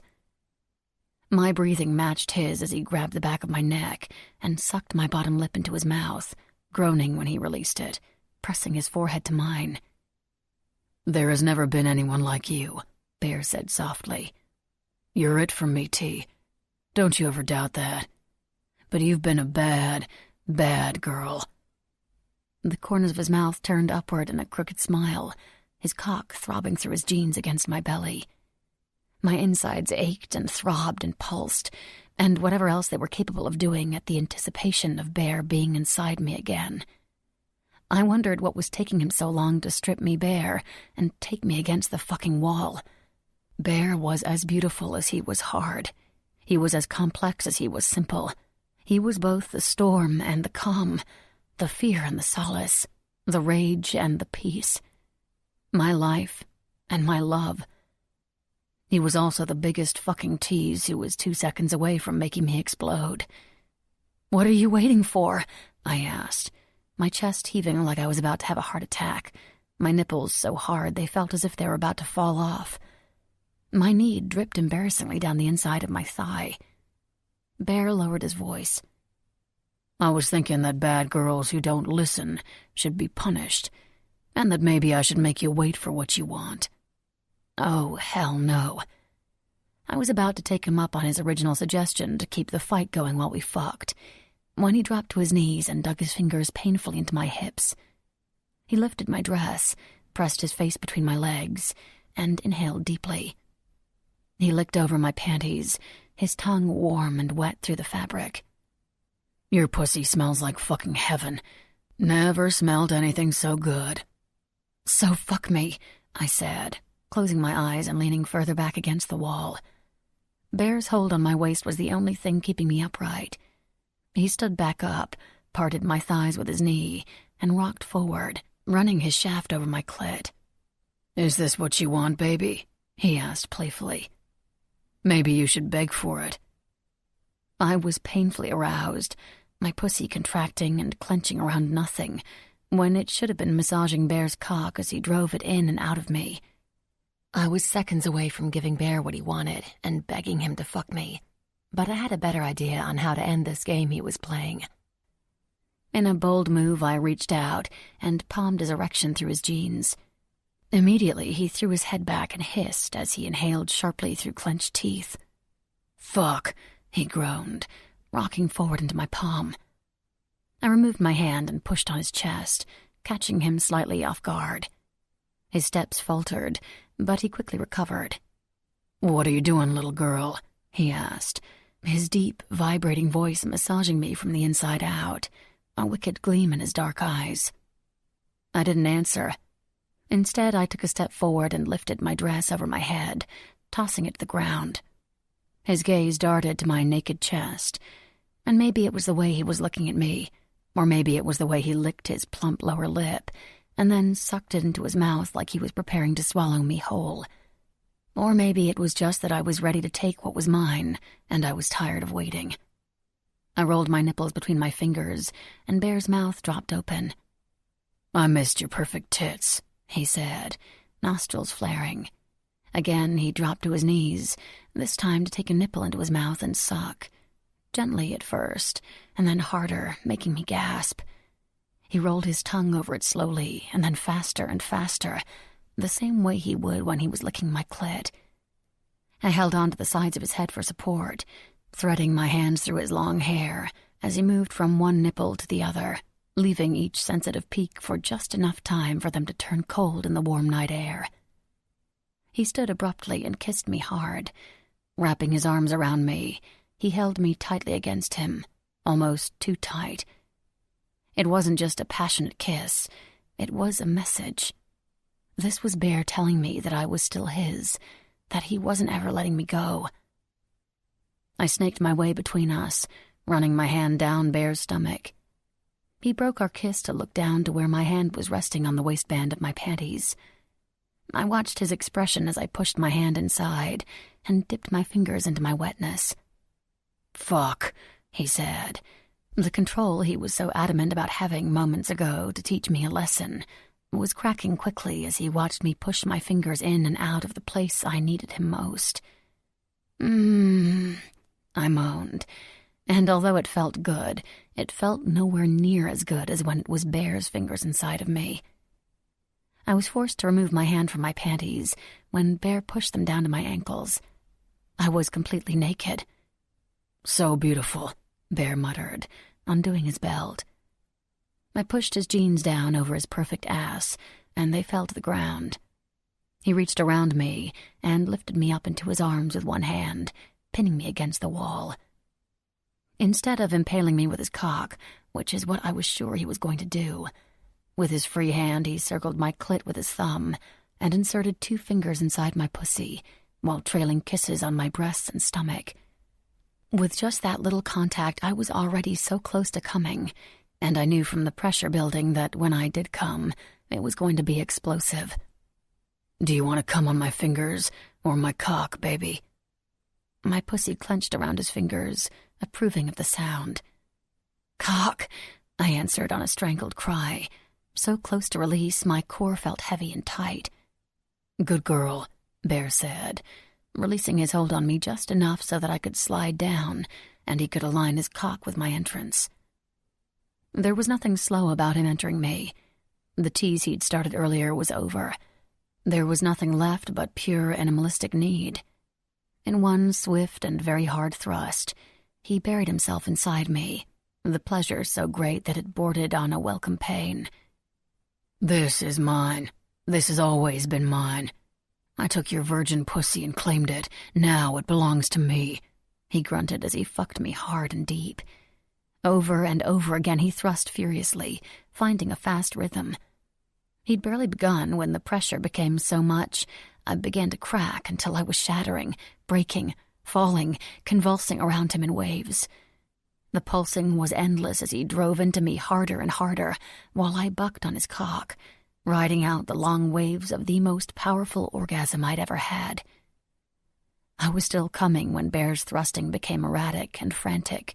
Faster and faster he pounded into me until I didn't know if he was pushing in or pulling out. He let out a long, animalistic groan as he stilled, coming deep inside of me, filling me with his release. I came down from my orgasm just in time to feel every bit of his as he emptied himself. He fucked me with small, shallower thrusts as he rode out his own orgasm. Holy fuck, Bear said, collapsing to the ground and pulling me on top of him. Yeah, was all I could manage to say. I was lucky I could still breathe after that. We stayed like that, lying in the grass in each other's arms for what seemed like forever, yet would never seem like long enough. When he sat up, he pulled me up with him. Bear tipped my chin so I would look at him. The smile on his face reached his eyes, which were lighter and back to their usual blue. Now we can go inside, he said, standing up. I reached for my panties, but he swatted my hand away. Bear surprised me by hoisting me over his shoulder and walking back toward the front of the house. "What are you doing?" I asked, staring at his bare ass as he walked. We fucked. Now it's time to fight. But then I'd like to fuck again, so no need for all the clothing bullshit. And just like when he'd carried me to the truck, he smacked my ass with a loud thwop. "Ow!" I cried out. Don't be such a little bitch, T. I plan on doing more to you tonight than just a few smacks to the ass. He carried me up the porch steps and into the house. That's your dog? Bear asked, stopping in the doorway.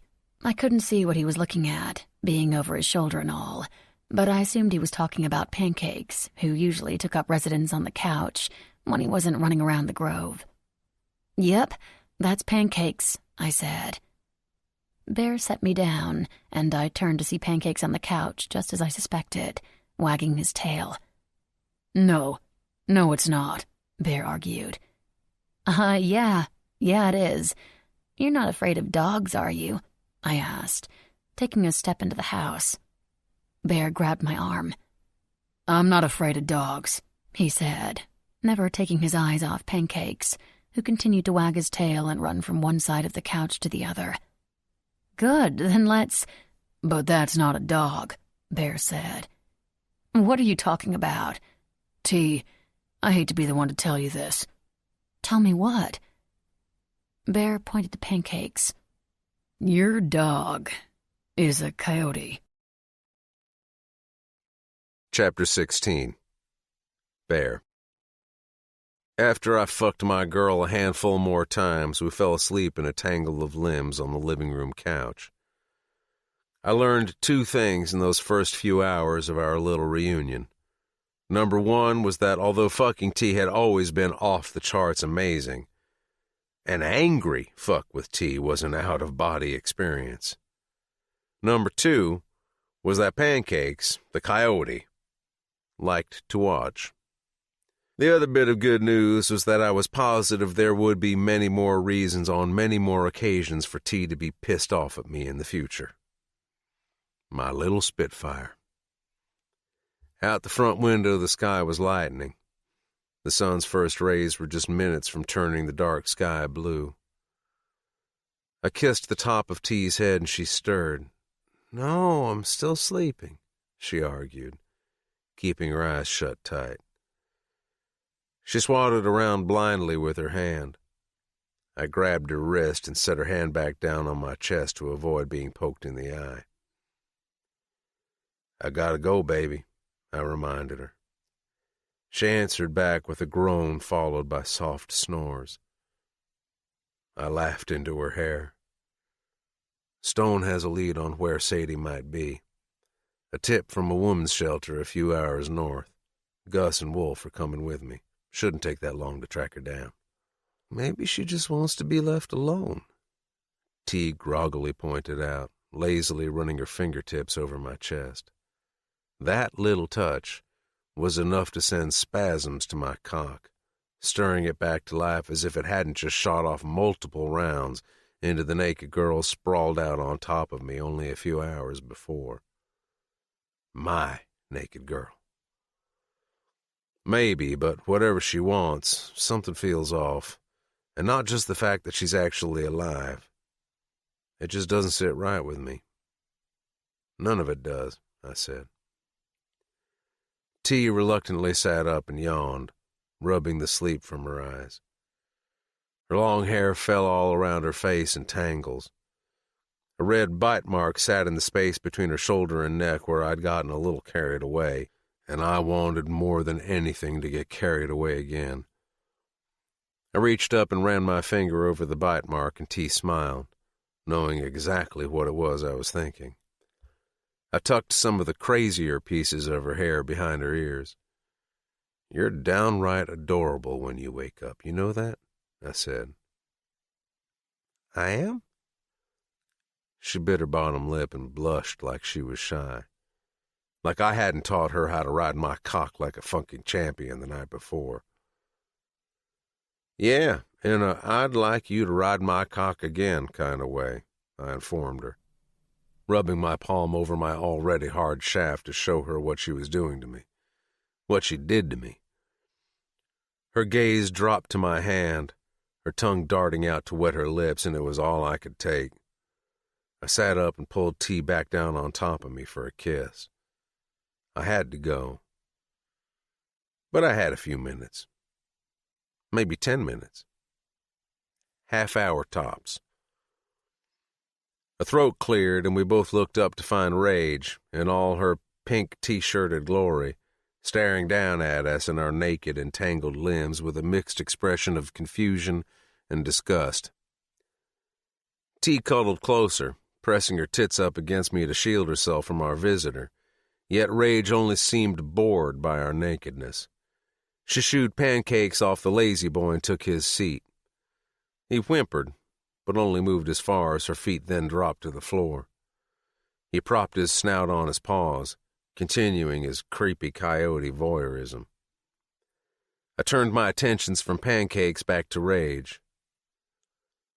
"You going to leave so we can get dressed, or you joining us?" I asked sarcastically, which earned me an elbow to my ribs by T. "Ugh." Rage rolled her eyes. "So you've never?" Tia asked, sitting up without covering herself. Rage picked at her nails. "Oh, yeah, I totally have. I just don't understand what the big deal is." I gave T's ass a squeeze and she jumped. "Then you need to find someone else to fuck," I informed her. "Come on, baby, we got business to finish." I stood up from the couch, my heavy cock bobbing up and down as I scooped T up into my arms. She yelped in surprise. "We'll be right back."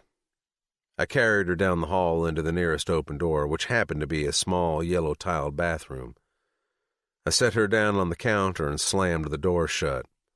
I didn't waste a single second before grabbing her knees and spreading her legs. I pulled her toward me so that her pussy was flush with the edge. "I feel bad that we just left her," T said, although the way her head fell back and her mouth parted when I circled her clit with 2 fingers told me she couldn't have felt that bad about it. I can go get her if you want her to watch. I wagged my eyebrows. Of course I was joking. It's not that Rage wasn't hot, because she was. I just wasn't attracted to girls who looked like high school cheerleaders but packed enough explosives to level neighborhoods. It wasn't really my deal. I looked down at T's glistening pussy. My deal was wet, ready, and right in front of me. That's not what I meant, T said, groaning as I pushed my cock inside of her. Hold on to the counter, I ordered, and for once she did as she was told, and gripped the edge, using it as leverage to push back against me when I thrust into her. I know that's not what you meant, I said, reveling in the feeling of her tight warmth. Prep is the only one I'd let watch anyway. I hadn't realized I'd said the last part out loud until T responded. You'll have to tell me about that, she said, slowly circling her hips to allow me deeper access. Fuck, that's good, baby, I said. I learned very quickly that when I praised T while we fucked, she took whatever it was I was praising her about and raised that shit to the next level, which is exactly what she did when she pushed down with her hands, raised her ass off the counter, and ground her pussy around my cock. Yeah, I'll tell you someday, I agreed, unsure of how the fuck we were having a conversation. The cords in my neck strained as she tensed around me, strangling my cock. T must have been thinking the same thing, because then she said, But not now, Bear.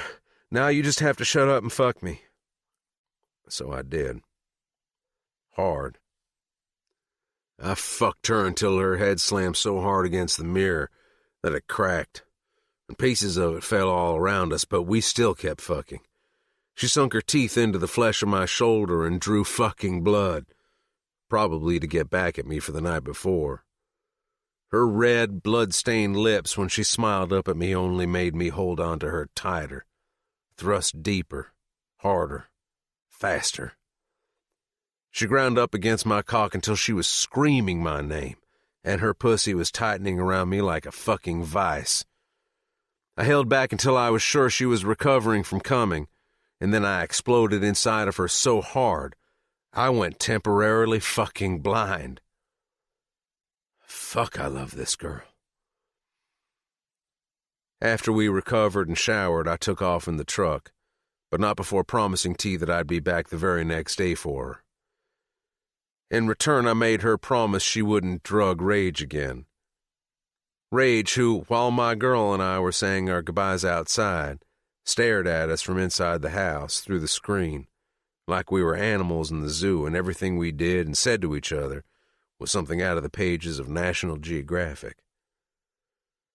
If I hadn't carried T off to the bathroom, I was positive Rage would have watched us go at it.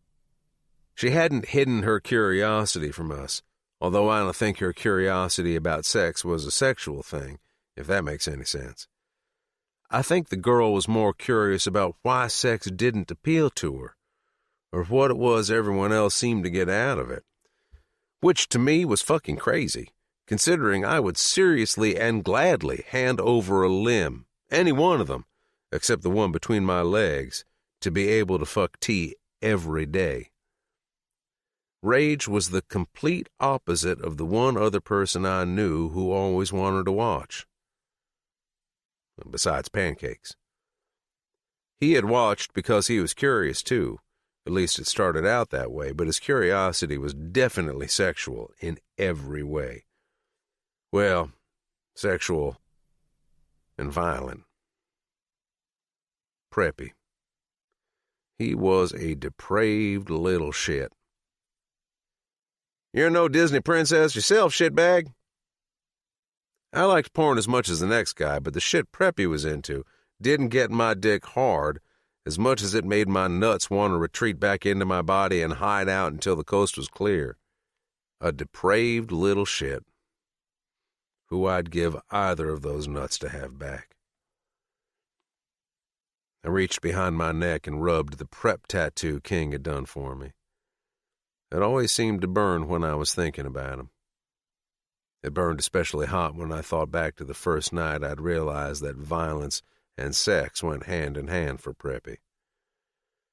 And sometimes, knife in hand.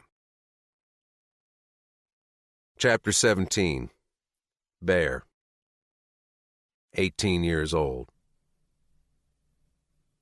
There was a party. There was a party every night. If not at the compound, then at King's house. The three of us, me, King, and Preppy, were always down for a good time, and when the sun went down, we partied until it came back up. My club was always welcome, the liquor was always flowing, and the girls were more than willing. "Hey, pretty girl," I said to some chick I'd never seen before with long brown hair and dark, almost black eyes.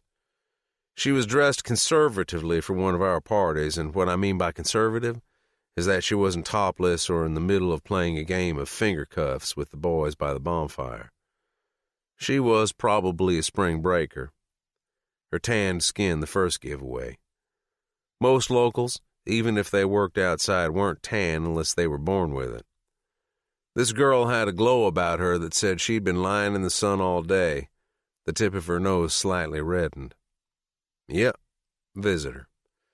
Which was great for me because that meant she'd be doing my second favorite a bitch does without much argument or hassle. Leave. She was definitely venturing out on the wrong side of the causeway, but it didn't matter because her skirt was short, her legs were long, and in all honesty, my checklist for who I stuck my dick in during those days wasn't much longer than that. Actually, that was it. "Hey there," she said, taking a sip from whatever drink was in her red plastic cup. I hoped she hadn't gotten it from Prep, because if so, there was no telling what the fuck was in it. "I got a room here," I told her, cutting to the chase, and because I'd never had to put any real effort into talking a girl into fucking me. "Want to see it?" "Lead the way," she whispered seductively. I grabbed her hand and dragged her toward my apartment. I laughed under my breath as she struggled to still look sexy while walking across the uneven grass in 6-inch heels. I walked her into the garage and stopped just short of the apartment door. I hoisted her up onto one of the toolboxes in the garage. My favorite toolbox. It was the perfect height for what I needed it for. "I thought you had an apartment," she asked. "I do. It's in there," I said, pointing to the door that was so close I could reach out and touch the handle. "But I couldn't wait, baby," I lied, saying the same thing I'd told countless other girls who wondered why they were being banged on top of a bunch of greasy rags in a dark garage that smelled like oil and rust. Chicks never made it further than the toolbox, and in some cases, never further than the dock, or even that one patch of clearing in the woods. I nuzzled her neck and did the minimum foreplay required not to piss off a chick before sleeving up my dick and shoving on home. Spring break chick was good. Not great. Great wouldn't come to me for years. For those days, though, she was as good as I got it, although she'd tried to kiss me, which wasn't my deal. Making out was for fucking teenagers. I was 18, and well into my stick my dick in it or nothing stage. That night wasn't the first night I felt like I was being watched while I was with a girl. I looked out the garage window to the partygoers and knew for a fact that the people by the bonfire couldn't see in. I always made it a point not to turn the lights on, but still, the feeling wouldn't go away. "What are you looking for?" Spring break chick asked, panting like a small hairy dog left out in the hot summer sun. "Nothing," I lied. I was looking for something all right, but it was more like a someone. I closed my eyes and pushed hard into her, trying to concentrate. She moaned and put on a good show, but I was still distracted by the uneasy feeling that someone was there. I was growing bored of the girl and tired of my half-assed attempt at fucking her. I picked up the pace so I could just come and be done with it. That's when I learned Spring Break Chick was a screamer. Over and over again she bucked against me when I hit bottom, and it rallied me on. It wasn't too bad over-the-top fake shit, which I'd seen my share of, especially with the BBBs. This girl was honestly getting off by riding on my cock, and I was feeling it. "You gonna come, pretty girl?" I asked. Not because I thought she was really that pretty, but because I had no fucking clue what her name was. I never did. "Yes, yes," she shouted. She gripped my neck and dug her nails into my skin as I pounded into her. It was then I saw it. First, it was just out of the corner of my eye. A flash of movement, but as the shadows in the garage shifted, I realized that the it was a him. When he noticed he'd been caught, he stepped completely free of the shadows and into the one spot of moonlight penetrating through the window. Anywhere else in the garage and he'd be cloaked in darkness. He'd wanted to be seen. Preppy. He wasn't jerking off. His pants were on and his belt buckle fastened. He wasn't even making his usual sarcastic comments. He was just watching. Not me, but her. His eyes glowing under the light as he looked her over like she was an exhibit at the Ringling Brothers Museum.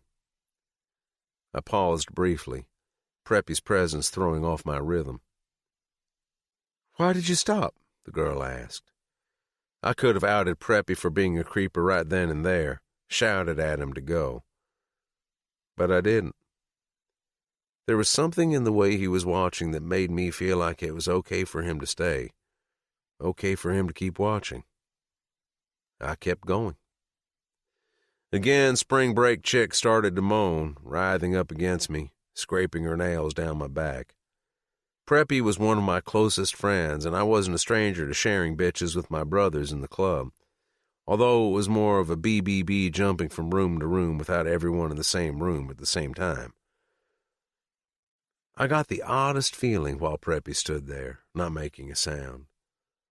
Almost like he needed this for some reason. Needed to see what normal fucking looked like. Like he needed to be a part of what we were doing. Preppy was one of my best friends, so I let him. It was the quietest he'd ever been. Since the day we'd met, I'd never known him to go more than a few seconds without talking, but as I thrust my dick harder and harder into the girl, he was almost stoic. When I noticed he was staring at her tits, I yanked her poor excuse for a shirt, a small scrap of silk, up to her neck, so he could get a good look at them bouncing up and down as I fucked her. His eyes glowed in appreciation, and he nodded his thanks. Figuring out Preppy was hard. From what King had told me about his past, he'd had a rough start in life. We all had. Preppy a little harder than most, but he never talked about it. Ever. I didn't fault him for that. I didn't exactly ever want to talk about my old man either. The thing was that Preppy could get girls. He did get girls. He wasn't as tall as me or King, but he was still tall.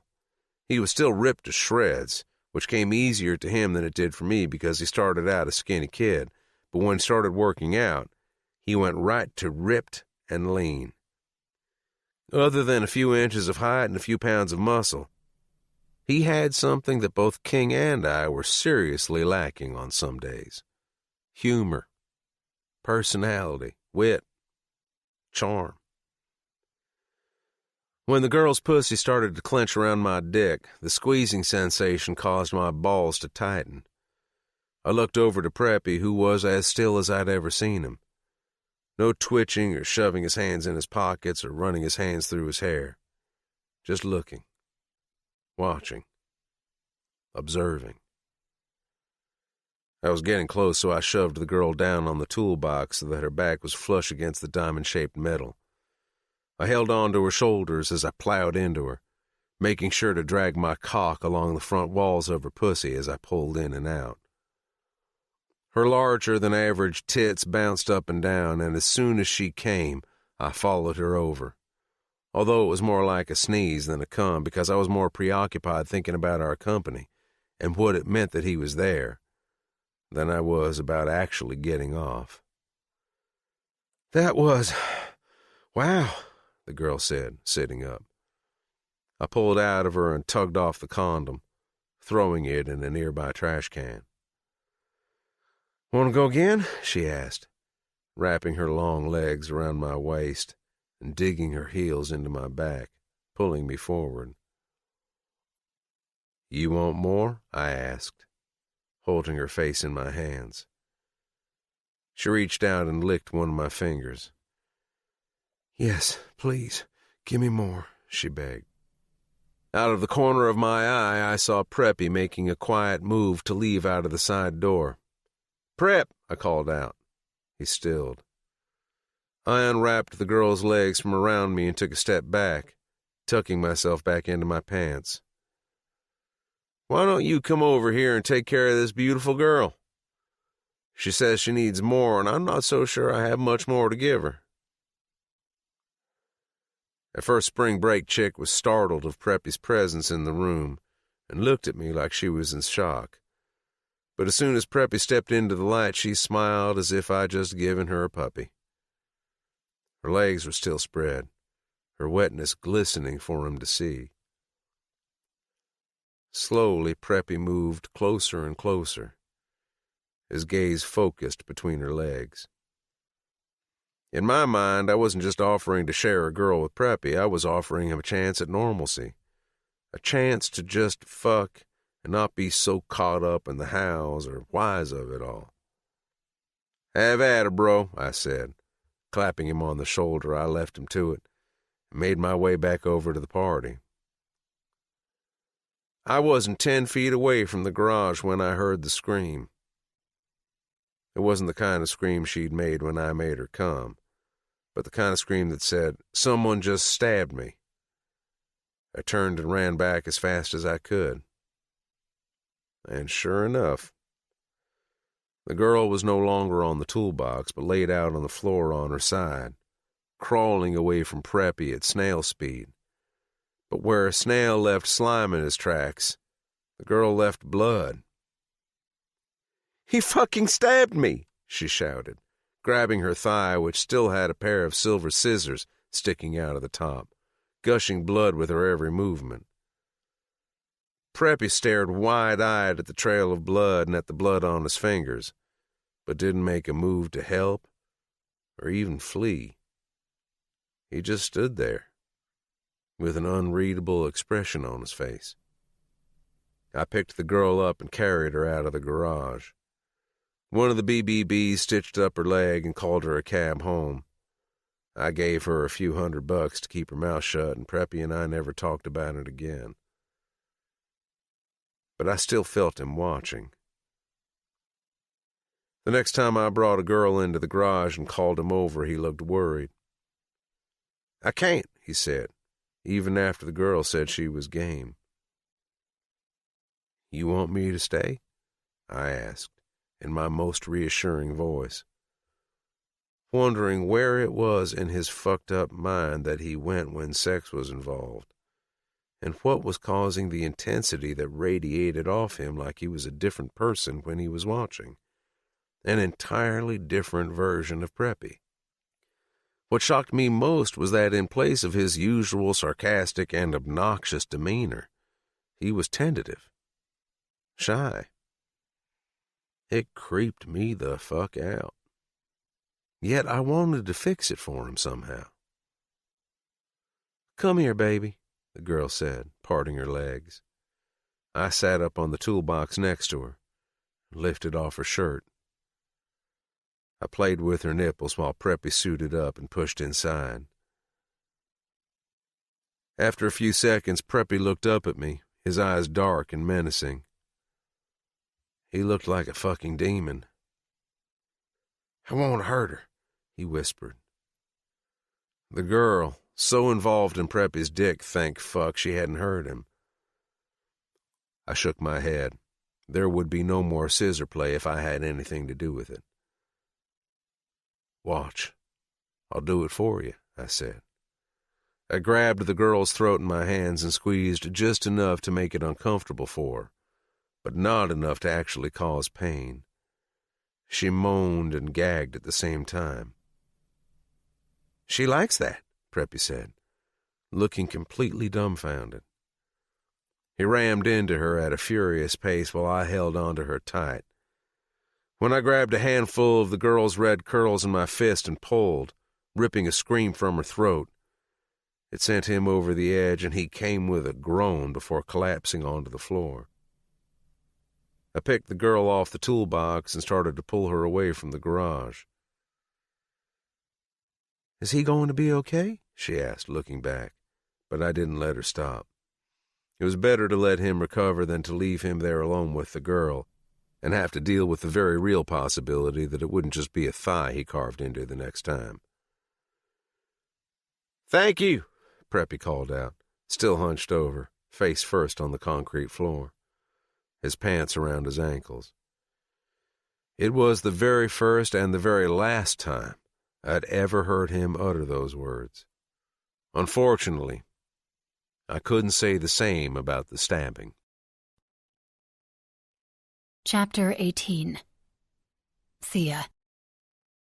"I've been thinking about it, and I think there's something wrong with your dog," Rage said. She was sitting on a bar stool at the kitchen counter, painting her nails.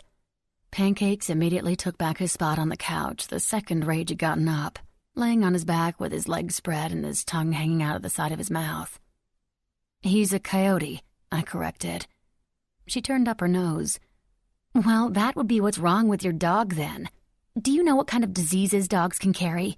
Never mind coyotes. I once heard that some dogs can carry STDs on their tongues, and with one little lick on the mouth..." Rage made an exploding motion with the hand she just painted. "Boom! Herpes." I was only half paying attention. My mind and body were still humming from my night and morning with Bear. "I don't think that's true."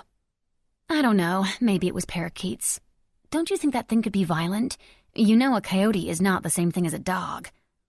"Rage, I've heard you say the same thing every day for 6 months."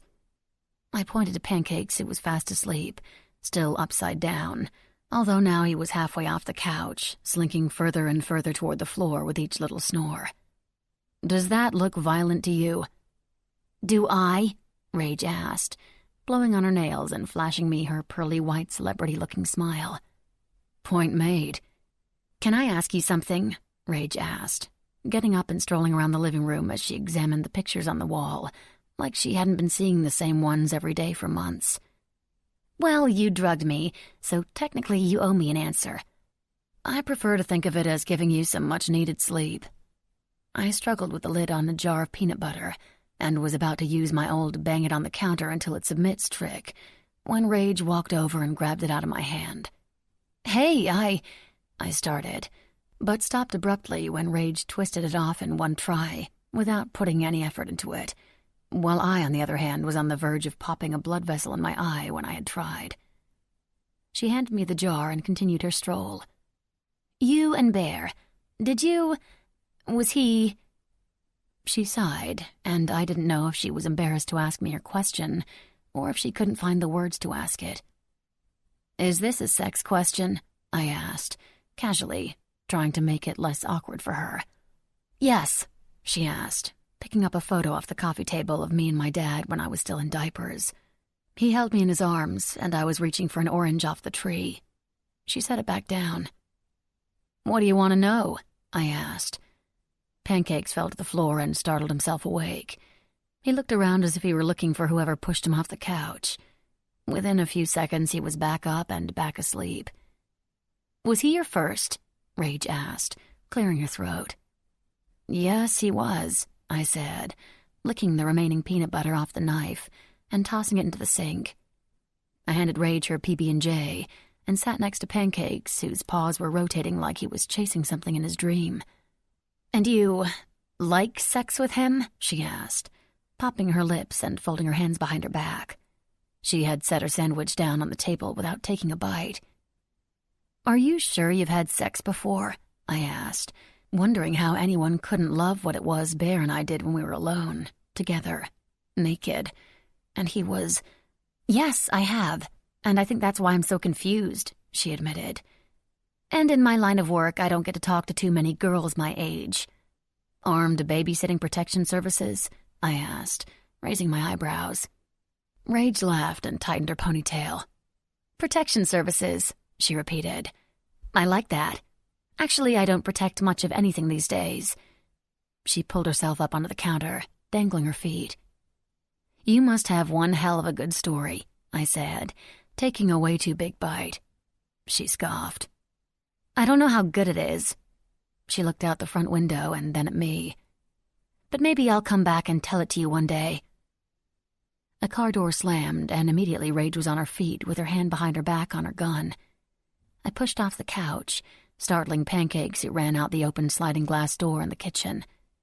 We walked to the front door, and I caught a glimpse of a familiar sedan I never wanted to see again. We both stepped onto the porch, me first with Rage following close behind. "It's no one," I grumbled. "Just some guy I shot once," I said loud enough for Mr. Coleman to hear, as he made his way up the walk, stopping just short of the steps. "Well now, that's not a very nice greeting when I brought you a present," Mr. Coleman said, holding up a manila envelope, bringing memories back of the last time he was here, and of another envelope he'd held. I folded my arms over my chest. Rage stayed behind me, just outside the doorway. "Mr. Coleman, you can take your envelope and get back in your car and leave. Or is this going to end the same way it did last time?" Mr. Coleman smiled and put a hand over his heart.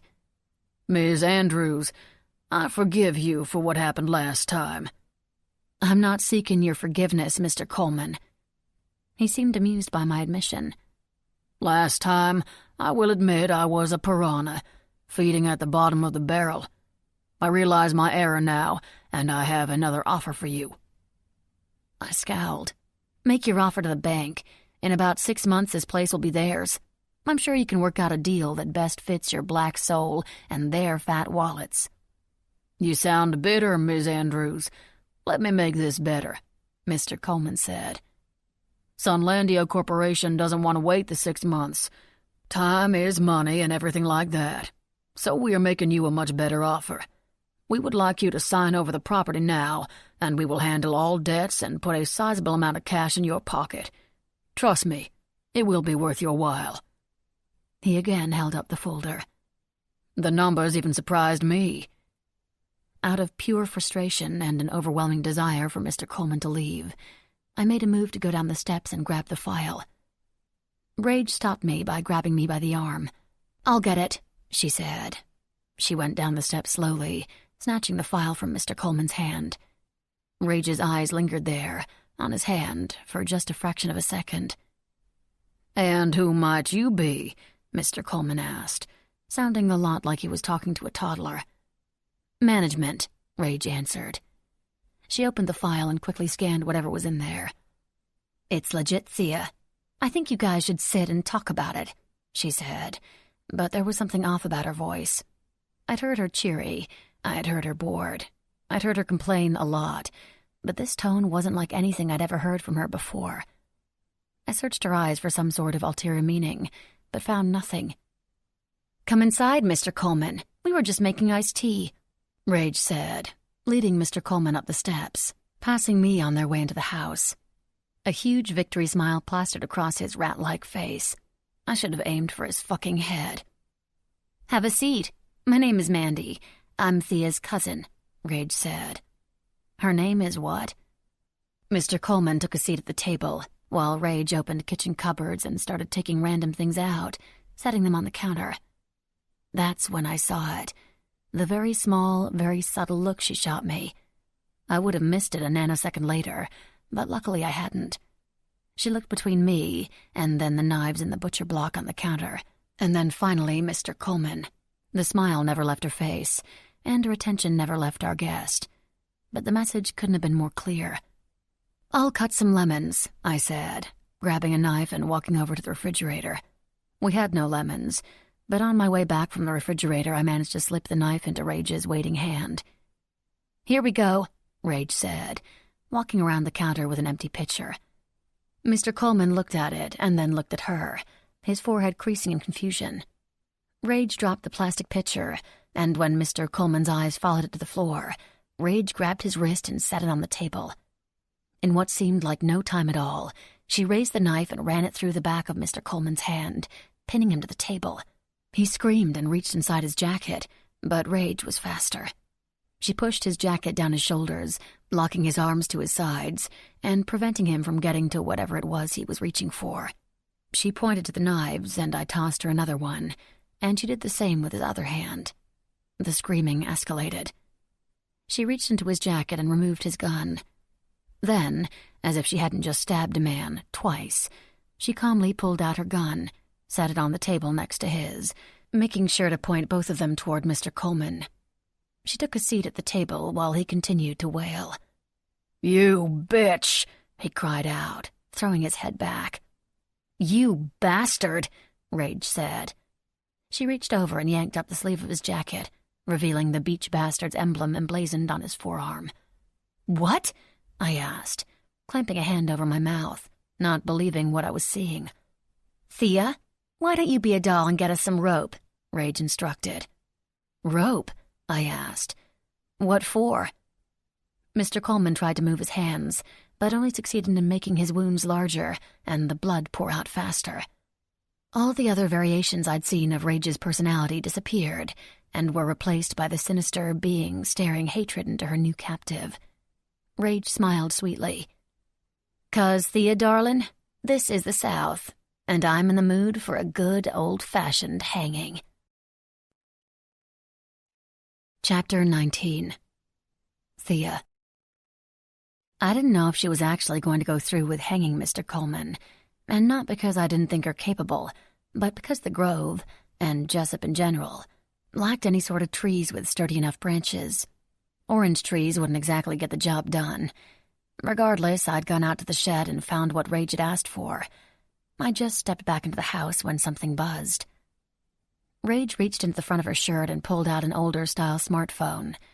Mr. Coleman was passed out in his chair, his hands now covered in red, his blood dripping to the floor off the side of the table.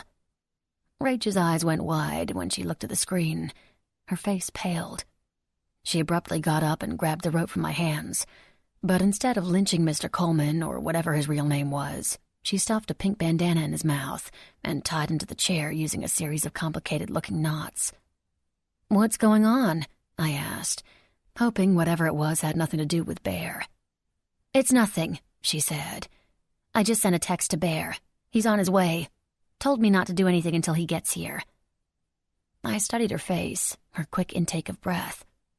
"Okay, but your phone, what was that?" "Who was that?" I asked again, and that's when she looked up at me with glassy eyes and handed me the phone. It was a selfie of a boy a little older than us, handsome, almost pretty. He was smiling into the camera, making a silly face with his hand on his chin. "He's cute?" I said, but it came out like a question. I handed her the phone back. "He is, but he's also in trouble," Rage said, staring down at the photo and running her fingers across the screen. "You got that from a selfie? He looks happy to me." I leaned over to look again, just to make sure I didn't miss anything. But again, nothing stood out to me as being out of the ordinary. Rage put her phone back into her shirt. "It's his bat signal," she said. "His what?" "His bat signal. He doesn't like selfies. Said he would never take one. It's our sign. He was only supposed to send one when he's in trouble." "Rage, who is this boy to you?" She bit her lip. I don't really know," Rage answered quietly. "You need to go to him," I said, making her decision easier. Rage started to protest, but I wouldn't let her. "Listen to me. If the roles were reversed and Bear was in trouble, I wouldn't give a second thought to leaving you. You said yourself that Bear's on his way. This dude is tied up and knocked out. I know how to shoot a gun. Go." I grabbed her by the shoulders and shook her like I was trying to shake some sense into her. "I got this," I assured her. Rage looked up at me, blinking through tears. In the next second, she grabbed her gun from the table and handed me Mr. Carson's. "Everything will be fine," I said again. She nodded. "Thank you," she said, before disappearing out the door. Everything was not fine. Bear would be back soon, and then I would be leaving that house and that town forever. I stared down the hall at my parents' closed bedroom door. Neither Rage or I had opened that door in all the time we'd been there, and although I'd taken back some of the power the house had held over me, I hadn't quite reclaimed it all. I was afraid if I left without making my peace with it, that it might haunt me forever. I checked to make sure my prisoner was still tied tightly to the table, and still unconscious, which he was. Before I had a chance to think too much about it, I was standing outside the closed door of the room I feared the most, the room where my father took his last breath, my parents' bedroom. I turned the knob and pushed open the door, which creaked as it slowly revealed the room to me. My father's blood stained the wooden floors, which were buckling at the seams under the dried pool of red. Reluctantly, I took a step inside the room. Maybe this isn't so bad after all. It's just blood. I ran my fingers over the ornate gold-framed mirror that hung above my parents' dresser. One of my mother's favorite flea market finds. I picked up a bottle of my father's cologne and sprayed it into the air. Inhaling deeply, I smiled, remembering better times.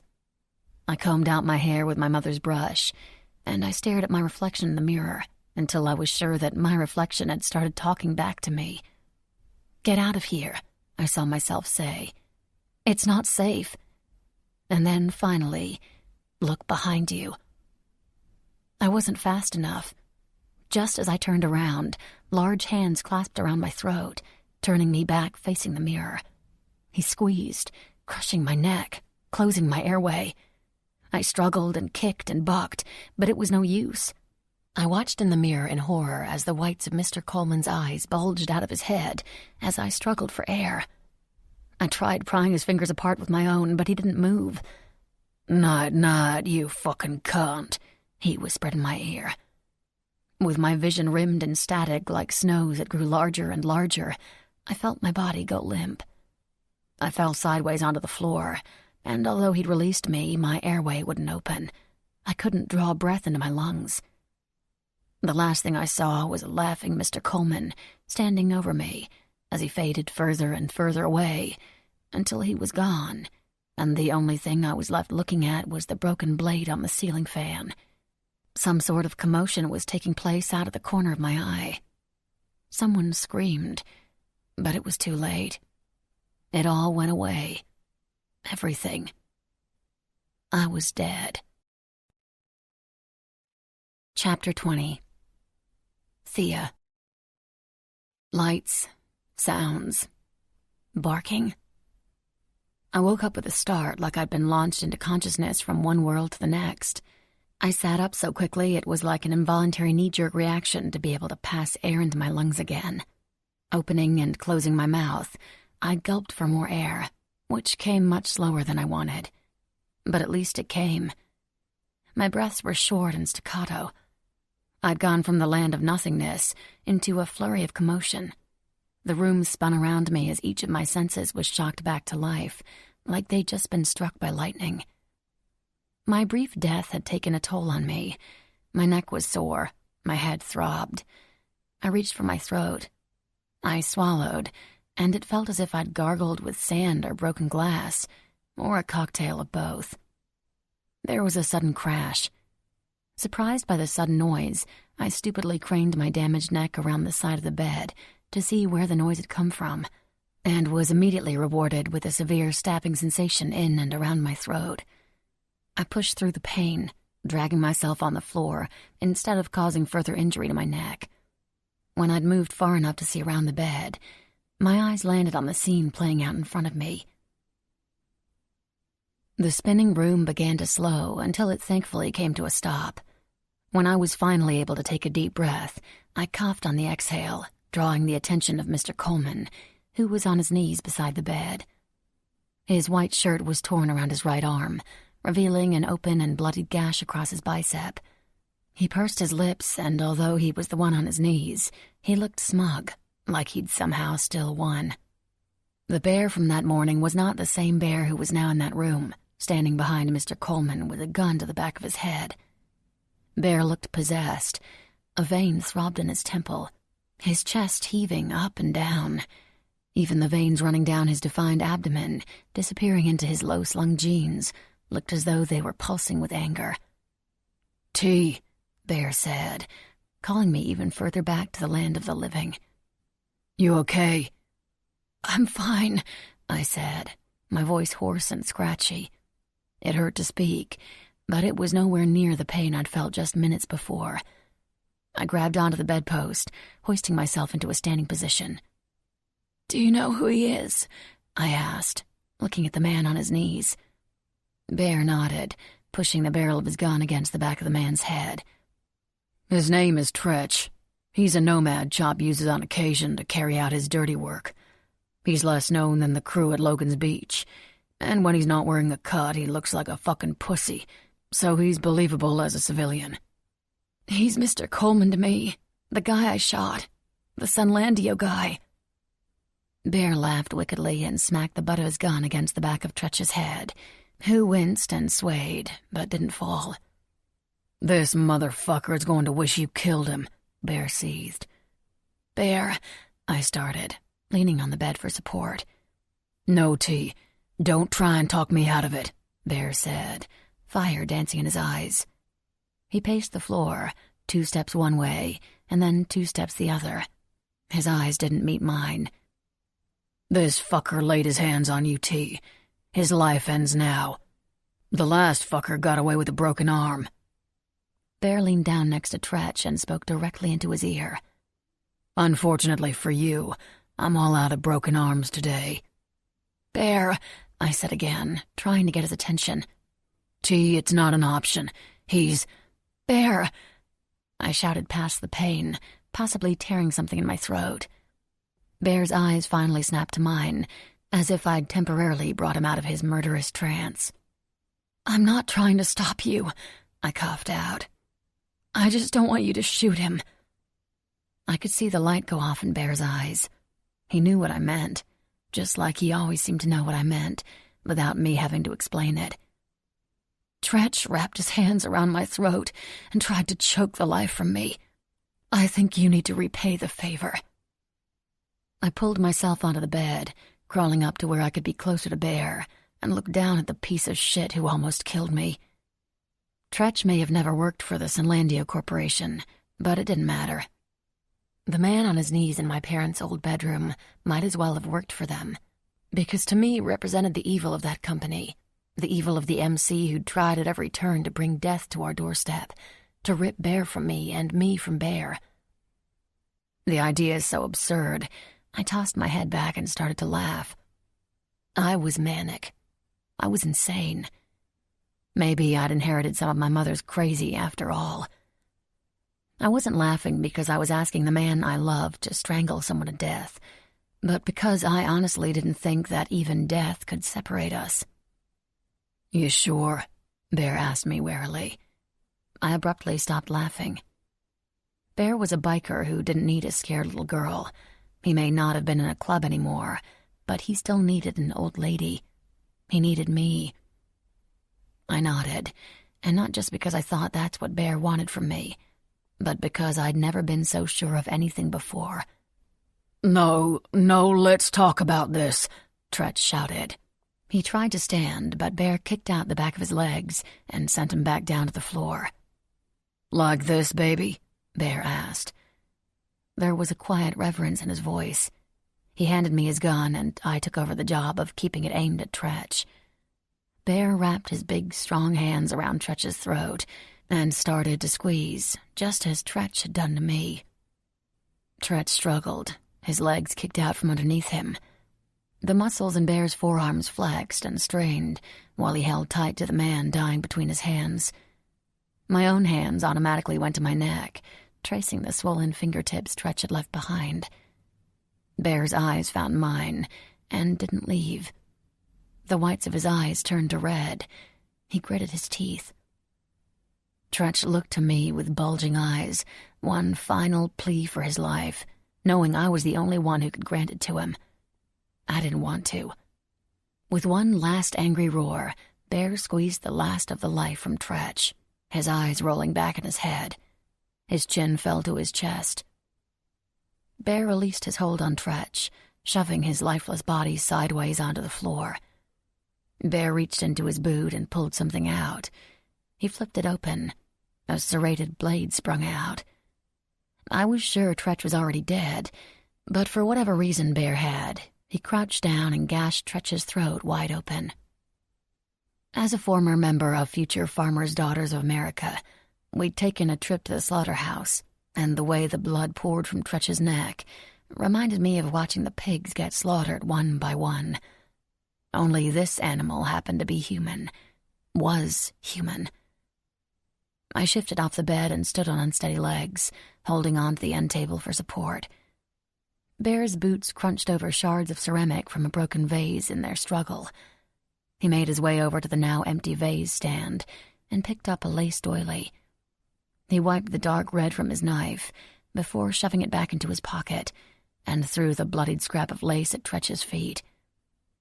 Tretch might have been dead, but Bear's anger was alive and well, so much so the room was thick with it.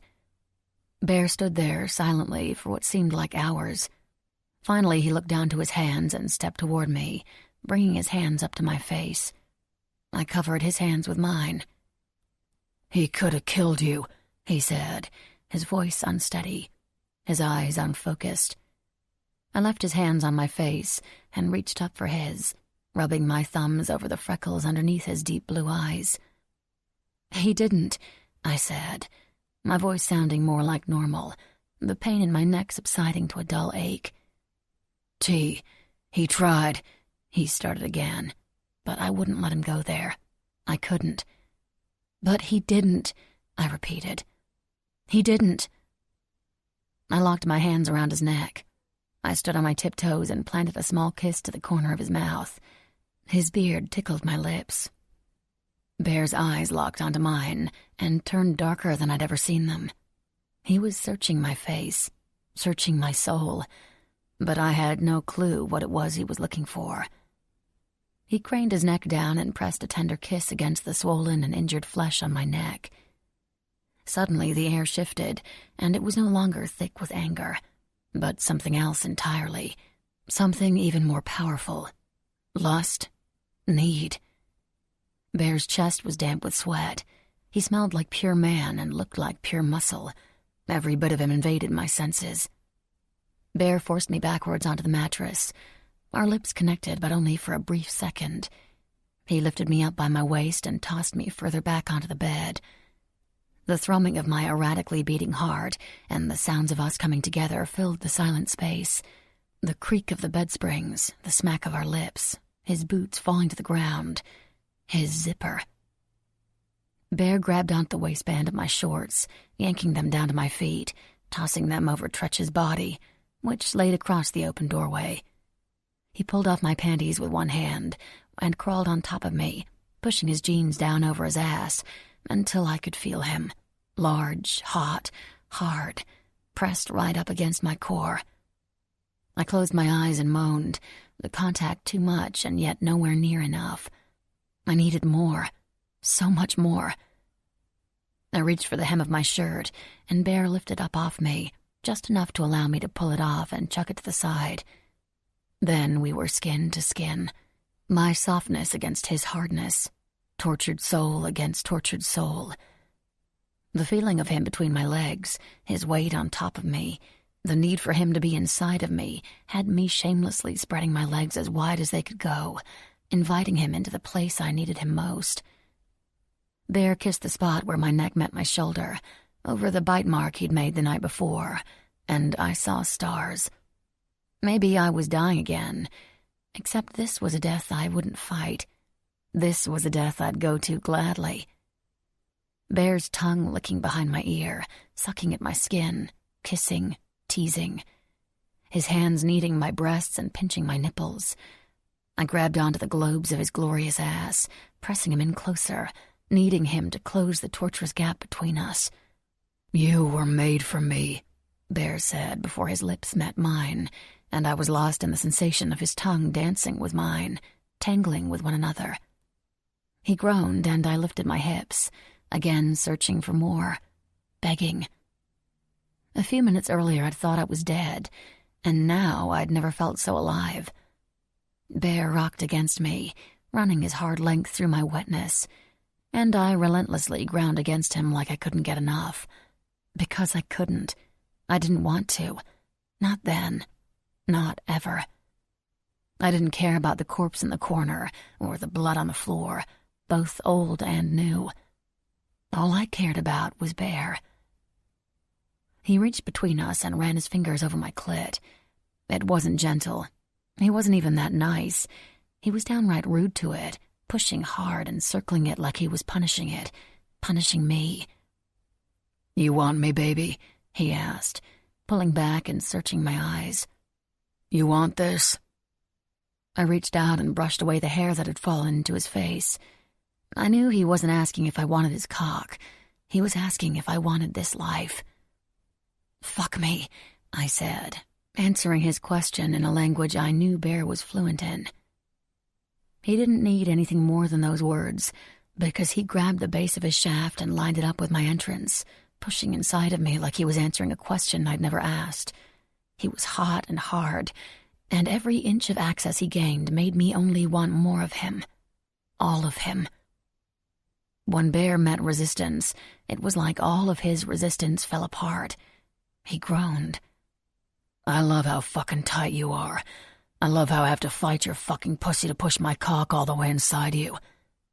He pushed in again and again, until he was so far inside of me, body, heart, and soul, that I was almost afraid of how deep our connection was. It was about more than sex. It was about us, and we were a lot like our sex in a way. It hurt. It felt amazing. I never wanted it to end. Bear pushed my knees apart, spreading me as far as I could go, opening me up as much as I could give him. He thrust wildly. "Look at me, baby. I want you to look at me when you fucking come," he ordered. His voice was strained, his hair falling into his face all over again. The muscles in his forearms and shoulders flexing as he held himself over me, bracing himself on the mattress with both elbows beside my head.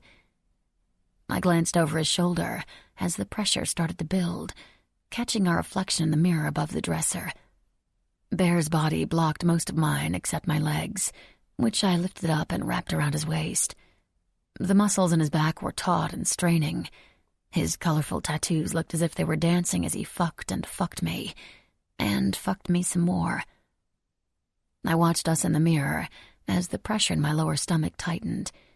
With each push in and pull out, Bear touched a spot inside of me that had my mouth falling open and my entire body clenching around his relentless and massive cock. Faster and faster, harder and harder. Oh my God, and holy shit. My pussy clenched around him. I was close, so very close. I lifted my lips to grant him as much access as possible. "Ah," he groaned. "I fucking love it when you do that," he said, his forehead beading with sweat. I lifted my head off the mattress and lightly bit his nipple. My neck injury, although still there, temporarily forgotten, as the pleasure portion of my brain temporarily set the pain portion packing. "Fuck, T." Bear thrust harder, angling himself so that his shaft rubbed against my clit with every stroke of his cock. I closed my eyes, about to be taken over the edge, about to come. "Open," Bear ordered again. He grabbed my face, forcing me to look into the deep, dark pools of blue. He thrust once, twice, 3 more times, until I was coming so hard I felt it all the way in my toes.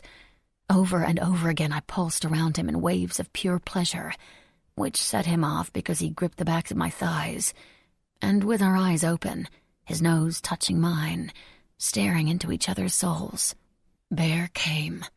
Hard. A guttural roar tore from his throat as he spilled himself inside me. I'd never heard anything so beautiful. His warmth spread inside me, and I moaned because nothing felt better than how it felt to be fully consumed by the man inside me, on top of me, in my heart, by Bear. He fell onto my chest, and with his lips against my skin, before his orgasm had fully subsided, his cock still twitching with his release, he whispered 2 words that stopped my heart. "Marry me." I paused, unsure if he was serious, My stomach knotted with nerves. My pulse still pounding from the mind-blowing orgasm was now beating so hard.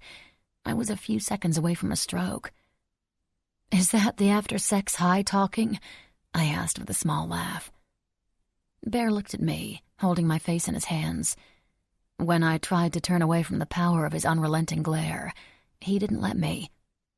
"T, I fucking love you," Bear said, dipping his head, kissing me long and hard. When he pulled back and saw that I was still confused, he asked, "Do I fucking look like I'm joking?" No, he didn't. Holy shit. Bear buried his face in my neck and inhaled, breathing me in. I could never get enough of knowing he wanted me as much as I wanted him.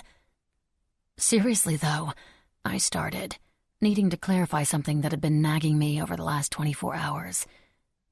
"I know you want your club, and if not the bastards, then a new club, a better one. You don't have to give that up for me. I need you to know that."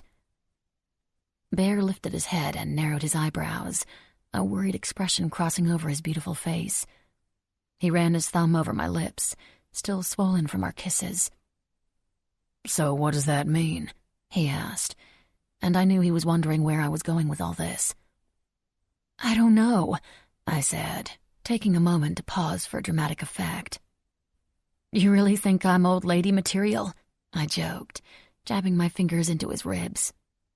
Bear laughed, and it sent a wave of tingles over my skin. I made a note to myself to make him laugh more. He grabbed hold of my wrists and held my arms down above my head. "Babe, we just fucked. The best fuck of my entire life, with the dead body less than 3 feet away. If that doesn't make you old lady material, I don't know what the fuck does." It was my turn to laugh. "So say you'll marry me already and stop fucking stalling," Bear said, looking down to me with a boyish grin on his face. "Yes," I said, because there was no other answer. There never was.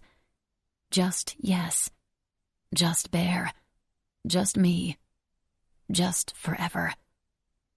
In that rickety old farmhouse in my parents' old bedroom, with my father's dried blood staining the floor and an open-eyed corpse looking on, Bear had proposed.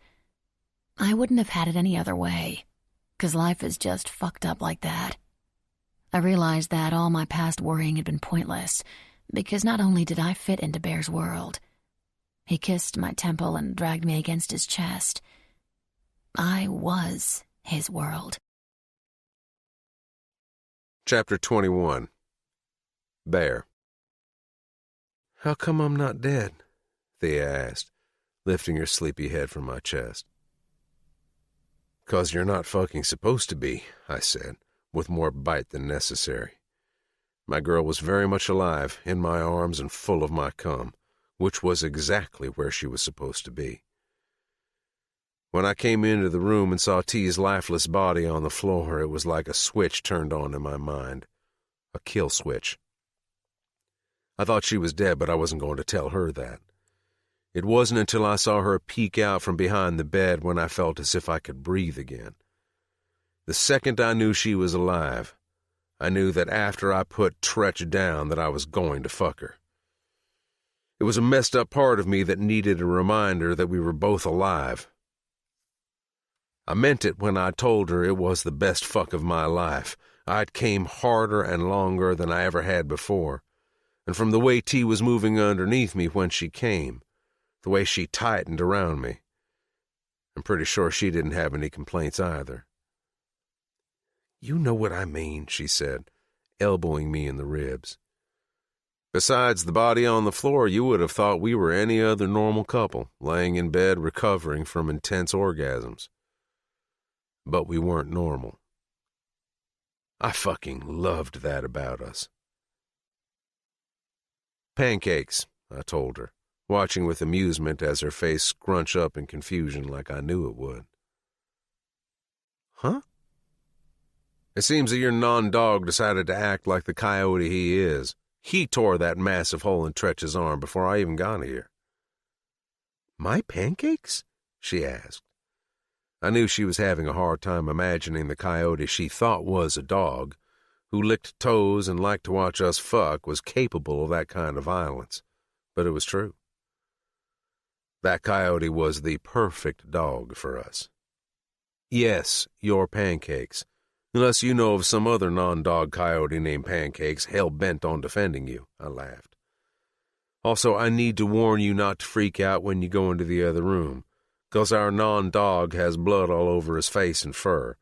Right now he looks a lot less like a regular dog or a coyote, and more like motherfucking Cujo. He's the best dog, she said sleepily, her eyelashes fluttering against my skin. He's a coyote, I corrected softly. He's the best coyote, she muttered. He sure is, I said, kissing her softly on the lips. She moaned, and I could tell by the way she was tossing her head around that she was trying to fight off sleep. Did you find her? Your mom? T asked through a yawn. No, I answered. We looked in every shelter up and down the coast, but there was no sign of her. Stone's lead turned out to be a dud. We have time to figure out another plan, though. Chop and the MC are out on a ride. Looks like they won't be back for a couple of weeks or so. She opened her eyes, although barely, glancing up at me through little slits. This was kind of fucked up. Nah, this was nothing, I said, waving her off. If you want to know what fucked up is, you need to meet Jake. Who's Jake? Is he a friend of yours? She asked. I shook my head. Jake helped us when Ray was in trouble. That doesn't sound so fucked up, she said, trailing soft, lazy kisses all around my chest. No, but that's why he's the most fucked up person I know. You never know what side he's on. Also, it doesn't help that he looks like sunshine, blonde hair and blue eyes. The kind of looks you'd see on one of them TV shows all the teenagers like these days. But that kid's got the devil in him. Only human lives he values are his wife Abby's and now his kid. Jake's the only person in the world who scares the shit out of me. You know, besides you. Sounds a little like Rage, T said. And if he saved Ray, then Jake's okay by me. T linked her leg over mine, her little thigh resting over mine. Her knee grazed my cock, which should be as exhausted as T, but was seriously thinking of how hot another go-round would be. I mouthed a silent thank you to Tretch as I stroked T's wild hair. After all, it was because of him my girl realized what I'd known all along. How strong she was. How resilient she was. She was going to be a great old lady. T's eyes danced behind her eyelids like she was watching a dream unfold. In the stifling Florida heat, we only had a few hours before Tretch started to smell, but cleanup could wait for a little bit while T napped. I wasn't anywhere near tired. Besides, I had no use for dreams when mine was already lying on top of me, fast asleep. Chapter 22. Thea. Rage showed up to grab some of her things, and when I said goodbye to her, she just shrugged and walked off into the grove. Where is she going? I asked Bear, who ended his call to Wolf and shoved his phone in his pocket. Wolf was going to be the one who was going to be running cleanup on Tretch's body. Bear shrugged. I don't know. Never do when it comes to her. I followed him over to the truck. Can I ask you something? Shoot, Bear said, hopping in. I got in the passenger side and slammed the door. Pancakes, without having to be told, hopped in the bed. Why her? Why Rage? Why not have some big security dude or big bouncer guy look after me while you were away? I asked the question that had been nagging me since the day I'd met Rage. Bear started the engine and we pulled out onto the road. Rage doesn't care about anything but the job. Things, places, people. She's done a lot of tracking for the club, and I thought she'd be the one to best protect you if it came down to it, Because unlike a bouncer or security guard, Rage wouldn't hesitate to pull the trigger. That makes sense, I said, finally having my answer. But for some reason I'd thought there would be more to it than that. A muscle under Bear's eye twitched. "What?" I asked. He waved me off. "What?" I repeated, demanding to know what had his face contorted in a way that made me think he was trying not to laugh. Unable to contain himself any longer, Bear burst out into laughter. "What the hell is so funny?" I asked, growing annoyed as he leaned over the steering wheel, holding onto his stomach with one arm. Bear set his hand on my thigh and gave it a squeeze. "T, do you really think I'd let a dude stay in the same house with you for 1 fucking second? Never mind 6 fucking months." And there I had it, the truth behind the truth, which, when it came to Bear, made the second truth make a whole lot more sense. We were still laughing as Bear pulled us onto the highway, and we headed back to the place where it all started. Back to Logan's Beach, back to Ray, King, the kids, and back to the apartment I'd grown to love. Nobody was home when we arrived, and we hadn't been back for more than a few minutes before Bear had already stripped me naked and was on his knees in front of me, worshipping between my legs with his talented tongue and mouth.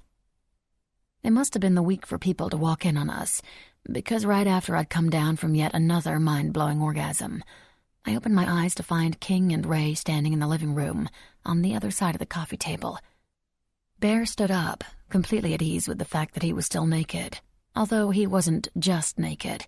He was naked and very, very hard, his mouth still glistening from lapping up every last bit of my orgasm. The solemn look on both their faces made me realize they were there for a much bigger and more serious reason than trying to catch us in the act. "You might want to put some clothes on for this," King said, and suddenly I was all too aware of my nakedness. Bear led me into the bedroom, and I was still getting dressed when he left the room after throwing on a pair of boxers, leaving the door open on the way out. "What the fuck is going on?" he asked. I looked out and spotted the worried expression on his face, and suddenly I was as worried as he looked. "It's Grace," Ray said, choking out a sob and burying her face into King's shirt. He held her close by the back of the head and stroked her long, icy blonde hair. "What the fuck is wrong with Grace?" Bear barked, an angry burst of yelling that I felt deep in my chest. King reached out and placed his other hand on Bear's shoulder, but Bear jumped back like King was trying to stab him instead of comfort him. "Tell me," Bear demanded. I stepped out into the living room just in time to see King kiss Ray on top of the head.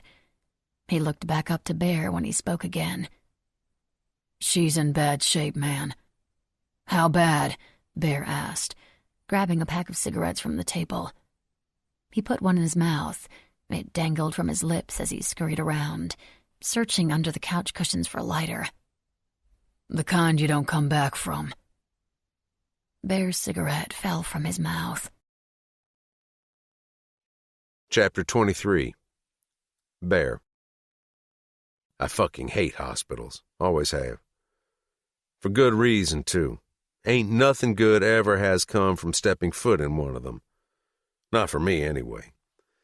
Actually, the fucking worst always happened. A wave of bad shit, along with the smell of antiseptic and disappointment, hit me in the fucking face every single time those automatic glass doors opened, followed by me frantically asking a million white-coated fuckers where the brother I was looking for was. Usually they were dead. It was at that very hospital where we'd come to see Grace, through those very same fucking doors where a white-coated cocksucker came out and officially told us that Preppy was a goner. I'm sorry. There was nothing more we could do. I remember everything about that night, down to the pussy-ass yellow smiley-face tattoo the doc had on the outside of his hand. The last time I was there was when I drove Ray, who was in pretty bad shape after being beat to shit by her fucking ex-husband douchebag, and King, who was all shot up, to the emergency room that smelled of unhealed wounds and misery. My immediate reaction whenever I went to a hospital has been to get on my bike and drive as far away as I possibly could. Which sounded pretty fucking good to me as we walked down a seafoam-colored hallway, the wallpaper peeling at the seams. King and Ray were ahead of us, with Thea and I staying back a few steps. The last time I saw Grace, she was in better shape than I was, where I had been wrestling with every demon I'd ever come across. Hopped up on so much booze and blow it was a wonder I was even alive. She'd looked as if she could place in a marathon or give that juice guy on late-night TV a run for his money. We knew Grace had cancer. She'd had it for years. More than a decade, I think. At one point, her pain got real bad, and King gave her some weed and showed her how to smoke it so she could manage it better. For a while, that seemed to work. After that, she told us that the cancer couldn't keep her down and that she decided she wasn't going to die. Crazy thing about Grace was that we all believed her. When she said she was going to do something, she did it. Why did beating cancer have to be any different? But in walking down that depressing-ass hallway, looking into the rooms where countless other patients were hooked to tubes and machines of all kinds, I realized that this was different. Very different. Which was why seeing her in that hospital room with tubes coming out of her arms and a breathing mask over her face, looking every bit the frail woman she never wanted to be, with sunken cheeks and deep circles under her eyes, caused me to stop in the doorway. The woman lying on the bed didn't even look like her. The woman I'd known for 15 years had a fire around her that could make the biggest, baddest motherfucker out there say thank you, ma'am, and wipe his boots at the door. "There you are," Grace said, with a low, scratchy voice. Her chest contracted and she gasped. "I've been waiting for my boys. Where's my Abel?" she asked, taking King's hand. "I'm right here," I said, tugging T in behind me. "Maybe you should take turns speaking with her," the doctor stated, without taking his eyes off of his clipboard. "We don't want to overwhelm her." "Who the fuck are you?" King asked. A vein in his neck pulsed, and whatever the doctor said next would determine if he'd still end up a doctor at the end of the day or a patient. The doc opened his mouth, but he quickly shut it. Smart man. He scanned the barcode bracelet on Grace's wrist with a tool connected to an iPad and made himself busy by checking numbers on the numerous machines and entering them into his tablet. "Brantley, my dear, it's fine," Grace said, tugging on King's hand to bring his attention away from the doctor and back to her. Ray kept her hand on the small of his back, using her own method of calming him down. "You guys go first," I said, tugging T back out of the room without waiting for King to respond. "Doc, can I see you for a sec?" I needed a minute to think. Plus, the last thing Grace needed was to witness King beating the life out of her doctor, if that's the route he decided to take. T and I sat in two lone chairs in the middle of the empty hallway. I don't mean there weren't people in it. I meant that besides the two chairs, there wasn't a single picture or painting anywhere I could see. The doc followed us out, still punching the screen on his tablet. His sneakers squeaked against the dull linoleum. T squeezed my hand, reminding me that I wasn't alone in this. "How long does she have?" she asked, and I'm glad she did, because although that was my question, I don't know if I would have been able to say the words. Also, there was a part of me, a big part, who just didn't want to know the answer. Actually, none of me really wanted to know. "Are you family?" the doc asked skeptically, pushing his glasses up his nose, seeking answers from his tablet. His fingers flew over the screen. When he came to a stop, he squinted down, his mouth moving as he read. I stood up and crossed my arms over my chest. I towered over the little pale-faced doctor and stepped close enough to him to make him feel how incredibly inadequate he would be in this fight not worth starting. Because if he didn't stop looking down at that fucking thing and answer my girl's question, there would be a fight. "We are as much family as she's got," I said. "You going to fucking tell me what me and my girl need to know, or what?" The doc cleared his throat. His face paled. He looked down at his tablet one more time. Actually, are you by chance either Mr. Abel McAdams or Mr. Brantley King?" he asked, pushing his glasses up his nose for the millionth time. "He's Abel," T chimed in. She stood beside me, and again I reached for her hand and was glad when I felt hers slip into mine. "Well then, you are her next of kin, according to her paperwork, so I can certainly share her status with you. Is Mrs. Jeffries your mother, by chance?" "Yes," I said without hesitation. She was the closest fucking thing I'd ever had, and if this motherfucker delayed one more second, me kicking his ass would wind up being my first positive hospital story. "Well, Mrs. Jeffries' cancer has spread, as you probably know. Brain, lungs. It's terminal. It's been terminal.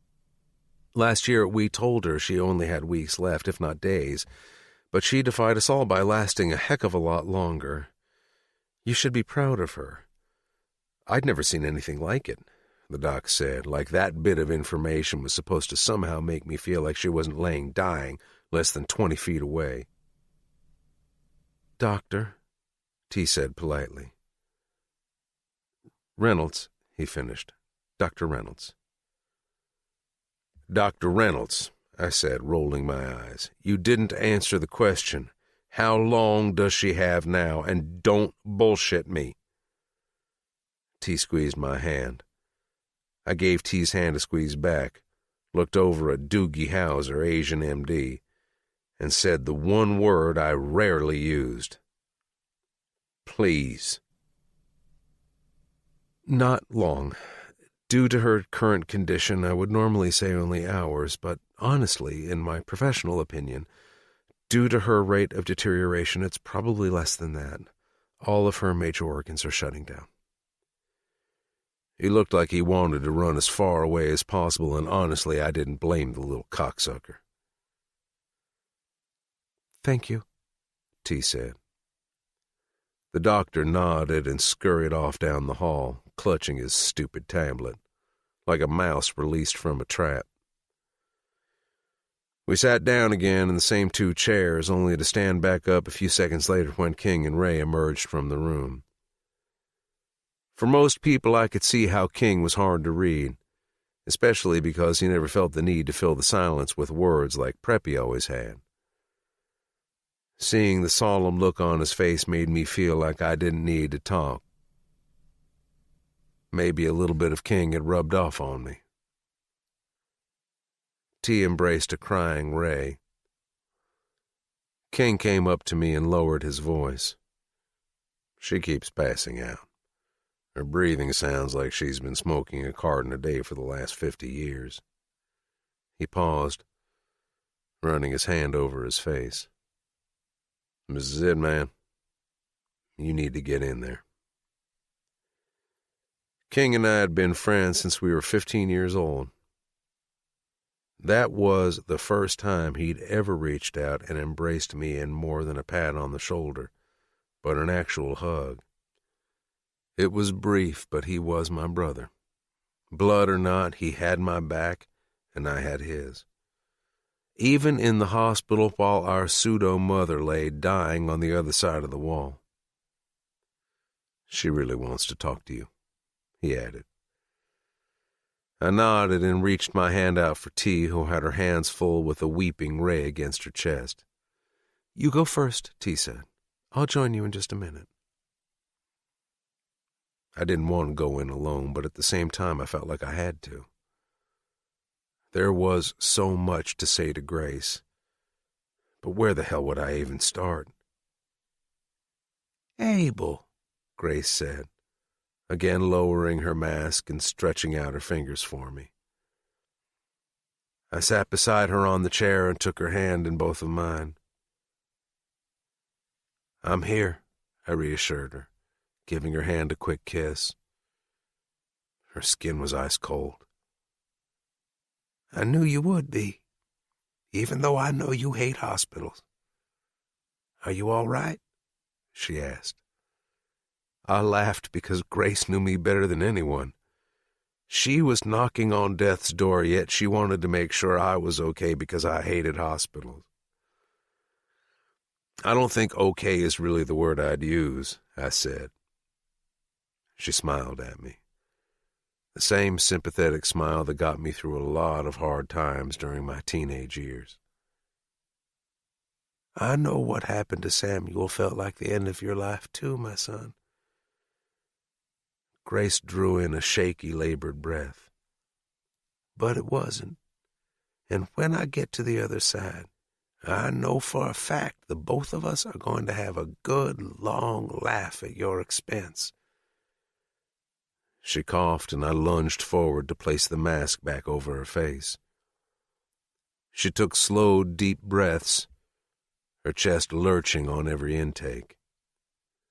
When she'd calmed, I said, "I wouldn't put it past either one of you."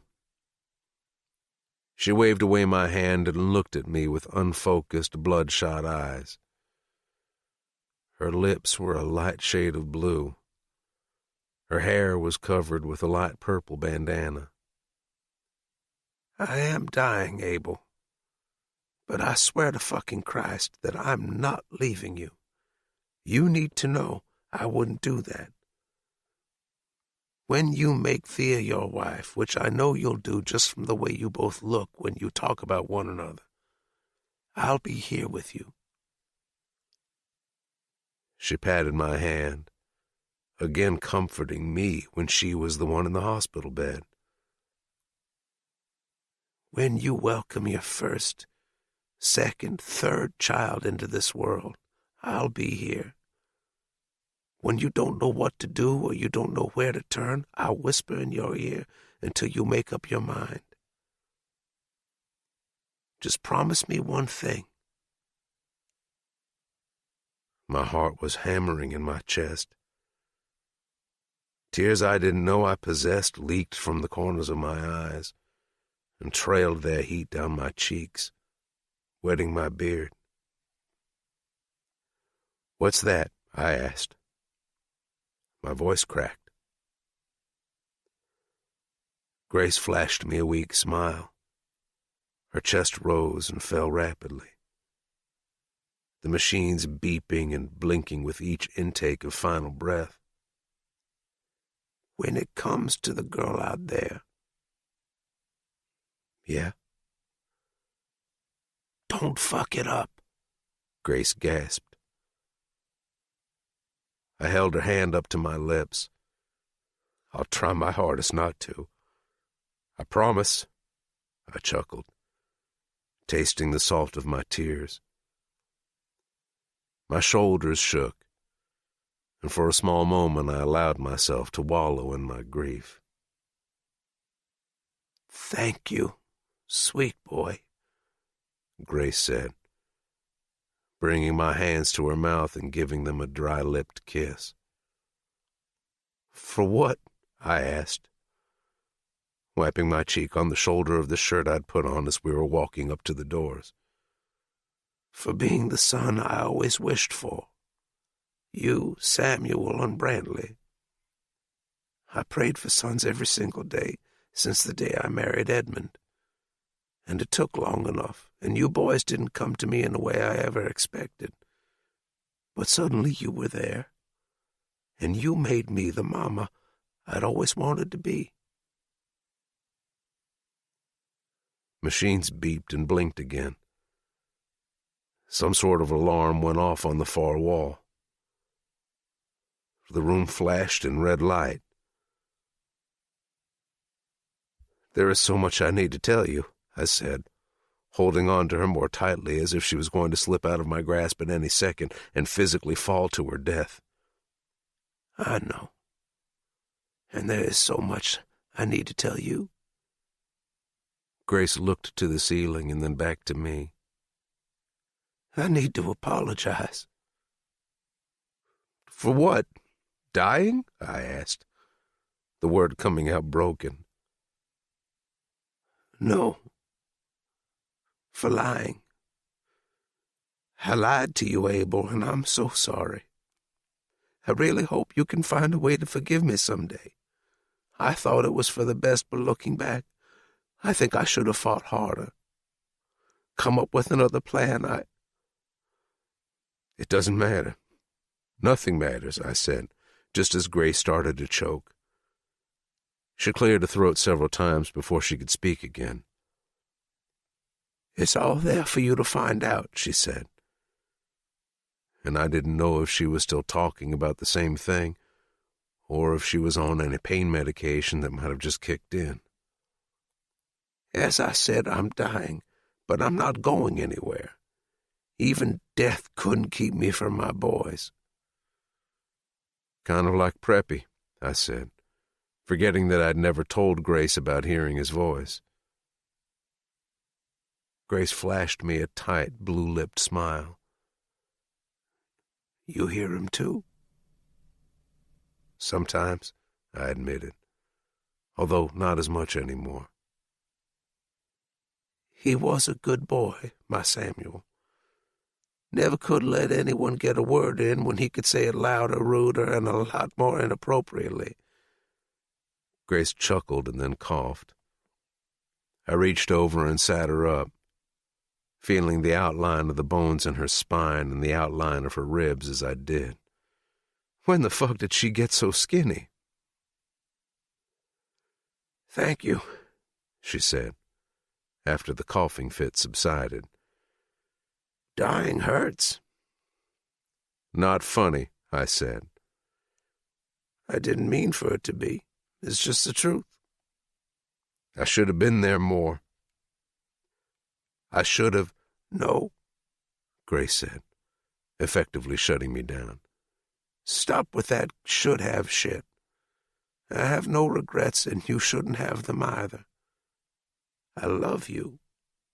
No matter what. For as long as I'm in this life, and for as long as the next will have me. Grace's eyes darted over my shoulder toward the door. There you are, she said, holding out her other hand. T stepped up and took it in hers, going to stand on the other side of Grace's bed. "What's going on with the alarms?" T asked. It's nothing, Grace said. I'm just dying and they know it. But the machines don't have human brains, so they seem to think I'm salvageable. They'll stop in a second.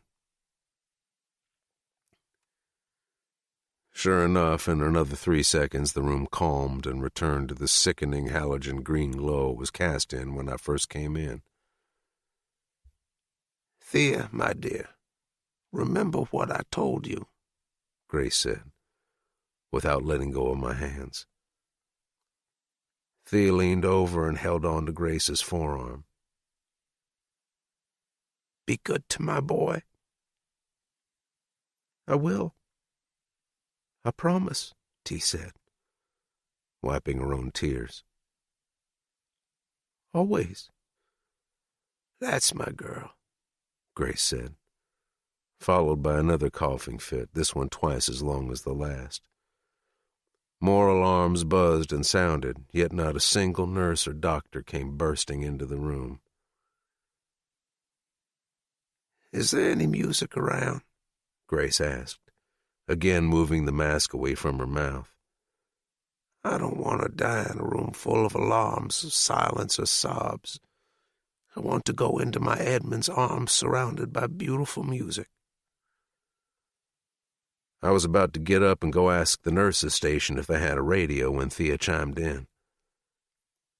What do you want to hear? She asked.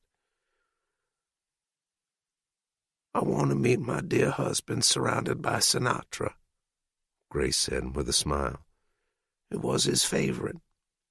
We danced to every Sinatra song there was in our living room. T nodded. Any particular song? Grace shook her head and covered her mouth again with the oxygen mask. She then took my hand and laid it on her chest and did the same with T's.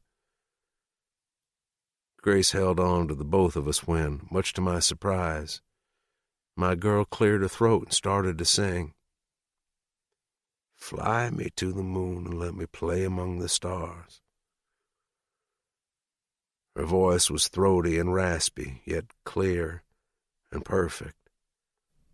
Grace relaxed into her pillows and held our hands tight as the machines went haywire once again. This time they didn't stop.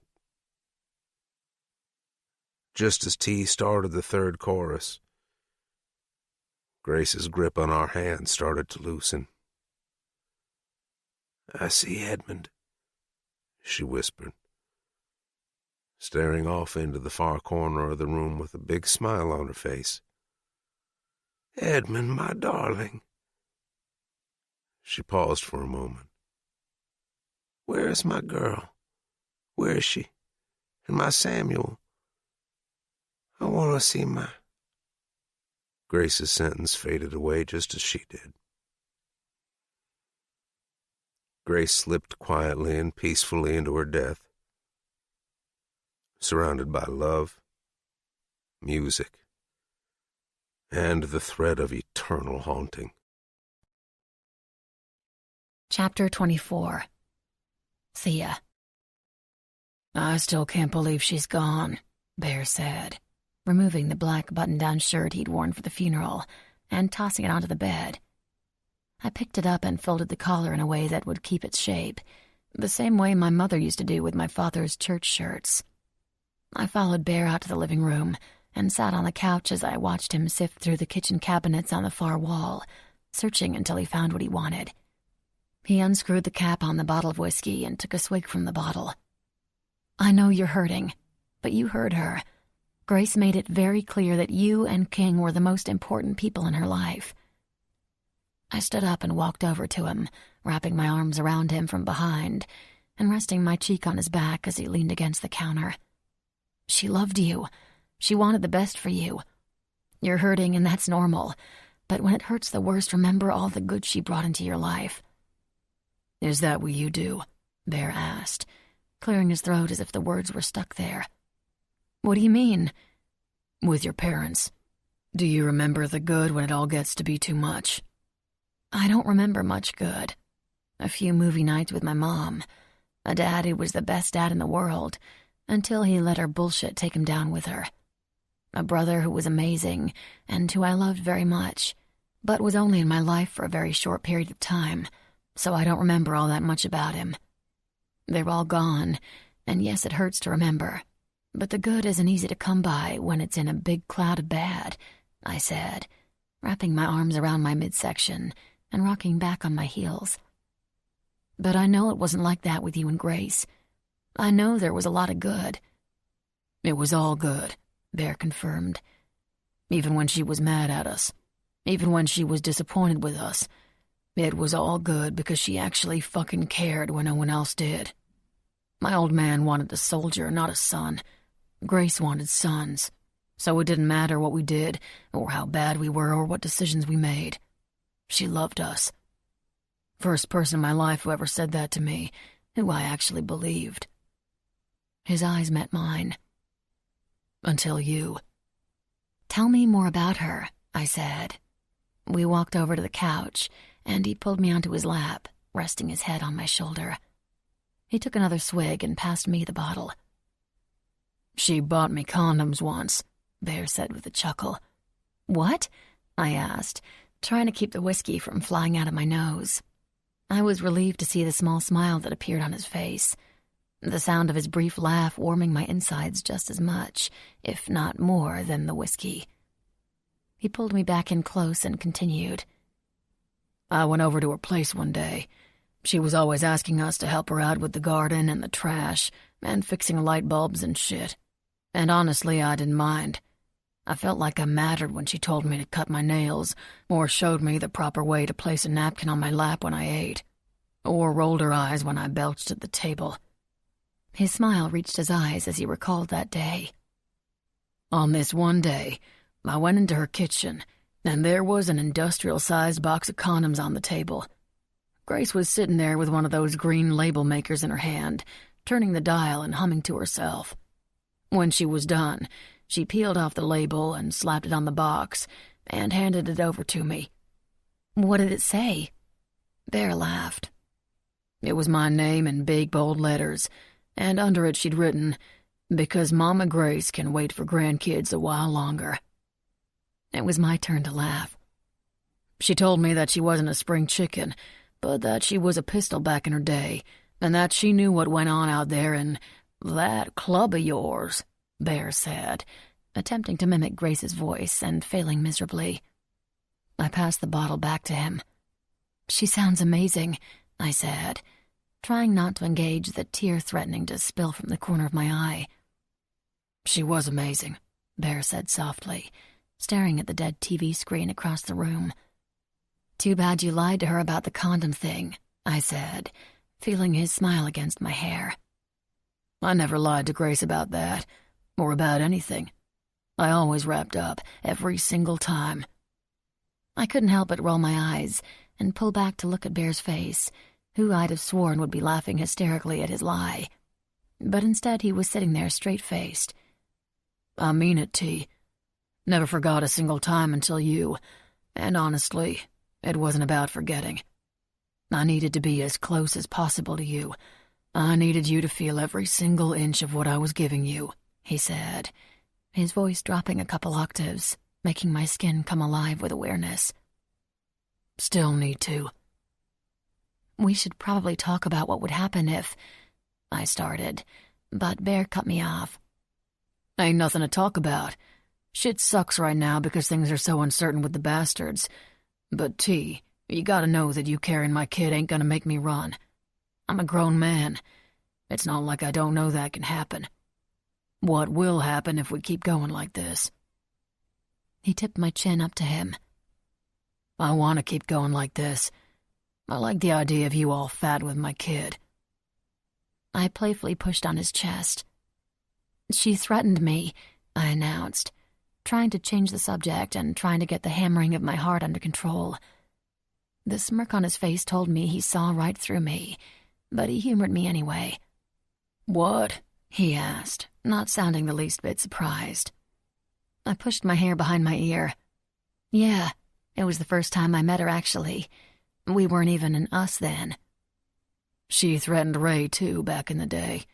It's a good thing. It means she liked you, Bear said.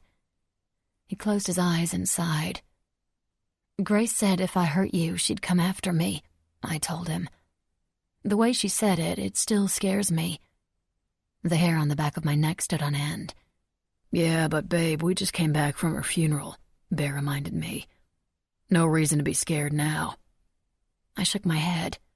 No, you heard her in the hospital. There was something in the way she said it that made me think that even death couldn't stop her from making good on her threat. I think you might be right on that one, Bear said, planting a kiss on my jaw. I think so too, I said.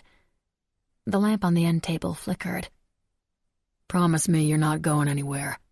It sucks that Grace is gone, but I can handle it, or I will be able to handle it, because I knew it would happen someday. But if something happened to you... Bear paused. I don't know if I could. No, I know that I couldn't.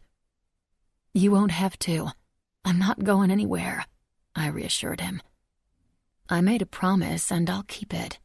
I will take care of him, I silently vowed to Grace. I snuggled in closer to Bear, who kissed me again, this time on my temple. I'd meant it. I'd take care of him with everything I had, or I'd die trying.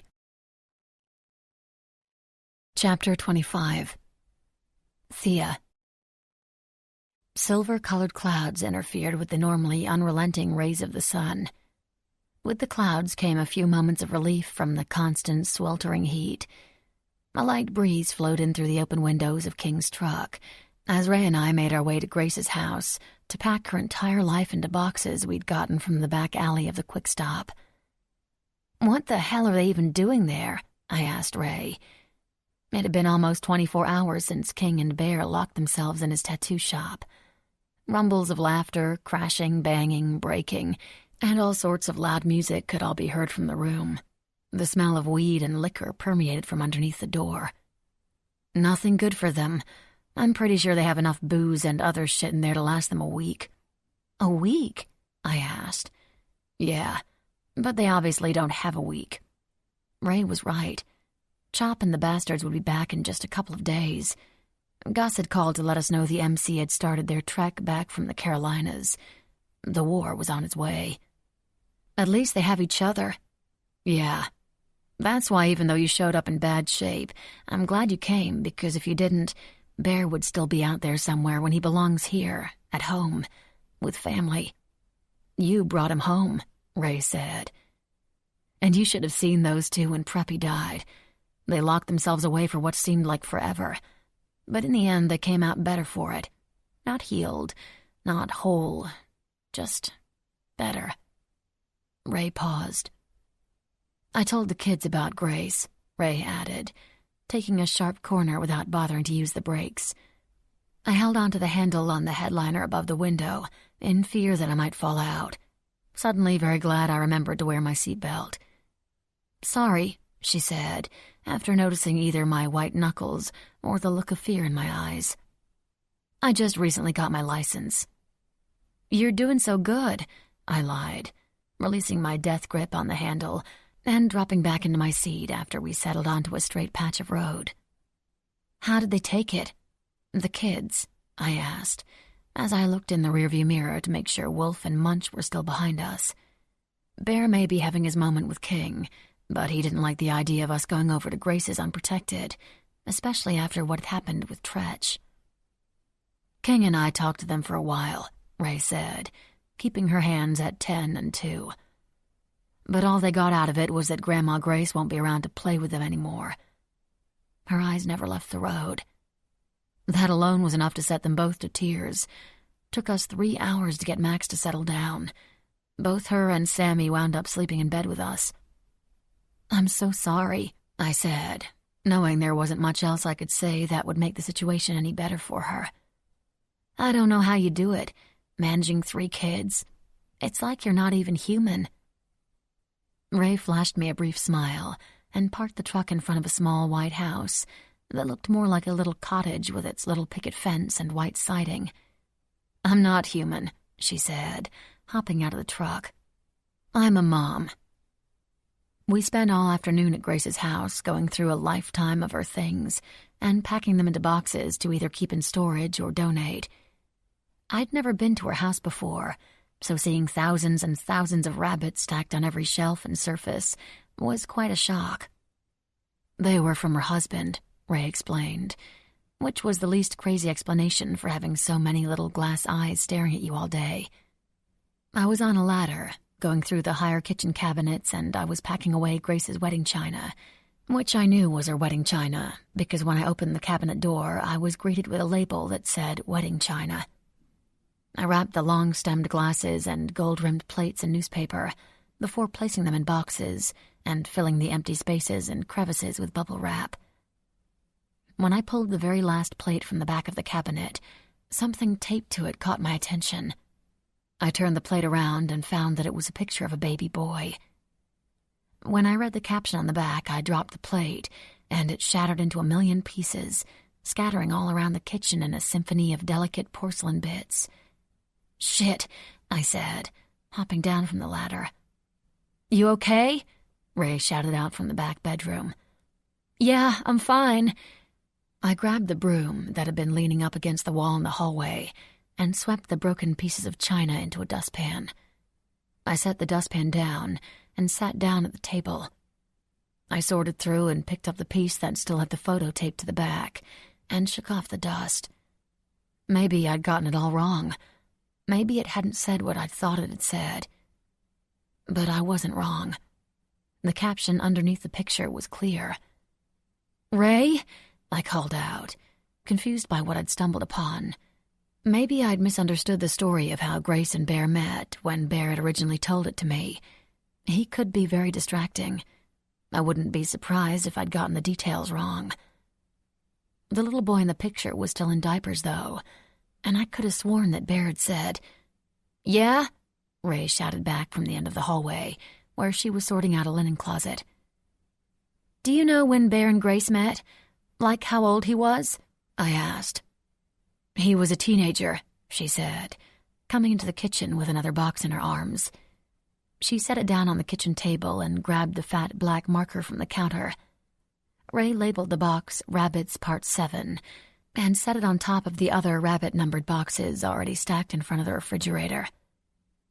King and Preppy met Bear when they were fighting about stupid kid shit. They all got into some sort of brawl or something, and then shortly after King introduced Bear to Grace. Preppy told me the story, although I'm pretty sure he embellished a bit, because the way he told it to me was that after he kicked their asses, he made them apologize to him and buy him new pants. I don't know about you, but I don't think Bear or King were much of the apologizing type. "Ain't that the truth?" I agreed. Ray held onto the back of the chair and set a hand on her hip, cocking her head to the side. "Why?" I held up the picture that was clearly marked to Abel. If Grace met Bear when he was a teenager, then why does she have a picture of him as a baby? Ray snatched the photograph from my hands, knocking over a ceramic glass ballerina rabbit from the corner of the table. It shattered on the linoleum, but neither one of us reacted to the sound of the second piece of Grace's life that we'd broken. "Maybe it's not really him or something," I asked hesitantly. Ray pulled out a chair and took a seat next to me at the table, her mouth agape as she stared down at the smiling boy who was sitting on a checkered beach blanket under the shade of a blue umbrella. "Maybe it's another Abel." Ray rolled her eyes. Another Abel with sandy blonde hair and blue eyes that just happened to be lying around in Grace's house. Maybe. Unsure of what other logical explanation there could be. "T, what do you think this could mean?" Ray asked. She'd been using Bear's nickname for me a lot lately, and despite the fact that when I was a kid every nickname I ever had made me twitchy, it didn't bother me at all coming from her or Bear. "Maybe Bear gave it to her, but then why would it be in her cabinet taped to the back of a dish?" I asked. "There is no way. Grace would have no reason to hide that. She loved pictures almost as much as she loved rabbits. If this was a picture he'd given to her, it would have been in a frame displayed next to a rabbit somewhere," Ray said, turning the picture over in her hands. "But then why?" Ray shook her head. "I have no idea. But whatever it is, it's making my brain hurt," she said, rubbing her temples. She reached into the back pocket of her shorts and pulled out her phone, snapping a picture of the Polaroid. "Put this in your pocket," she said, handing the photo back to me. "I have a feeling that the boys don't know anything about it either. I'm not going to call now and take them out of their powwow, so we will have to wait until tonight to show it to them. Grace wasn't one to keep secrets. Her policy was always about honesty, which is why this is all so confusing." "Yeah, I didn't think so either, but it pains me to have to wait until later. My curiosity is on a level 10 right now," I admitted. Patience was never a strong suit of mine. 6 months waiting for Bear didn't help that. "Mine too." Ray stood up again, grabbing another empty box from the pile by the front door. "Although I think I may have to wait even longer to talk to King, because lately he won't let me get a word out before trying to impregnate me again. Chances are slim to none for meaningful conversation before he accomplishes that mission. He's been knee-deep in baby fever ever since Nicole Grace was born." There was a slight annoyance in her tone, but it sounded forced. "It's like he's not going to be happy until we have to build another house for all these kids. And I'd really like to at least have a wedding before he goes through with his plan of using my uterus as a clown car. Or better yet, turn 21. That would be cool." I wagged my eyebrows. "Yet I get the sense that you don't really mind his methods all that much," I said, pressing my lips together and trying not to laugh. "No, his methods," she sighed dreamily. "His methods are good. Ray looked at me straight-faced before bursting out into laughter. He has this way of making me give in to him, no matter what. He could ask me to do anything short of nuking a third-world country, and I'd be all, "Okay." Makes me feel like an idiot. Ray shook her head and used the corner of the box in her arms to point at me. But hey, at least King wears shirts. I don't know how you ever get anything accomplished around Bear. If King never wore a shirt, I'd stand less of a chance than I already do. I'd be in that house giving birth like the old lady who lived in a shoe, she said, fanning herself with her hand. On that note, I think I'll go back and pack another box of bunnies. She disappeared down the hall. I took one last look at the baby in the picture before putting it in my pocket. I went back to the business of packing away Grace's life. For the rest of the day, I couldn't keep my mind off the photo or what it meant. Grace may have kept a lot of rabbits in her house, but that day I found out that she was also keeping something else. Secrets. Chapter 26. Bear. The last time King and I locked ourselves in a room and got fucked up for days was when Preppy died. This time may have been for Grace, but we had every intention of following through with the fucked up part again. "I don't know how the fuck you expect me to cover that entire thing," King said, blowing out the smoke he was holding and passing me the joint. He ran his fingertips over my biggest bastard tattoo on my shoulder and scratched his head. I rolled my eyes. "You're good at this shit. You covered up Ray's scar and you did that piece on Abby's back. Get on it, man. Don't let me down," I said, taking a hit. "Do you even know what you're going to want to cover it up with?" King asked, pulling at the skin on my shoulder like it would somehow change the tattoo into something he could work with. "No, and I don't care. Fucking surprise me. Anything but a big dildo or a portrait of the fucking Queen of England would be fine with me as long as this bullshit is gone," I said. King nodded, leaning in closer again to examine the largest of my beach bastard's tattoos on my shoulder. "All right, fucker," he said, leaning back. "I'll come up with something." "Good. Now do this." I pointed to the much smaller sketch I'd just had him draw. "Do I look like your bitch?" I shrugged. "No, but you're my tattoo bitch." "Call me that again, and you might get that dildo after all." King opened drawers in his toolbox and started pulling out his gloves, ink, and other equipment. Bad Habit by The Offspring was blaring through the speakers in the ceiling. As I waited for King to start, my eyes landed on something I hadn't seen in a long time. "Fuck, I can't believe you still fucking have that," I said, pointing to the plastic hog head on the wall. "And I can't believe you actually hung it up." King looked to where I was pointing and laughed, taking a long pull from the bottle of whiskey before setting it on the floor, snapping on his black gloves. "I found it in the attic. Ray begged me not to hang it up until I told her the story behind it. Now it's her favorite thing in here." King adjusted the height of his stool and rolled back over to the table I was sitting on. "They say you have to pick your battles," he said, looking back up at the hogshead. "I'm glad I actually won one for a change." I laughed, but talk of a battle had my mind going somewhere else, somewhere not too far off. We got 3 days before the war, a fourth of the soldiers that they have. "You think we stand a shot?" I asked King, knowing he'd give it to me straight. "I don't know," King said, tapping his gun into a small plastic container of black ink. "But if we don't do something, the threat never goes away." "Ain't that the fucking truth?" I agreed. "I don't want to be looking over my shoulder or T's shoulder for the rest of my fucking life." I paused, taking another hit. I held it in as long as I could and released it with a small cough as my lungs fought to push the smoke back out. "You gotta do me a favor, though, brother," I said.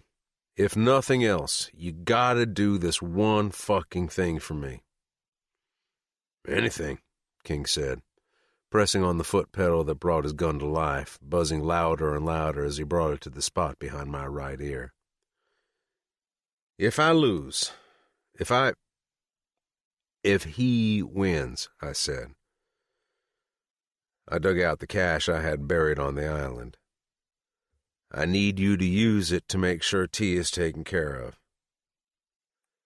Ain't nothing gonna happen, King said, pushing the ink into my skin. I hope not, but you gotta promise me, I insisted. King needed to know how serious I was about this. If something did happen to me, I needed to know that my girl would still be okay. I promise. She'll be taken care of, King said. But you talk like I'm not going in with you. You're not, I spat. Like fuck I'm not, King argued, pressing the needle in harder to punctuate his point. Fucker, I said. I just mean that I need you to hang back a bit. We can't both be 6 feet under. King dipped the gun back into the ink and wiped at the spot he'd just finished with a paper towel. Ray knows everything. We have a contingency plan if something happens to me. Shit's in place. Don't worry about me or Ray or the kids or even Thea. Do you, man, and I'll be there to watch your fucking back. He held the side of my head down with his forearm. Now sit fucking still or your girl is going to think I'm shit at this. Yes, sir, I said mockingly, staring back up at the plastic hogshead. I let the pain from the sting of the needle envelop me as I remembered a better time. Less threats. More fun. More plastic hogsheads. I still can't believe she's fucking gone, I said, saying the same thing to King that I'd said to T after the funeral. I can't either, King said, but what I really can't believe is that she put up with shits like us. Ain't that the fucking truth? There was this one time when I got suspended from school just shortly before I dropped out entirely. The guidance counselor scheduled all the parent-teacher conferences. When my time slot came up, I knew it would be just me and the guidance counselor because I hadn't even told my old man about it. Not like he'd fucking show up if I had. But the second my ass hit the seat in his office, Grace burst through the door wearing her church clothes. I didn't know that, King said, concentrating on my new ink. I smiled, recalling the memory. Yeah, and the cool part was that when he asked her who she was, she looked at him like he should have already known. I'm Mama Grace, of course, I said, mimicking Grace's voice. The thing about her that I always liked was that no one questioned her. She really hadn't told the counselor shit, but he told her to take a seat anyways, and off they went, talking about my fucking grades and shit like she was always meant to be the one there. King paused his gun. Probably because she was. Yeah, man. She was. Chapter 27. Bear. 18 years old. You know, you should just give back your name now. Just hand it over. Because with a name like Bear, you should be fucking happy to be in the woods. You should be rubbing your cock up against a fucking tree or something. Humping the dirt. Getting off on the wilderness or some shit. Not moping around like I just fucked your golden retriever. So change your name to like Ralph or something and just be done with it.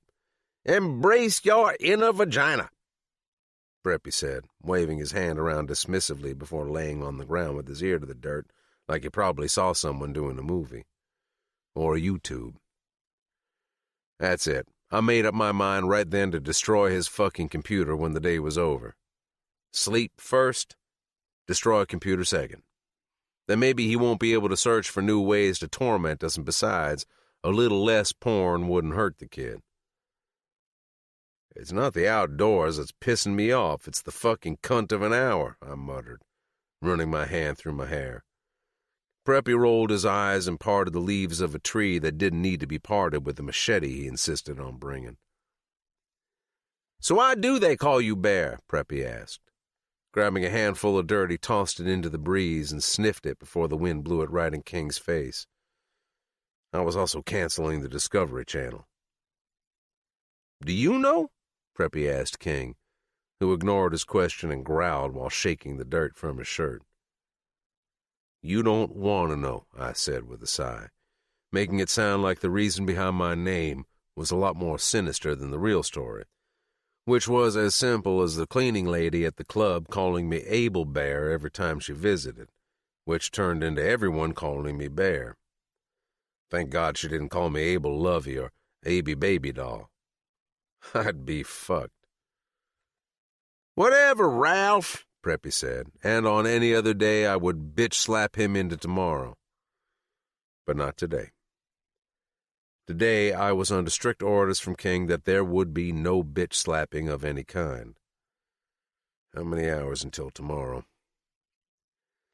The sun finally started to make an appearance, shooting soft rays of pink through the tops of the trees, reminding me of the hours we'd already been awake thanks to Preppy's 4:30 a.m. wake-up call, where he jumped on my bed like it was Christmas morning and Santa had just delivered a shitload of blow and porn. Preppy was so amped up that for a minute I thought his excitement was going to burst right through his skin. Unfortunately, at that hour, his excitement was not contagious. We'd driven an hour in the dark to a plot of land near Charles Harbor where Preppy was convinced we'd find the biggest and baddest wild boar, just begging to be hunted down. The way he pitched the idea made it seem like the pigs would come out of the brush waving a white flag before putting our guns to their own heads and finishing the job for us. A sharp poke drew my attention down to where yet another bunch of sand spurs had attached themselves to the bottom of my jeans. I plucked them off and tossed them into a nearby bush, hissing through my teeth as one of the sharp-ass seed pods pricked me. A drop of blood pooled on the pad of my index finger. Fuck, I muttered, sucking the coppery red from my skin, then waving it into the air to dry it off. Tell me why the fuck we're out here again, King asked on a yawn, as Preppy led us through the tall grass and deeper into the woods. In Logan's Beach, the woods were wet and swampy with dark green foliage and soft mud, whereas the area around Charles Harbor was dry with brittle grass and hard-packed dirt that cracked into pieces under the weight of our boots. In our part of Florida, hunting after school or on weekends for guys our age was as commonplace as getting a driver's license or feeling up your date after prom. It was what the normal guys did. We weren't the normal guys. Never were. Never wanted to be. Some of my brothers in the club were avid hunters. I'd even gone out with them on one occasion, but in my 18 years I'd already shed enough blood of the human variety to not really give a shit about the pointless killing of a dirty animal that, when sliced open, the inside of its belly smelled worse than a fucking rotting corpse. Well, my friends, we're out here because I'm a man now, and this is the kind of shit the real men do. So come on, little girls, pick up your panties and grab your balls because we are going to kill us some fucking wild piggies, Preppy said, before giving us his best nasally impression of a wild hog oink. What the fuck was that? I asked, rubbing my eyes. I reached into my cut for my smokes. Unlike Preppy, who was dressed for the occasion with his cargo pants, bright orange vest, and a camo hat that read Pussy Hunter in neon green lettering, I opted for my usual uniform of my cut, no shirt, and dark jeans. I held my shotgun in the crook of my arm with my chin across the barrel while I fished a lighter out of my back pocket. I wasn't exactly following proper gun-holding etiquette. Hell, I didn't care if I blew half my face off in the process, because nicotine was going to be the only thing able to keep me from jumping into the harbor and swimming back to Logan's Beach. I've been practicing my feral hog mating call so that the biggest and baddest alpha motherfucker comes out to play catch a bullet with us. And what the fuck are you doing smoking, Ralph? Put it out. They will smell it or see the smoke and they'll spook and run the fuck off, Preppy scolded. Turning back around, he crouched down and scanned the foliage around us for any sign of his feral fucking pigs. I stayed upright, and so did King. I rested my gun against my shoulder in a not-ready-for-this-shit kind of way. I had no intentions of putting my smoke out, but out of the corner of my eye I caught a glimpse of the look King was flashing me. a reminder of the reason why we were there in the first place, and reluctantly, I put out my smoke on my boot and flashed King an exaggerated, "You happy now?" smile. There was only one reason on fucking earth why either King or myself would be up before the sun and in the middle of the fucking woods. And thank fuck that reason only came around once a year. Preppy's birthday. In the 3 years or so since I'd met King and Prep, I'd been roped into their unspoken tradition where, for one day, Preppy calls the shots. "I should have skipped town when I saw you looking up these beasts on my computer," I said, stepping over a downed pine tree. "You were just shocked he wasn't looking at porn for once," King quipped, and he was right. It may have been the one time I would have preferred to open my screen to find some of the sick shit Preppy liked to occupy his time with, rather than what he had in store for us on his birthday. "Actually, if you motherfuckers must know, I was looking up porn," Preppy said with a shrug of his shoulders. There was a rustling in the brush up ahead. A huge brown hog with wiry hair and a broken tusk darted out from its hiding place and into the clearing, making a run for his life through the trees. Preppy lifted his gun and pulled the trigger. He missed the fast-moving pig, and the bullet blew a huge hole into a tree stump. But you'd be surprised how one little misspelling of the word bestiality can change the entire fucking nature of a search. King and I looked at one another and followed Preppy, who started reciting lines from Braveheart as he ran full speed after the hog there was no way he was ever going to catch. After an hour of chasing Preppy through the trees and almost accidentally shooting one another a few times, Preppy finally gave up, and we headed back out to the truck. "Fuck this. I'm just going to get one of those plastic pig heads they sell at the gas station, mount it in my room." "Could have decided that a lot fucking earlier," King muttered. Preppy cracked his knuckles. "And now for the business portion of the day," he said, grabbing 2 shovels from the bed of the truck, which were laying over a blue tarp. He tossed us each one and pulled off the tarp, revealing the tied-up body of a man underneath. "Who the fuck is this?" King asked. "This was the motherfucker who pulled a gun on me last night when I was out running collection," Preppy announced, poking the corpse with the handle of his shovel. "Ugh, why are you guys dragging me into this? This is your shit," I huffed. "Bear, you can't fucking complain," Preppy snapped, grabbing a hold of the man's ankles. "Why the fuck not?" I asked. "'Cause, bitch," he said, flashing me a big white-toothed grin as he slid the body from the truck bed until it was about halfway, and then let it fall to the ground with a dull thud. "It's my motherfucking birthday!" Chapter 28. Thea. I wrapped my arms around my legs and held them close to my chest, resting my chin on the tops of my knees. I closed my eyes and slowly inhaled through my nose, breathing in the wet air and the smell of Grace's roses. We'd finished with all the boxes just as the sun set. Ray was inside making a call to the babysitter to check on the kids, while I sat outside on the deck in Grace's backyard and wondered what the hell the future had in store. For Bear, for me, for us. Only time would tell, but the time I was most concerned about was the next few days, and whether Bear would come out of them alive. I tried my best to steady my erratic beating heart, but I felt helpless, a feeling I hated more than anything. Crickets chirped loudly from out beyond the fence. I rubbed the heels of my bare feet over the warmed fabric of the chair. There were so many questions in my head that I just wanted to do a handstand and shake them out of my ear. He could be hurt. He could die. My stomach twisted as I forced myself away from that thought. He could also succeed. Then what? I didn't hear Ray approaching until she sat down next to me, her shoulder bumping mine. In my life, everyone close to me has died. Ray started with a sigh, looking out over the backyard as if she were wrestling with something in her head, too. My best friend from when I was a kid, well, I guess my 2 best friends, although one was kind of my husband for a minute. A woman who was more like a mother to me than my actual mother, and someone I knew for only a short period of time, but was more connected to than anyone else, besides King. Her eyes flickered from the house to the trees, and finally back to me.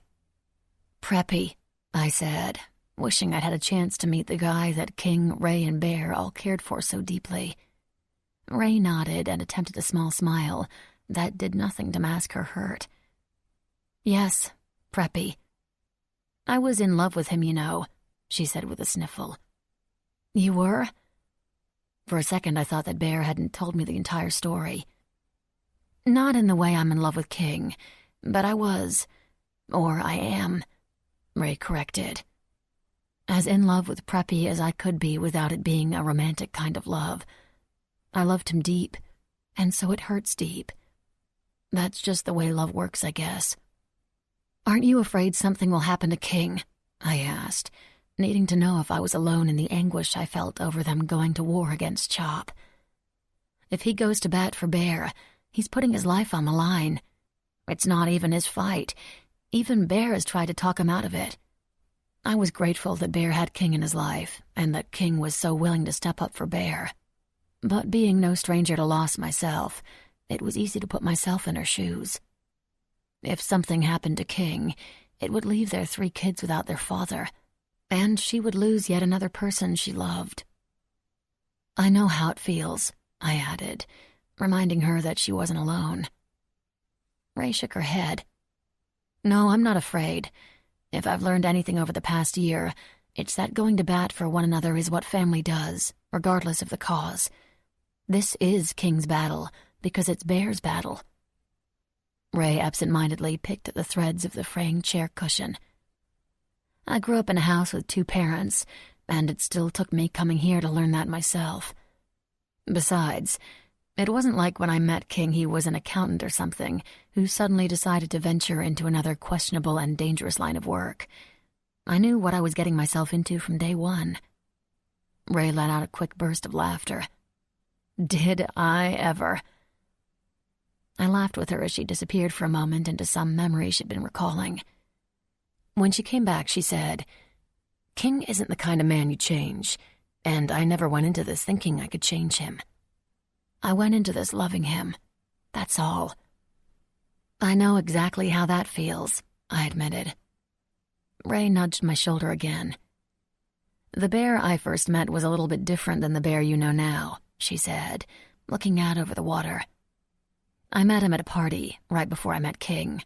Such a smooth talker with his crazy deep voice. He was strong then, confident. Then after Preppy died, all that changed. He turned into a shell. Then he just up and left." The smile briefly left her face, but returned when she added, "But he's Bear 3.0, better than before. And it's all because of you. I can't take all the credit. There was this guy who gave me a ring once," I said, rubbing Bear's ring between my fingers. "He made me better, too." I couldn't help but think that even though Ray and I took very different paths to get to the same place, that our stories were a lot more similar than I'd initially realized. I, too, was learning more about family than I ever had before. "So you're really not afraid? Because honestly," I said, a lump forming in my throat, "I don't know what I would do if something happened to I stopped and squeezed my eyes shut, willing away the unwanted thought. Ray put her hand on my shoulder, and I opened my eyes, peering into her doll-like icy blues that projected nothing but sincerity and sympathy. "No," Ray said. "I'm not." "You're crazy," I said. She'd lost so many people she'd loved, so why wasn't she afraid of losing King, too? "Why?" I asked again. "King promised me he would be okay," Ray said, "and he always keeps his promises." I wanted the same to be true for Bear, for him to promise me he'd be okay and swear to me that he'd come out of all this alive. As much as I loved the broken promise that had brought us together to begin with, it was one I really wanted him to keep. "I just wish there was something I could do to help," I admitted. Ray nodded. I feel exactly the same way. But aside from grabbing a gun and storming the compound, we are SOL, Ray said with a laugh. Or unless you have an army laying around they could borrow. I jolted upright as an idea went off in my head, like I'd been struck by lightning. Circuits were connecting.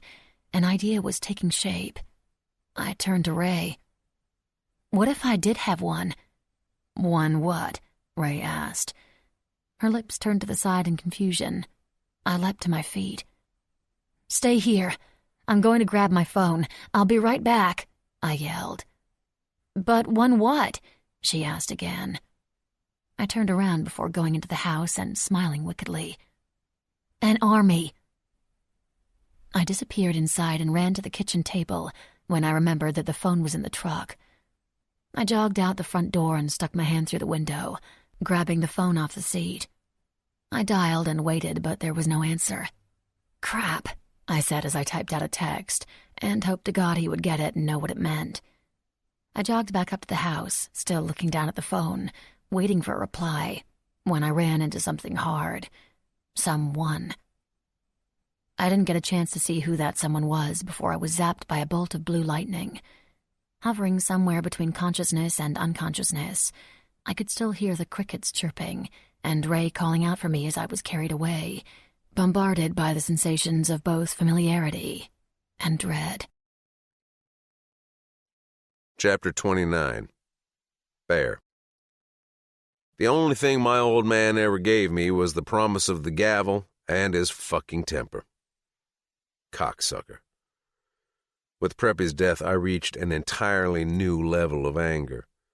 A feeling so far beyond anything I'd ever experienced before, I never thought I'd be able to unclench my fists or take a deep breath again.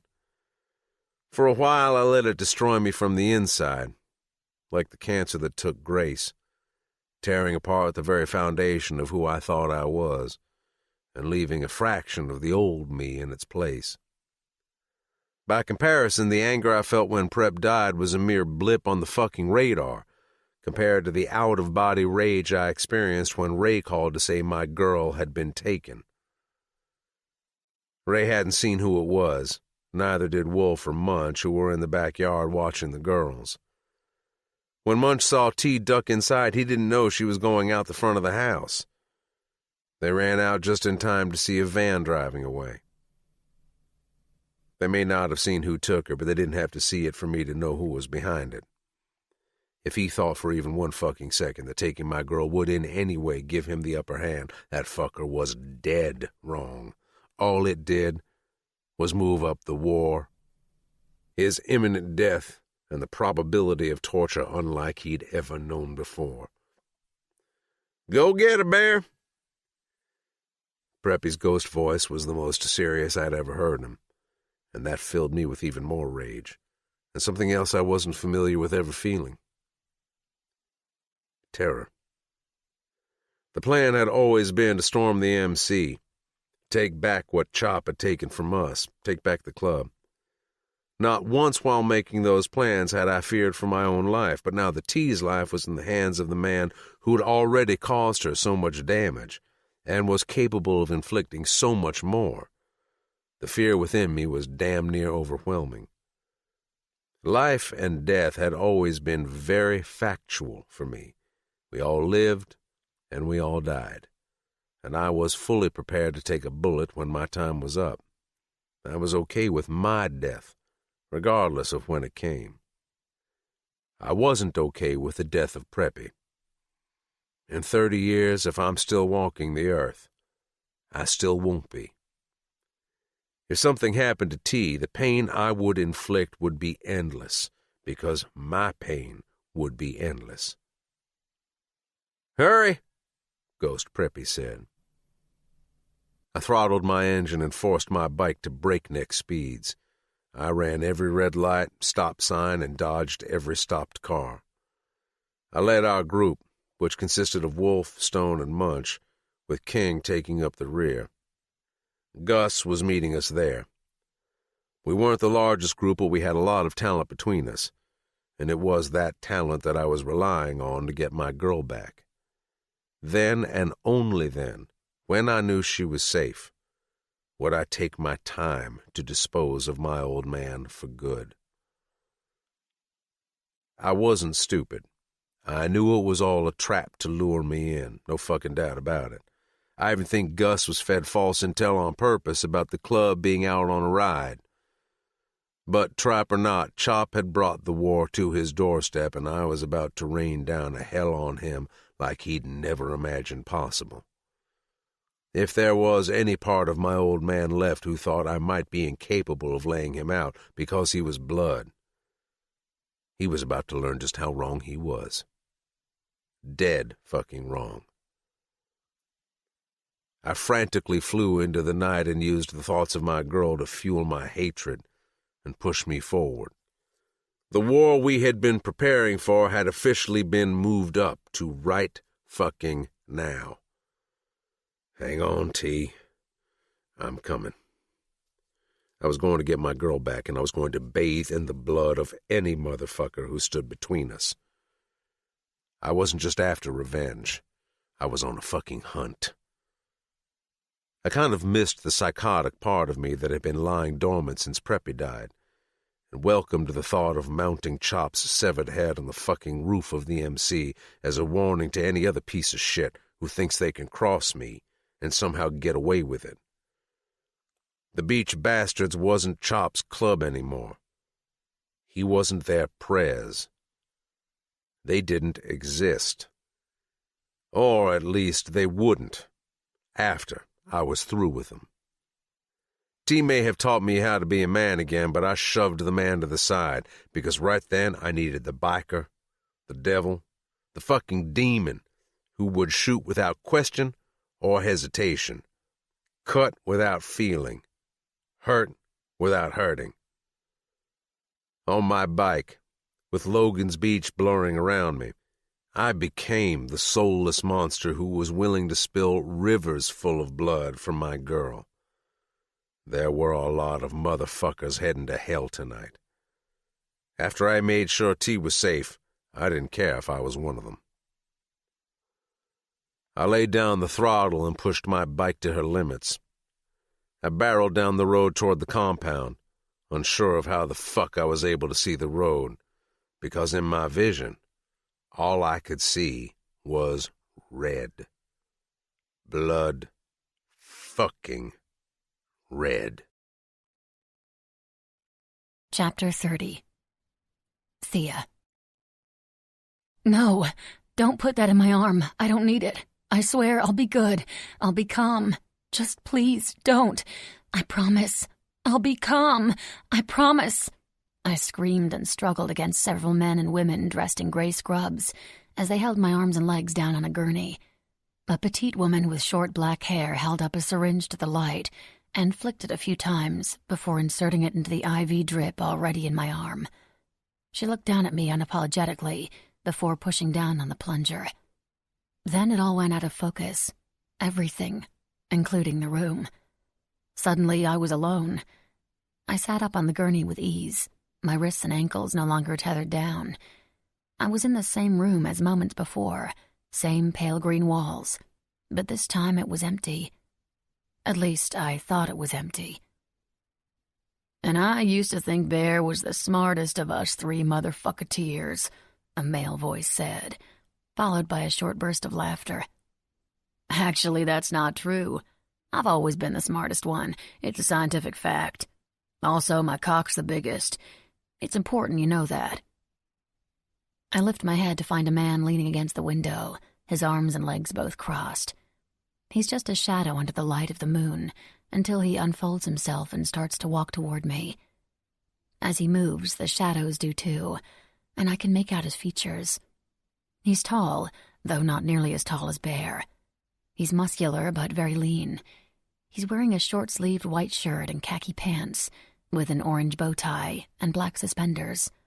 His arms and hands are decorated in tattoos, and his sandy blonde hair is tied back in a high, messy ponytail.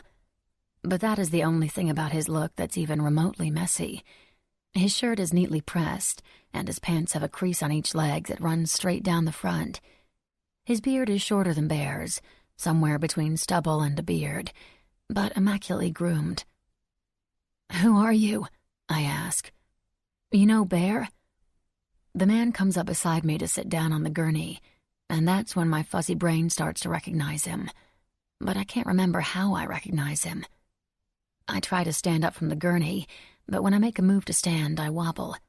The man grabs my arm to steady me and sets me back down. "Of course I know that fuck. He's one of my best friends," he says, like I should already know this.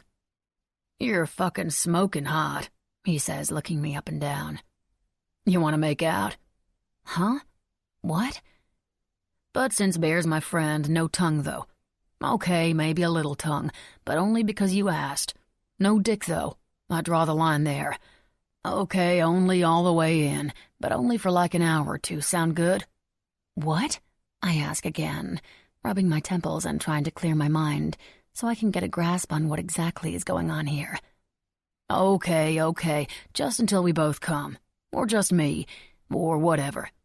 Ground rules are important when starting a new relationship. I saw that on Oprah, and that bitch knows her shit. If you don't follow her book club, you should." "Who are you again?" I ask, and as I look at him, it finally registers how I recognize him. From the photo in Bear's apartment. He's telling the truth. He's Bear's friend. Bear's dead friend. "I'm Preppy." "But you're—" I start, but Preppy waves me off. "That's not important," he says dismissively. "How are you here?" I ask. "Shit, you ask more questions than Doe. I didn't think that was possible." "Doe?" "Ray," he says. "But if you want to sing the entire song from The Sound of Music, I'll have to find a pitch pipe, and I'll need to lube up my vocal cords." He looks between my legs. "I think I know how to—" "Preppy, can you focus for 1 sec?" He asks, finally looking at my face. He reaches out and plays with a strand of my hair. "Please just tell me why you're here. Why I'm here." "You're here because people suck, and I'm here for you because you need me, and because I didn't know when I was going to get a chance again to introduce myself to Bear's girl." "But you're—" "Still not important," he says. "Then am I in a mental hospital?" I ask. "No. Why would you think that? Are you crazy? Did Bear catch a crazy one?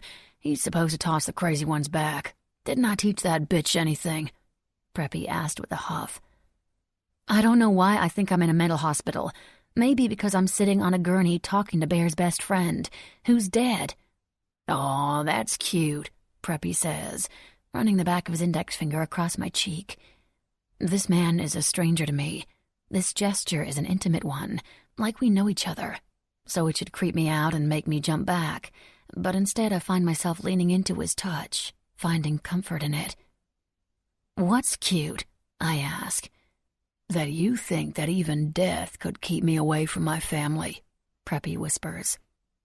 "I'm so confused," I admit, falling backwards onto the gurney.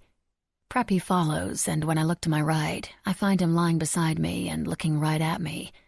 I could feel his cool, minty breath across my face as he spoke. "When you see King and my girl Doe, can you please tell those bitches that Prepina the Magnificent would have been a way better name than Nicole Grace? That shit sounds like she's already in line for the fucking nursing home. I'm gonna have to watch over her just to make sure she doesn't get beat up on the playground. And trust me, that shit is no fucking fun. I used to get into fights every single day, and even though I won every single one of them with my brawn and wit, I don't want that for little Prepina." "Okay," I say, unsure of what I am really agreeing to, or what exactly it means. "Now sleep, baby girl, because I have a feeling that this big bad biker I know is coming to rescue his old lady," Preppy says. He leans forward, and for someone so harsh with words, he plants a gentle kiss on my lips. "He's coming?" I ask as Preppy tucks me in. "Fuck yeah, he is. He's coming to rescue your fine ass, and then, if you're lucky, he's going to come everywhere else." Preppy barely takes a breath between sentences. "I love that big fucking brute. I never doubted him for even a second, or just for a minute. Maybe it was 50-50 for a while, but the bitch is lucky he came to his senses, because I had this whole plan laid out to haunt him by starting his bike in the middle of the night, Ghost Rider style." "I still have no idea what's going on," I admit to the confusing man. Shh, pretty girl. Get some rest, will you? I'm sure Bear's gonna throw some D like a champ once he gets some energy back, so you're gonna need to rest up unless you want to tap out from that shit. And I've seen that fucker in action. I mean, to this day, he's never found that camera. Preppy looked off into the distance. Good times, he mutters, smiling as if recalling the memory. Preppy brushes my hair off my forehead and again looks me up and down, his gaze lingering for a beat too long on my midsection. But in all seriousness, there is one thing I need you to remember, T-baby. Promise me that when you get the chance, you'll do one thing for me, and you can't forget. What's that? Run. With that, Preppy walks back toward the window, and in the time it takes me to blink, he's gone. As my eyes again grow heavy and the call of sleep becomes too powerful to ignore, I could swear I hear him mutter, "Do any of those fucking dildos know how to use a motherfucking rubber?" Chapter 31. Thea. Drip. Drip. Drip. The sound of a pipe leaking echoed in my ears, dragging me slowly back to reality. Handcuffs bit into my wrists. My arms strained above my head as I hung from a pipe that ran across the ceiling. When I could no longer hold myself up, my muscles gave out with a pop as my joints painfully dislocated. My chin fell to my chest. Wide tape covered my mouth, wrapped around the back of my head, pulling on my hair every time I turned my head. With one nostril stuffed up, I felt dizzy, barely able to get enough oxygen through the other. My vision blurred as I tried to focus on my surroundings. Gray, concrete, an open ceiling with pipes and wires. Nothing on the bare walls. A metal cage in the far corner. In the center of the room was a blue tarp. Next to the tarp was a red toolbox with a yellow electric drill set on top. It was all so clean. Sterile. I pulled on the cuffs above my head with a newfound strength I didn't have seconds earlier. My legs flailed around uselessly in midair as I struggled against my restraints. The door opened and Gus entered the room. When I first met him in the park, he'd protected Bear and myself. I'd even thought he was cute in a chubby-cheeked best friend kind of way. That Gus wasn't who walked into the room, though. This Gus looked up at me as I dangled from the ceiling, like I was a steak and he was a hungry lion who hadn't eaten in months. "I really wish it could be me who gets to have all the fun with you today. But you see, little one, I have to continue playing the role of loyal soldier. So unfortunately for me, I had to call in a substitute." He stepped up to me, and I braced for whatever he was about to do, my heart hammering in my chest. The tape being pulled off was painful, but it passed quickly, and I was finally able to take deep breaths, gulping for air as if I'd been drowning. "Why do this at all?" I asked, after finally being able to catch my breath. "Me? Bear? The MC? Why?" "Don't ask why. I do what I'm told. Asking why is not my job." "Then what is your job? Who hired you?" Gus covered my mouth with his hand and pressed his forehead to mine. My stomach rolled. "That doesn't matter. All that matters now is what's about to happen to you. My advice, give in to the pain. Enjoy it. The human body is a fascinating machine, and although I don't get to do it myself, I'll be watching the video later, and I'm sure watching that machine come apart is going to be nothing short of spectacular." He let go of my mouth and set the tape back in place. "Although I'm sure Bear is not going to love it as much as I will. He doesn't appreciate the beauty in it, like I do." He stuck out his fat tongue and licked my face from my jaw to my eye, and my stomach rolled again, and this time I tasted the bile rising in my throat. Gus stepped back and took one last lustful look at me. "Such a shame, little one." Before he left the room, he adjusted a camera that I hadn't noticed next to the door. A red light came on. "Maybe I'll stay, just for the first part," he said, opening the door. "We're ready," he called out, and a blond man appeared in the room, shutting the door behind him. He was shirtless, cut and muscular. Black and gray tattoos covered one of his arms and all of his chest. "I don't like cameras," the blonde man said, tapping the wrench he was holding against his palm over and over again as he looked me up and down. Gus was evil, but this guy with his classic good looks was the fucking devil. His eyes were black and glowing like a demon in a movie, and I realized there was no getting out of this. My fate had been sealed. With every step the devil took toward me, the fear I felt increased higher and higher, until I hoped I'd die of a heart attack before this lunatic could carry out whatever sick plan he had for me. The devil set the wrench down by the toolbox and pulled his shoulder-length hair on top of his head and tied it with an elastic. He bent his head from side to side, making a sickening cracking sound. He did the same with his knuckles. Then he came for me. While Gus looked on like he was lusting after my blood, the blonde devil looked natural, in his element, possessed. He reached up and unhooked one of the cuffs, catching me before I fell to the concrete floor. My arms still raised above my head, as they'd become completely useless and disjointed. "No!" I tried to scream behind the tape. Tears ran out the side of my eyes. He carried me to the tarp and laid me on top of it, binding my ankles together with the tape. "You can take the tape off. No one can hear out here," Gus said. "Start with the teeth. They're the most painful." "Why are you still here?" the devil asked. I was shaking so hard I could hear my jaw rattling. "Just wanted to watch the fun start." "I don't do audiences," the devil said adamantly. "Come on, man. Just one tooth. Then I'll leave," Gus whined. "Do it yourself, then," the devil said. Standing up, he tossed him the wrench. Gus's face lit up, and he practically ran over to me. Crouching down by the toolbox, he lifted out a metal contraption. "Just one, and then I gotta go," Gus said. Ripping the tape off my mouth, he pried it apart using pressure points on the roof of my mouth to force me to comply. It wasn't the first time he'd done this. The blonde devil stepped back and looked down at us with an annoyed look on his face. He was obviously pissed that Gus was taking his sick work away from him.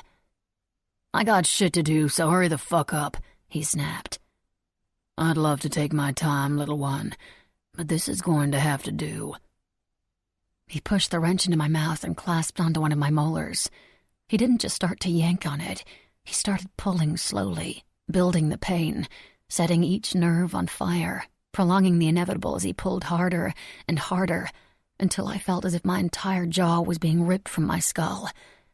I screamed so loud my chest hurt. Warm copper flooded my mouth. Gus sat back, his chest heaving up and down, my bloodied molar between the tongs of his wrench. "That was fucking fantastic." "Great, now get the fuck out or I'm leaving," the blonde devil spat. "Fine," Gus said, standing up and setting the wrench down on the tarp. "Just make sure she screams. She was adamant about that." The devil nodded and knelt down next to me again, picking through the toolbox.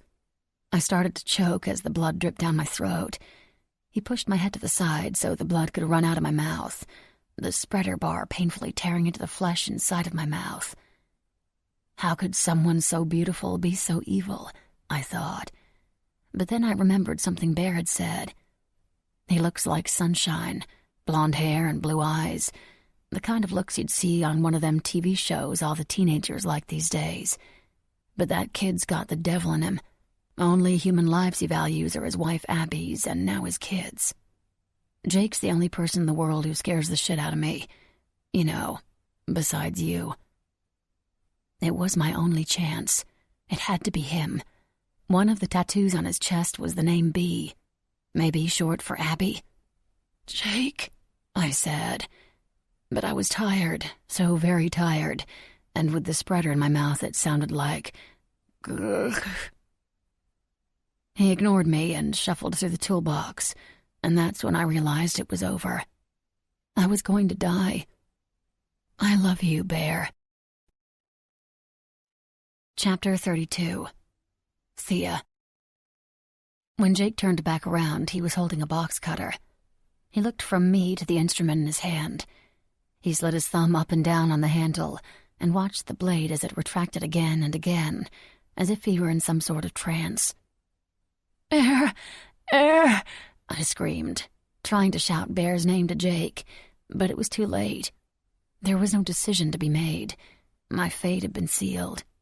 There was no drawing him back from whatever murderous place he'd gone. A car backfired somewhere outside, or maybe a motorcycle. Whatever it was, it got Jake's attention. The creases on his forehead relaxed, and his eyes focused. He dropped the box cutter to the floor. With an angry roar, he pulled his gun from his jeans and cocked it. "No!" I screamed, trying to roll away from him like there was somewhere I could go, somewhere I could hide. There wasn't. He fired, the sound of the shot echoing through the room like a shrill scream in a cave, ringing my ears. I waited for the pain, or the nothingness. It never came. "Shut the fuck up," Jake whispered, and it was only then I realized I was still screaming. He looked over his shoulder toward the door and paused, listening for something. I noticed the camera had been the target of Jake's shot. "Fuck," he said, running his hand through his hair. He lowered himself next to me, his mouth close against my ear, and I tried to roll away again. "Do what I say," I stilled. Why was he whispering? "Gus hasn't left yet," he continued. "That fucker is waiting in the other room to make sure I'm going to follow through. I am going to hurt you. Scream. It helps, I promise." "What the fuck?" "Okay?" he asked. I nodded, oddly trusting the man who was now holding the same wrench Gus had just used to pull my tooth out. It's not like I had any other options. "The louder you scream, the more satisfied he will be, and the sooner he'll leave." Jake pushed the wrench into my mouth and clamped it around another molar. Tears ran down my face in anticipation of the pain. "Scream as loud as you can, because if you don't, he'll just stay longer, and I'll have to take more teeth." He paused. "And who God only knows what the fuck else." Screaming wouldn't be a problem. He yanked, and I screamed as he ripped another tooth from my mouth, flooding it with more blood. But unlike Gus, it was over almost instantly, almost painlessly. "Keep screaming," he whispered, long after the tooth had been extricated. So I did, until my lungs burned, until my vision blurred. The door opened and Gus stepped back into the room. "Don't you have somewhere to be?" Jake asked, picking up the drill and selecting a bit from the toolbox. Blood from my mouth dripped down his hand. I continued to scream, although no sound came out. "I was about to leave, but I wanted to make sure you were doing your job. Wanted to make sure the rumors weren't true about you going soft," Gus said, taunting Jake. "You want to finish this? Finish it. Fuck it, I don't need this bullshit," Jake snapped. He stood, and on his way out the door, he tossed something to Gus, who held up my bloody tooth with a look of approval. A phone rang, and Gus answered. "Yes, he's got it all handled," he said into the phone. Jake stopped and turned back around. "I'm on my way now," Gus said, hanging up. "She's all yours," Gus said. He was about to close the door when he spied the camera in pieces on the floor. He looked to the camera and then Jake, narrowing his eyes. The look lingered, and anyone else would have crumbled under the scrutiny, but not Jake. He just shrugged. "Told you I don't fucking like cameras." "So much for watching the fucking replay," Gus muttered, closing the door and again leaving me alone in the room with Jake. Jake walked over to the only window in the room, which had been painted over with black paint. He crouched down and looked out from the corner of the window where a chunk of glass was missing. "Scream," he ordered, and so I did. When he was satisfied that Gus had left, he waved me off to stop.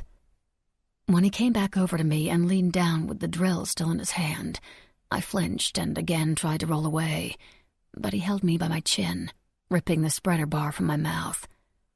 The fresh holes in the back of my jaw throbbed. My jaw ached. I spit blood onto the tarp when he sat me up. Jake separated the chains from my cuffs with a pair of bolt cutters. "I don't have the keys," he explained. "I can't move my shoulders," I said. "I think they're dislocated. I don't know how long I was hanging there." "This is going to hurt," Jake said, crouching down behind me. Without warning, he pushed my arms down and back. This time I didn't need any prompting to scream. "Roll your shoulders," he ordered. I did as he said, and instantly the pain started to subside. "How?" I started, but Jake shook his head. "No time for questions. Here," he said, handing me a bottle of vodka. "Swish this around in your mouth." The vodka burned as it entered the new gaping holes in the back of my mouth. I didn't know if he intended for me to spit it out or swallow it, but I swallowed. "More," he said, pushing the bottle back into my hand. I took another long pull and swished it around. It burned less the second time around.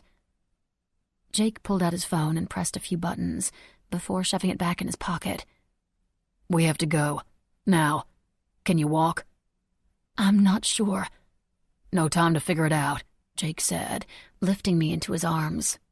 "Stay quiet. I mean it, not a sound." He carried me effortlessly out the door and down a flight of steps. When he kicked open the back door, I'd never been so happy to be met with the wet heat of the stagnant night air. A black van was waiting. A minivan. The automatic door slid open as we approached. Jake set me across the middle row of seats. He pulled out his phone and pressed a number. "Fuck. Bear's not answering." He leaned into the van. "I'm going to the MC. Take her to King's and don't stop anywhere, you got it?" "Who are you talking?" I asked. "He was talking to me," a feminine voice said. A girl turned around in the driver's seat. Long, straight red hair framed her perfectly round, pale face. Both of her arms were heavily tattooed with colorful yet feminine colors. One arm rested over a hugely rounded, pregnant belly. "I'm Abby." I groaned as I sat up. My head spun. I looked at Jake. "But I'm going with you, Jake, and we have to go now. Bear went to the MC. It's a trap," I said as my adrenaline started to take over, muting the pain in my arms. There were more pressing matters than pain. "No," Jake said simply, and started to walk away. "Wait," I said, but it didn't matter what I said because he wasn't coming back. "Jake," Abby called out, and immediately Jake circled back and ducked his head inside the van. "My water sort of just broke." After those words, I ceased to exist. Jake jogged over to the driver's side, and much to my surprise, he lifted Abby out of the van and carried her over to his bike, setting her down on the seat and getting on behind her. "Take the van," Abby called out to me with a calm smile. Jake muffled her words by setting his helmet on her head, and she rolled her eyes and laughed. He started the engine and tossed me a gun. With one hand on the handlebars and one hand on Abby's belly, they took off. There wasn't a second to waste. God only knew what the hell Gus was up to or why. All I knew was that I had to get to Bear before Chop or Gus did. Our story, it wasn't over yet. It couldn't be. I'd come so far. Bear had come so far. We'd both been through so much. Too much. We deserved our chance at life, at love, at figuring out what any of this meant. It was far from a romance, but it was still a love story, and it was ours. I was going to stop at nothing until we had our happy ending. I used the cell phone sitting in the center console to call Bear, but just like when Jake tried earlier, there was no answer. I ended the call and made one more as I drove to the MC at breakneck speed.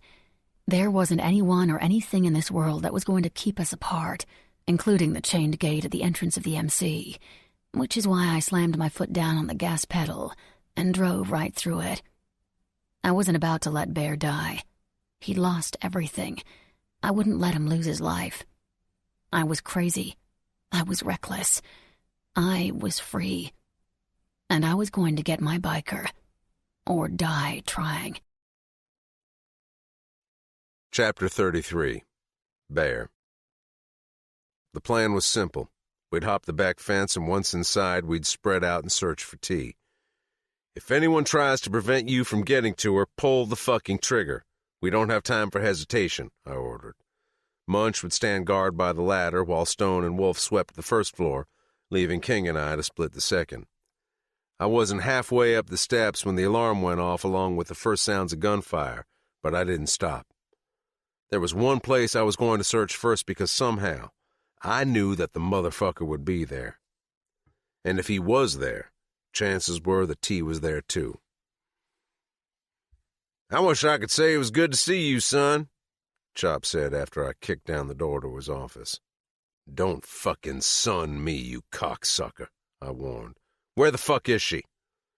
I held my gun on him and rounded the desk, pulling out the gun he kept hidden underneath, tossing it to the couch on the far side of the room. "You're gonna have to be more specific than that," Chop sang, turning around in his chair to face me. It had been a long time since I'd seen him, and the only thing that had changed was that his belly had grown a little larger, and the bags under his eyes were so dark it looked as if he had gotten into a fight and had two black eyes. "'Cause as you know, we've got a lot of bitches around here." He laughed. "Well, had." I would have ended him right then and there if I didn't need him to tell me where T was. Instead, I settled for hitting him on the side of the head with the butt of my gun. "You sick fuck. Don't fuck with me, old man. The only way you prolong your fucked up life is to tell me where the fuck she is right now, or it's motherfucking lights out." Chop rubbed the side of his head where a knot had already started to form. "Ah, the girl. Is that who you're looking for?" he asked. "She probably realized she's too young and pretty for you and ran away. Really, she's too fucking innocent to be all dirtied up by a son of a bitch like you." He leaned back and rested his hands behind his head, his elbows high in the air. "My time with her was short as well. We were going to have so much fun playing together before we were so rudely interrupted by whoever you sent to bomb me the fuck out." Gus had done that on his own, but I wasn't out to correct him. There was no time. I pressed the barrel of my gun into his forehead and growled, "Where the fuck is she?"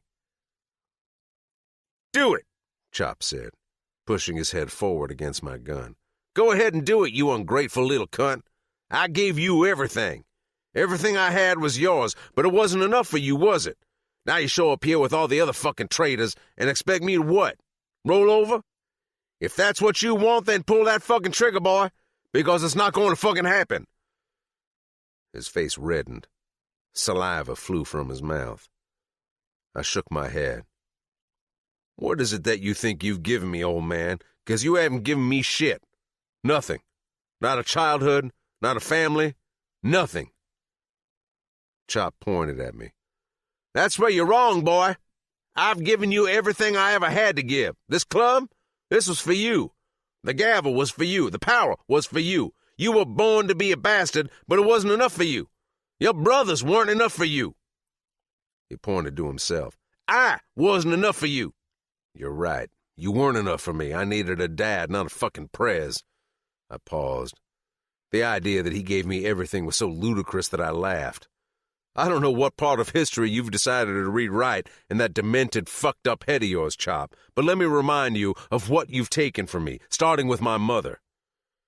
I neglected to mention the fact that I knew she was alive. Chop's shoulders shook, and I answered his laugh with a kick to his shins. He paused. His eyes narrowed.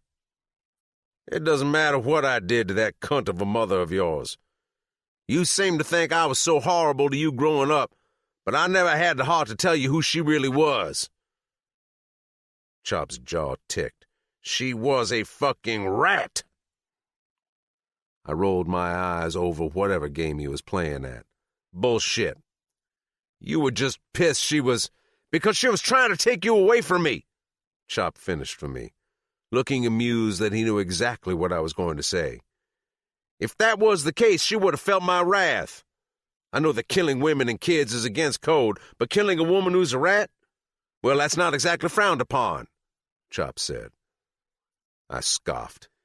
"You've probably said that same line over and over again that I really think you believe your own fucking lies, old man. But here's the problem with your lies. We both know that my mom wasn't the rat." I paused and made sure his eyes were on mine when I added, "And we both know she's alive." "What the fuck do you know about that?" Chop said, abruptly standing up. "Easy, old man," I said, nudging him back down into his chair with my foot on his chest. His mask temporarily fell from his face, and for a second I could have sworn he looked concerned, sad. Whatever it was something I'd never seen from him before. "I don't need to hear more of your bullshit anyway. I didn't come here for a fucking reunion or a nice chat with Daddy."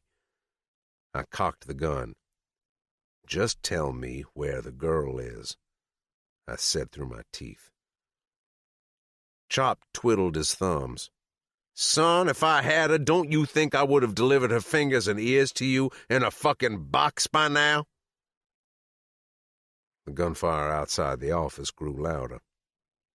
Closer. Apparently Chop didn't get the message that it wasn't fucking story time. "You were 5 years old," he said, pouring himself a glass of whiskey from the bottle on his messy desk. His eyes were fixed on the glass as he spoke. "Your mom was acting fidgety. Had been for a while. Should have suspected something sooner, but believe it or not, I loved that stupid bitch. Gave her an old lady's cut. Even gave up other pussy for her." He finished his drink in one swig and set down the glass. "She was family, and almost as much of a bastard as I was. She loved the life, or at least I thought she did." Chop looked back to me, but then she started asking questions. Questions about meetings, money, where it came from, where it was going, things old ladies didn't need to know shit about. I didn't even think anything of her for a while. She was always more involved than the other bitches who hung around. She was smart, too, so I never thought she'd actually be dumb enough to cross me. I'd never heard Chop talk about my mom. Not since the night in the woods. Not once. Chop rested his hands on his desk and looked absently at the door. "Guys started to go down for shit we'd never had heat about before. We owned the fucking law, but the county sheriff was suddenly all over our asses. I wised up. Hurt like fucking hell, but I tested her. Leaked something to her, something I made up. Told her that we were making a gun run. Told her the when and where and what route we were taking. I went with Tank and a few of the other boys who weren't on probation. When we got there, no one was there. No FBI, no ATF. I was so relieved and so fucking happy. Waited a full hour just to be sure." He poured himself another glass, emptying the bottle and downing it faster than the first. "Came to the conclusion that it was all in my head. Convinced myself that we'd just been unlucky." Chop slammed his fist on the desk. "It wasn't until we were pulling out that the ATF swarmed the van." Chop laughed, but in a way that told me he didn't find shit funny about what he was saying. He cracked his knuckles. "The only good thing about that night was the look on the ATF's faces when they opened the doors and only found a bunch of bicycles we had fixed up to donate to the Y." I stood over him, searching his face for any traces that he could be lying. "That's not true," I said, although something deep in my gut told me it was. Chop reached over to the shelf behind the desk and I cocked my gun. "Just getting a drink, son." He grabbed a fresh bottle of Jack and poured himself a glass. He tipped it back and downed the entire glass in one swallow. "If you're going to blow my fucking head off, I at least want a last drink." He slid a cigarette from the open pack on his desk and lit one. "And a smoke." "You've got 3 fucking seconds before lights out. I'm done playing your games. We do this my way. Tell me where Thea is, or I'm pulling the fucking trigger." My jaw was clenched so tight it hurt. My anger solely focused on Chop. Chop threw his hands in the air. "You know what? I wish I had her, but I don't. I wish I could have finished what I started and show you what real hurt feels like. Betrayal. It broke my heart when I found out your mother was a rat, but not nearly as much as when I found out that you were just like her. Like mother, like son. Dirty fucking rats, he hissed. I scrunched my face. What the fuck are you talking about, old man? Chop's lip raised in a snarl. You're more fucked up in the head than I am if you really thought that I wouldn't find out what you and King and that preppy kid were up to. Well, guess again, because I have eyes and ears everywhere. We started taking more heat again, losing runs, losing work. It was like the shit with your mother all over again. Wasn't hard to put two and two together. I never betrayed the club. Not fucking once, not fucking ever, I seethed. Chop rolled his eyes. Bullshit. But you know, I didn't believe it either at first.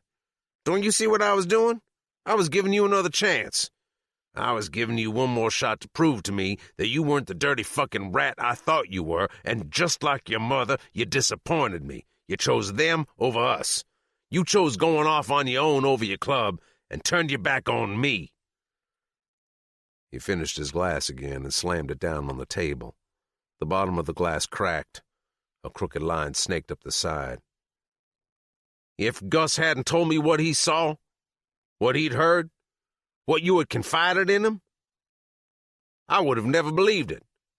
I'd still be searching for the rat to this day, but looky here, he said, staring up at me. I don't have to search anymore, 'cause the rat is right in fucking front of me. What the fuck did you say? I asked, his words still ringing in my brain. It didn't make sense, but it wasn't until he mentioned Gus that I started to piece it together. Who told you I was a rat? He raised his eyebrows. I stayed still as stone, fearful that if I moved it would be my trigger finger first. Gus. Surprised, huh? Thought he was loyal to you because you didn't pop him in the head when you had a chance? Guess again. That little fucker was more loyal to me than you would ever be, and you think that... Chop, I shouted, but he wasn't listening. You are owed everything, you selfish... Chop, I shouted again, getting his attention. He finally paused long enough for me to get a word in. Gus, when the shit went down with Isaac here, when he killed Preppy, I knew someone on the inside had to have leaked that information. Chop shrugged like what I was telling him wasn't new information. It was me. I didn't want the brothers to know outright that I was taking you out. Thought I'd kill 3 birds with 1 stone, he smiled. Literally. Hearing him admit to what I already knew didn't make me any less pissed about it. I already knew it was you because... I started, with Chop finally cluing in. Gus, he said, sitting straight up as the realization hit him that we'd both been crossed by the same brother. A voice boomed from the doorway. It's so nice that you two are talking about me. He looked at me, his semi-automatic in my head. Put your fucking gun down.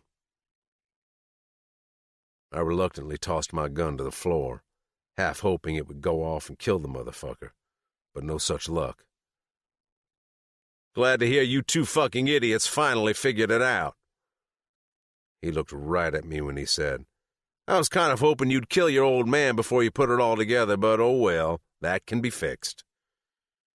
You little shit, Chop said, standing up from his chair.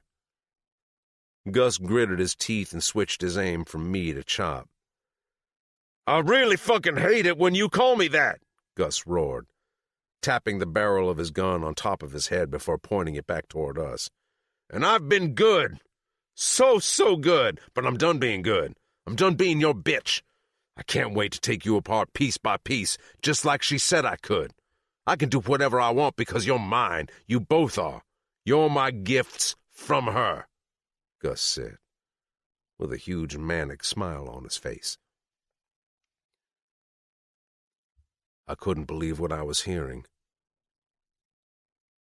I spared your life and took you in, and this is how you fucking thank me? I asked my one-time protege. I should have pulled the fucking trigger when I had the chance. Gus took another step into the room. Yeah, but you didn't. Who the fuck are you talking about, boy? Chop chimed in. Who the fuck is she? I already knew who he was talking about, and I had a feeling Chop did too. He's talking about me, said a feminine voice. The clank of heels against the concrete echoed in the hall until she appeared in the doorway. My mother. Sadie, Chop said, dropping his already broken glass. It shattered on the floor, cutting through the momentary silence as Chop and I both glared at the woman in the doorway. You evil fucking bitch! She rolled her eyes and waved Chop off dismissively, a curt smile on her once again red lips. Here, she said, tossing a pair of handcuffs on the floor and kicking them over to us. Cuff yourselves together. Fuck you, I spat. Her voice was sweet and high, like she was practically singing when she said, Cuff yourselves together, or I will make a call right now that ends with your darling Thea being dumped off the causeway within 10 minutes.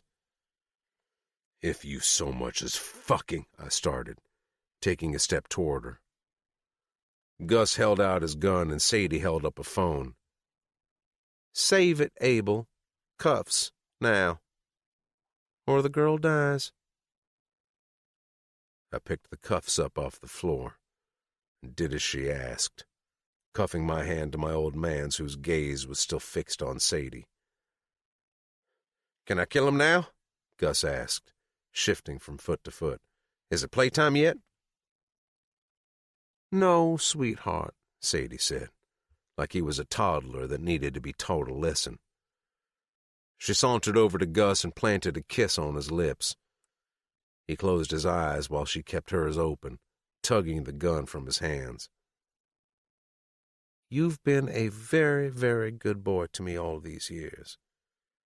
You took very good care of me while I was that pig's captive, and I thank you for that. She patted him on the top of his head and raised the gun. Gus opened his eyes just long enough for the shock to register. But I'll take it from here, baby.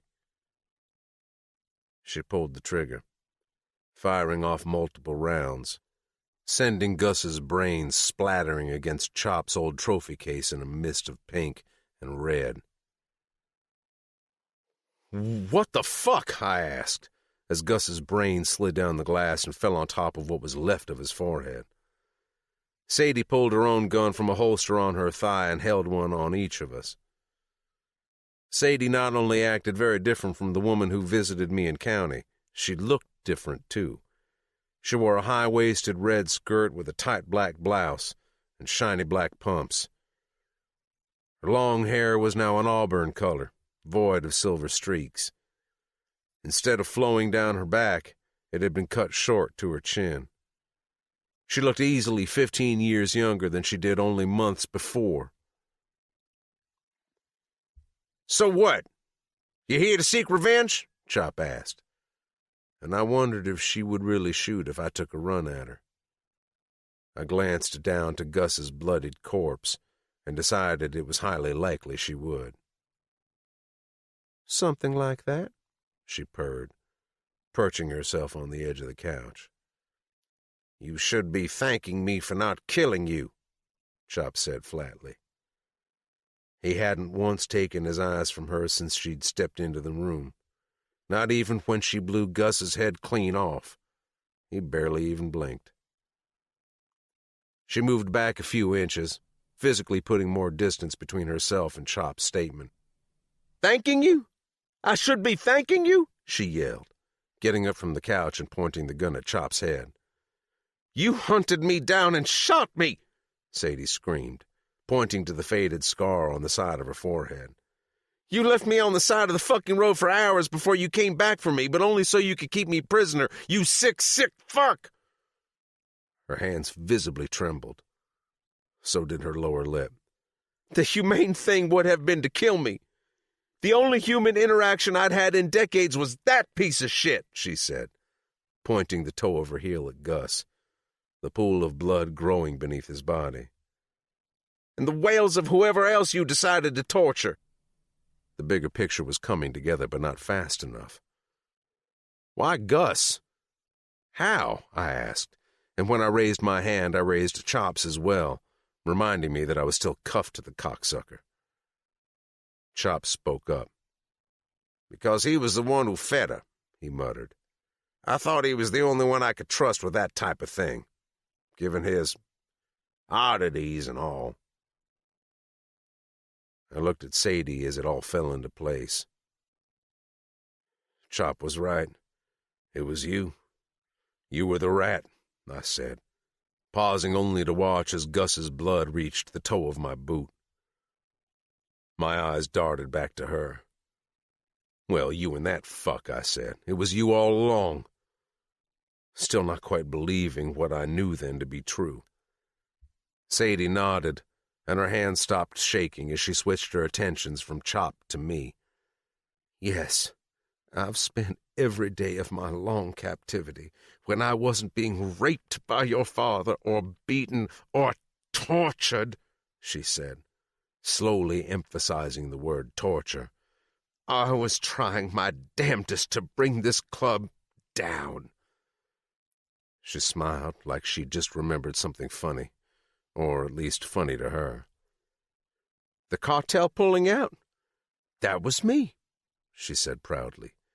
The deal with the Miami mob falling through? That was me. The fucking ATF at your door? That was me, she screamed, jabbing her gun in the air at us. And I regret none of it. I've been putting the two of you against one another since the first day I met Gus, and it looks like it worked. She looked to me. You thought Chop was the rat, and Chop, she said, turning to my old man, thought it was you. It was brilliant, really. If Gus was your little bitch boy, then why didn't you just have him kill Chop? I asked. Why go through all this trouble? Why try and kill me, too? I stared her down, daring her to answer my questions. What the fuck did I ever do to you? I wanted nothing more than to snap the neck of the tiny woman holding the big gun. Because, Sadie said, her eyes glassy, you were my little boy, my Abel. I couldn't let you be just like him, I wouldn't. And when Gus told me how much you really were like him, the things you did, I knew I had to end it. So you would rather Isaac or Eli kill me? I asked, feeling sick. You wanted them to kill me so I wouldn't end up like Chop? Do you even know what those sick fucks did to me? She didn't answer. Stepping over Gus, she briefly peered out the window to the soldiers below, oblivious that the person they really needed to kill was one floor above them, and wearing a fucking skirt. Yes, I failed you, and I'm sorry, but it's too late now. It's all too late to change it now. A realization hit me. You're the reason Preppy's dead. I should fucking end you right fucking now, you fucking cunt, I said, pushing the desk aside and almost knocking over Chop, who I was inadvertently dragging with me. Sadie aimed her gun at my chest, and if I didn't care about ever seeing T again, I would have ran right through a spray of bullets to rip my mother's head off. See? Sadie asked, pointing at me. Just like him, she sighed. All I ever did was love you and try to give you a better life, and then he took it all from me. Sadie paused. Her eyes glassed over. I loved you, she cried, her hands again shaking. To my surprise, she wasn't looking at me when she said it this time. She was looking at Chop. I love you, and I gave you a son, and you ruined it. You ruined everything. All I wanted was for you to leave the club, the life. I wanted us to be a family, to be together. So that's why you turned rat in the first place. Chop cleared his throat but didn't say anything. I took Sadie's temporary silence as an admission. I love you too, you know, she said, this time to me. I cut her off. I'd already heard more than fucking enough. You are nothing to me, I roared, pulling at my own hair in frustration. I don't give a fuck where you've been or for how long or what the fuck Chop did to you. There's only one fucking thing I care about right now. I narrowed my eyes and gave her one last warning. You better tell me where the fuck she is, and if you so much as laid one fucking finger on her. The sound of bullets grew even louder, but I didn't care. They could be sailing through the room, and I still wouldn't have taken my eyes off of the bitch who had my girl. Sadie's shoulders fell, but it was like I wasn't in the room. The conversation she was having was entirely one-sided. I didn't know what I needed to do to get her so she could tell me where the fuck my girl was. I came back for you once, you know, she said. Escaped, all on my own. Chop's eyes widened like he hadn't known that. I disguised myself. At first I was going to take you away with me, that time for good. You were 16 at the time, and when I finally found you, you were at some biker bar. Some whore was sitting on your lap. You were snorting that shit up your nose off of her legs. That's the very moment I knew it was too late. She searched my face. You looked just like him sitting there, a spitting image. I knew then there was no saving you. I could have left just then, disappeared, but I didn't. I had to make sure that the two of you were put down, and the best way to do that was from the inside, so I went back down into my hole before Chop even realized I was gone, and I put up with his abuse every single day, knowing that I wouldn't stop until I took every last one of you leather-wearing psychopaths down. She turned her nose up at us. Especially the two of you. I rolled my eyes. Great speech. Now, where the fuck is my girl? Sadie laughed and stepped to the side of the door. I'll tell you, but you need to move outside, now, she ordered.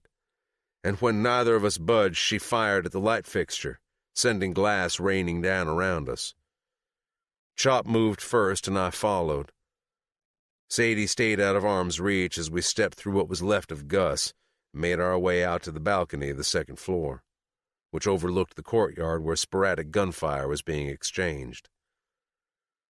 A monster of a man wearing overalls with no shirt underneath walked casually beside the pool on the floor below, holding a semi-automatic in each hand, and I could have sworn I heard him whistling, but when I looked down again, he was gone. On your knees, Sadie ordered. I lowered myself to the ground, but only because she still hadn't answered my question about tea, and Chop did the same, because we were cuffed and he didn't have a fucking choice. I'm on my fucking knees, bitch. Now tell me where the fuck my girl is. Sadie clucked her tongue and moved to stand beside us. Unfortunately for you, I needed the girl in order to get you here, and since Gus was so insistent on joining me here tonight, he hired outside help to do the sick shit he wanted to do to her and tape it. I'd show you the tape, but something tells me you won't be around long enough to watch it. I'll fucking kill you, I shouted, rising off my knees. She fired, sending a bullet straight through my thigh and sending me crashing back down to the floor. Chop remained silent, only watching as I flailed around on the floor, clenching my teeth together, warring against the agony tearing through my leg. Where was this girl when I needed her? Chop suddenly asked, drawing my attention away from the pain. I managed to sit up on my good knee, and with my free hand I pushed against the wound to slow down the blood loss. Where was this girl 25 years ago? He asked. Why, my Sadie girl? Why did you turn on me? You could have come to me. You could have told me what was going on, what you wanted to do. You had a choice, and you made the wrong fucking one. It's your fault. You made me pull that fucking trigger. Sadie turned to him, her eyes rimmed with red like she was on the verge of tears. I did what I thought could get us out from under your shit, she spat. But don't you see, he asked, I couldn't do it. I couldn't kill you even when I should have after what you did, so I kept you. I kept you all to myself because you were mine. Chop shook his head. His face reddened. You were a rat who deserved to fucking die, but I didn't kill you, he said, raising his voice to a scream. You claim to have loved your kid, but I can see right fucking through you. You never once asked to see him in all the years I had you. You didn't love him, you were jealous of him, of the club, of anywhere else my attention was besides you, and you couldn't fucking handle that. So you ran to the law with your tail between your fucking cunt like the bitch you are. You still don't get it, do you, Chop Chop? She asked. None of that matters now. Sadie stood behind me and pressed the gun to the back of my head. I'll kill your precious son first so you can watch him die. Then it's your turn, baby. She blew him a kiss. She leaned in and whispered in my ear. I may not have had the chance to raise you up, baby boy, but I'm not going to pass up the chance now to put you down. Let me do it, Chop said. Give me a gun. You can still kill me after, just let me do this one thing right for you. Fucking pussy, I muttered. Sadie was quiet and my head wasn't blown off, but I couldn't believe she was even considering what he was offering. And even after all the shit Chop had done, I was mad at myself for being surprised at the offer. I couldn't believe it even more when Chop raised up to his feet and was suddenly the one standing behind me with a gun. My arm that was cuffed to his was pulled backward at an awkward angle. This is for you, baby, Chop said, with a sadness in his voice I'd never heard before. Chop pulled the trigger. The sound of the gunshot was fucking deafening. Chapter 34. Bear. The entire courtyard rattled like a cannon had been fired. So did the inside of my head. Wet and warm liquid poured thickly over my head and shoulders. The heaviness that was Chop's lifeless body descended over me, forcing my face against the rusted railing. I pushed Chop off of me, his body falling through the broken railing. If King hadn't appeared and grabbed onto my legs, I would have went over with him. Thea, keep the gun on her, King ordered, and at the mere mention of her name I found the strength to hang on. King laid next to me on his stomach, leaning out over the balcony under the railing as far as he could stretch. Pull up as much as you can, he said. I felt my arm separating from the joint. I pulled up as hard as I could, straining with everything I had in me until King could reach Chop. With a guttural roar, he pulled his fat corpse back onto the balcony. My arm and shoulder felt instant relief. King pulled a machete-style knife from his boot and hacked away at Chop's wrist, blood spurting into the air and all over his face and shirt, until it was severed. And King and I were so covered in blood it looked as if he just starred in a horror movie.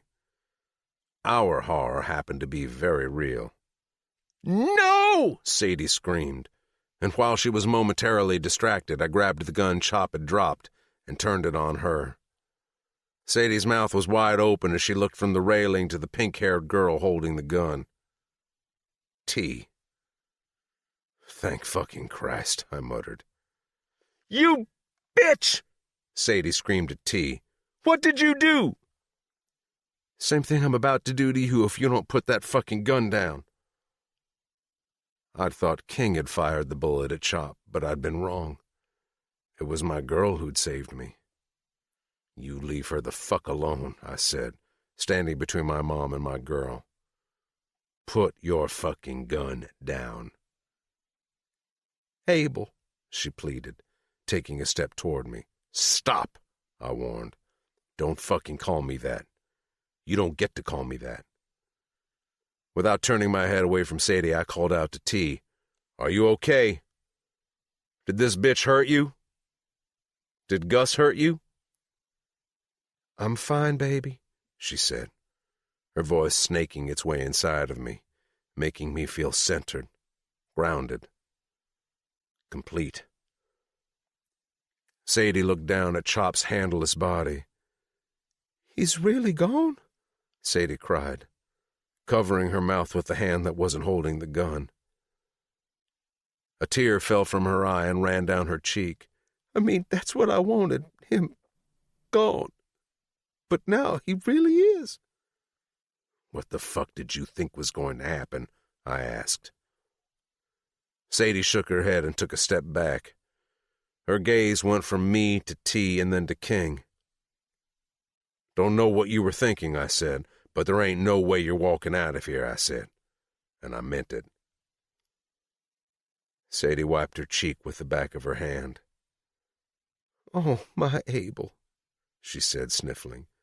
"I never planned on walking out of here." She looked over to T. "Take good care of my boy," she said, before placing the gun in her mouth. Then she did what Chop was too much of a coward to do all those years before. And she ended it all. Chapter 35. Thea. Bear limped over his mother's dead body and grabbed my face roughly in his hands. "Hey, beautiful." He turned my chin from side to side, looking me over like he was inspecting me for physical damage. "I'm fine. Don't worry about me," I reassured him. "Just scrapes and bruises." "Scrapes and bruises would be too much, but I call bullshit. Your cheeks are swollen, and you just winced like I slapped you. What the fuck happened?" His nostrils flared. I ignored his question, my teeth not seeming all that important. "Looks like I got off better than you," I said, pointing to the bloody hole in his thigh. "Just scrapes and bruises," he said, repeating my lie. I rolled my eyes. "Now fucking tell me what happened to your mouth." "I lost a couple of teeth, just in the back," I added, like it would make Bear's eyes turn any less murderous. I instantly regretted telling him. "Who?" he demanded. "Who the fuck did Gus leave you with?" Bear asked, like he needed to know whose name he could add to his list of people to kill. "How the fuck you even get out?" Both questions had the same answer. "Jake." Bear's eyes went wide. "But it's okay," I said, grabbing onto his arm. "He rescued me." I left off the part about him being one of the people to pull those teeth. "Fuck," Bear said, pressing his forehead to mine, grabbing onto the back of my neck. "That could have gone either way." "But it didn't," I reassured him. "I'm fine, I swear." "I'm sorry, baby. I am so fucking sorry," Bear said, pressing a kiss to my lips. He was covered in blood, and from what I just witnessed, I knew most of that blood wasn't his. "Bear," I said, placing my hand over his. "You need to believe me when I tell you that I'm okay. Not just physically, but with all of this." I looked around the clubhouse. "You're alive, I'm alive. That's all you need to know." Bear threaded his fingers up through my hair. "Why did you come here? You shouldn't have." I shook my head. "You see, that's where you're wrong. I made you a promise that I wouldn't give up on you. And, he pressed. "And so I didn't," I said, adding, "and believe it or not, there is no place else I'd rather be." Bear laughed, and so did I, because although it sounded ridiculous, it was true. Bear tugged on my hair. I stood on my tippy toes and pressed a kiss against the corner of his mouth. His lips didn't move, and neither did mine. We stood there for a minute, just feeling our connection, breathing each other in, reminding ourselves that we were together now. Alive. Chapter 36. Bear. "Bear, come look at this," King said, putting an end to our moment. Without letting go of T's hand, I walked over to the balcony, dragging her with me, and looked down to what King was pointing at below. I was stunned at the sight before me. Surrounding the pool were bastards, my former brothers, at least 20 of them, and they were all on their knees with their hands behind their heads while Munch, Wolf, Stone, and several older men I didn't recognize stood around them, guns at the ready. Well, there was one guy I recognized in the group. It seemed I hadn't imagined seeing him earlier. "Ted?" I asked. "Out of there," Ted called up cheerily, covered in his own fair amount of blood splatter. Thor, who had been a prospect when I left, who was now wearing a member's patch on his cut, made a move to stand, but Ted kicked him in the back of the knees and forced him back down to the ground, never breaking a smile.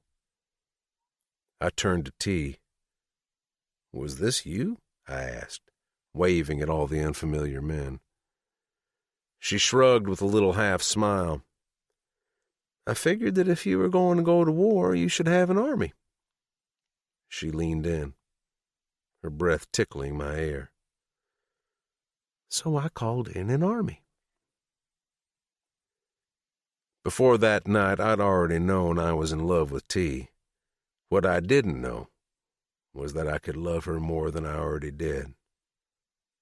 But right there, standing in a pool of my parents' blood mixed with some of my own, I fell for her so hard my chest ached with all the love I had for her.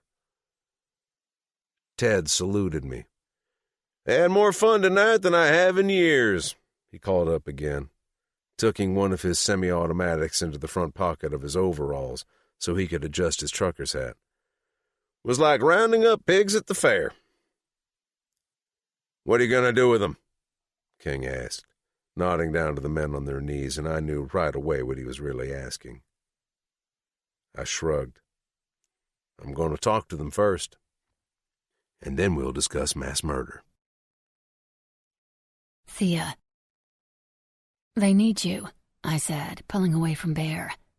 I was relieved he was okay, but I wasn't ready to let him go just yet.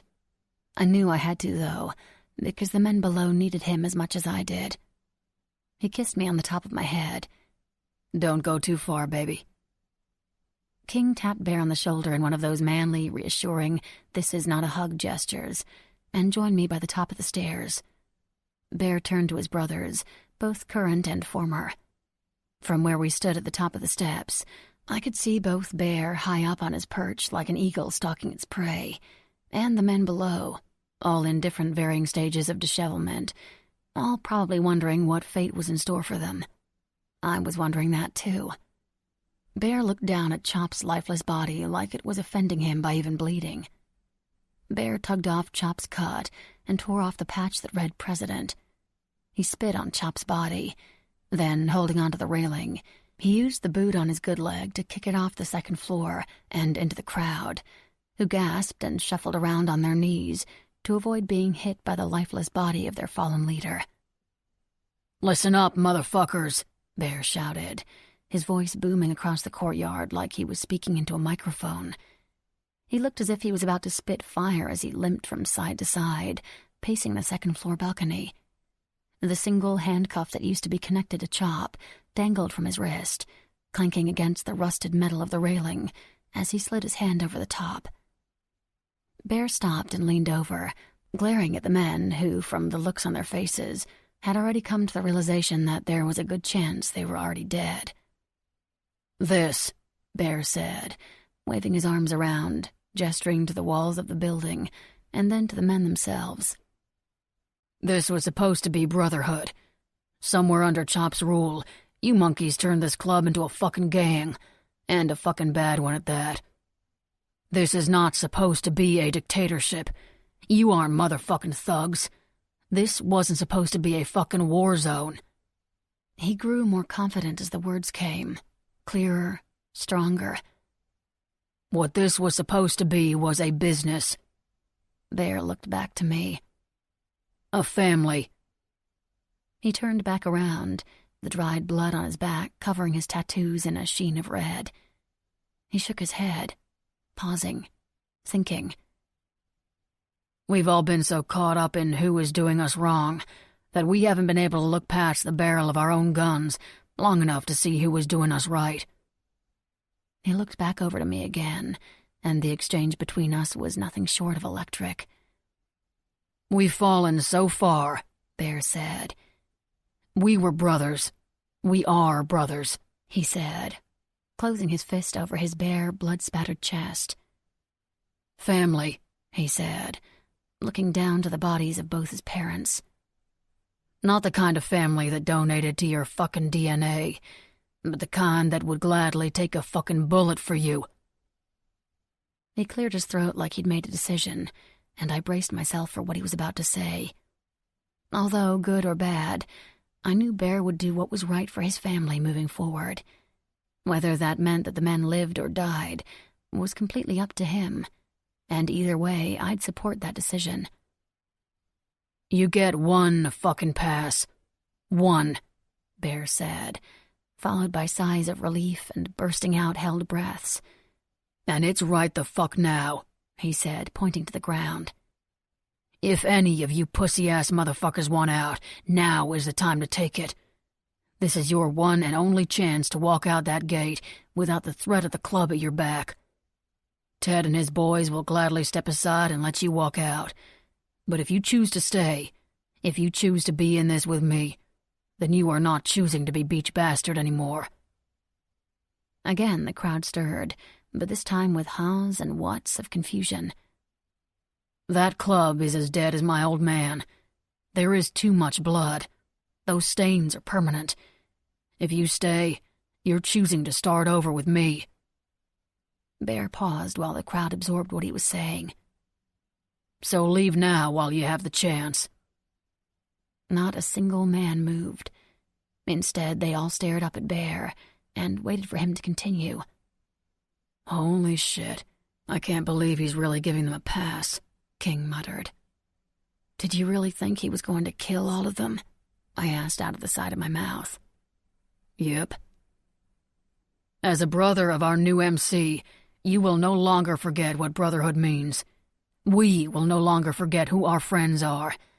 We got into this life to live by our own rules, the rules of the club and the rules of the road. We are lawless. We are free. We are family," Bear said, pounding on his chest again. I'd never really known what pride was. I never had any major accomplishments of my own that I could boast about. But looking up at Bear, there was no doubt that what I was feeling while watching him talk to his brothers was pure pride. "Do you even know what is going on with your brothers outside this place anymore?" he continued. "Do you know if he's making his bills this month? Do you know if his kid wrecked the car last week, or if his old lady's sneaking off when he's not home to fuck the Little League coach? Because you should. And if your brother is going through any of those things, it's your job to help. And it's my job to help, because help doesn't mean just when people need killing. Help means fucking help in any way you can put it in a fucking sentence." He glanced down again at Chop's body. His blood outlined him in a halo at the bottom of the pool. "Get up off your fucking knees," he ordered. The men holding the gun stepped back and gave room to the men who now stood with their faces upturned, hanging on to every single one of Bear's words. "Brotherhood means everything. Family means everything. This time, don't fucking forget that." Bear pointed to King. "King is my brother, my family, and a friend of the club. Disrespecting him or my old lady will guarantee you a one-way ticket to hell. That goes for all our families. Your old ladies, your kids, your friends outside the club." He leaned over the railing as far as he could, until he was practically bent at the waist. "Business used to be good because as a club, we used to be good for business, until people started looking at us as a reckless bunch of delinquents. That shit changes now. It all changes now. I'm going to strip this shit down and take it back to what it used to be, what it was supposed to fucking be from the very beginning." Bear shook his head. "This shit isn't going to be one-sided either. I will make you a promise right here and now that I will never ask something of you I wouldn't be willing to do myself. And I assure you that I would be willing to lay down my fucking life for you, just as you would for me. I'm a member, a brother, just like each of you, and I will live and die as your brother. That I can promise you." One of the men tossed something up to Bear, and he caught it. "My old cut," Bear said, looking at it with a mixture of hate and reverence. "Here," King said, tossing Bear his knife. Bear wiped it on his pants and dug into his cot, tearing the bastard emblems off. And when he was done, he held up the blank scrap of leather. The once silent group of men erupted into whoops and cheers, whistling and applause. "Your turn," Bear said, tossing the knife down into the crowd, where the men eagerly started tearing at their own cuts. Bear leaned over the railing and smiled. He was in his element, radiating pure power. A rare smile spread across his face. Genuine, real, huge, reaching all the way to his eyes. "Welcome to your new club. You are now brothers of the Lawless MC." The crowd erupted into hoots and applause. Bear looked back at me, shrugging on his cot and flashing me a wink. It was official. Bear was now president of the Lawless, and I was his old lady. Chapter 37. Thea. Using the palm of my hand, I wiped off one of the plastic chairs surrounding the fire pit and took a seat. With my ankles crossed over the bricks, I leaned back, tipping the chair onto two legs. I closed my eyes, soaking in the sun's last heat as it disappeared behind the tall trees across the bay. It was that very spot where Bear first claimed me as his own. I didn't know that's what he was doing when he kissed and licked his way around my every wound and injury in his attempt to heal me with his beautiful mouth. But I knew it now. I shivered at the memory, pressing my thighs together as another part of me also remembered that night. "Hey, beautiful," Bear said, making my stomach flip and my nipples harden with just those two words. I opened my eyes to find Bear staring down at me, his sapphire blue pools hypnotizing me as he looked me over from head to toe. Maybe me and my woman parts weren't the only one taking a trip down memory lane. "Looking fancy over there, Mr. McAdams," I said with a low whistle. Bear was wearing something I hadn't seen him wear before, his new cut, which was actually his old cut, because as he had said, took me for fucking ever to wear the leather in. The patches over his right breast read President, the Lawless, Logan's Beach, Florida. And their bright white color and lack of stains screamed of their newness, stiff with thick black embroidery. "You ready, baby?" he asked, wagging his eyebrows. "Yeah, but first, this came for you." I handed him the white envelope with no return address. "What is it?" "I don't know. It's addressed to you. The Mail America guy dropped it off a few minutes ago. There was one for King, too. I gave it to Ray. I didn't open it. I don't know what kind of old lady biker code you guys have against postal fraud. Besides, it could be anthrax." Bear looked at me and raised an eyebrow. "Thanks for saving the anthrax for me, baby," he said, planting a brief kiss on my lips.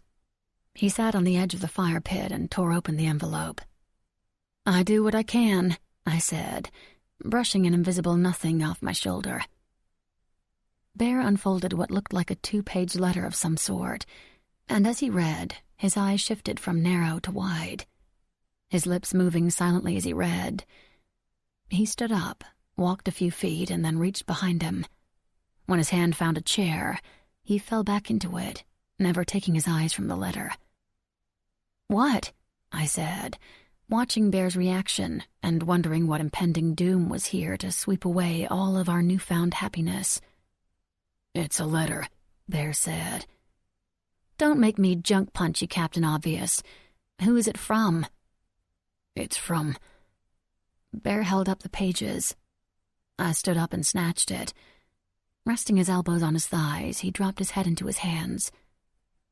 "It's from Grace." I scoffed, thinking that he was just joking until I began to read.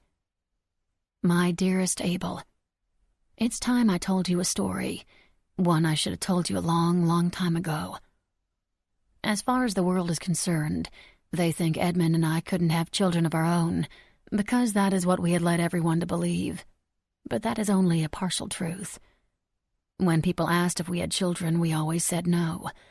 It was too painful to talk about then. And frankly, it's still too painful to write this now. But I owe you the truth, and the truth you shall have. As you know, my mother was old-fashioned and had arranged my marriage to my Edmund with his mother on the very day I came screaming into the world. I didn't care for him. I didn't want to be married. Ever. I wanted adventure. So a long time ago, in another life, I got my adventure.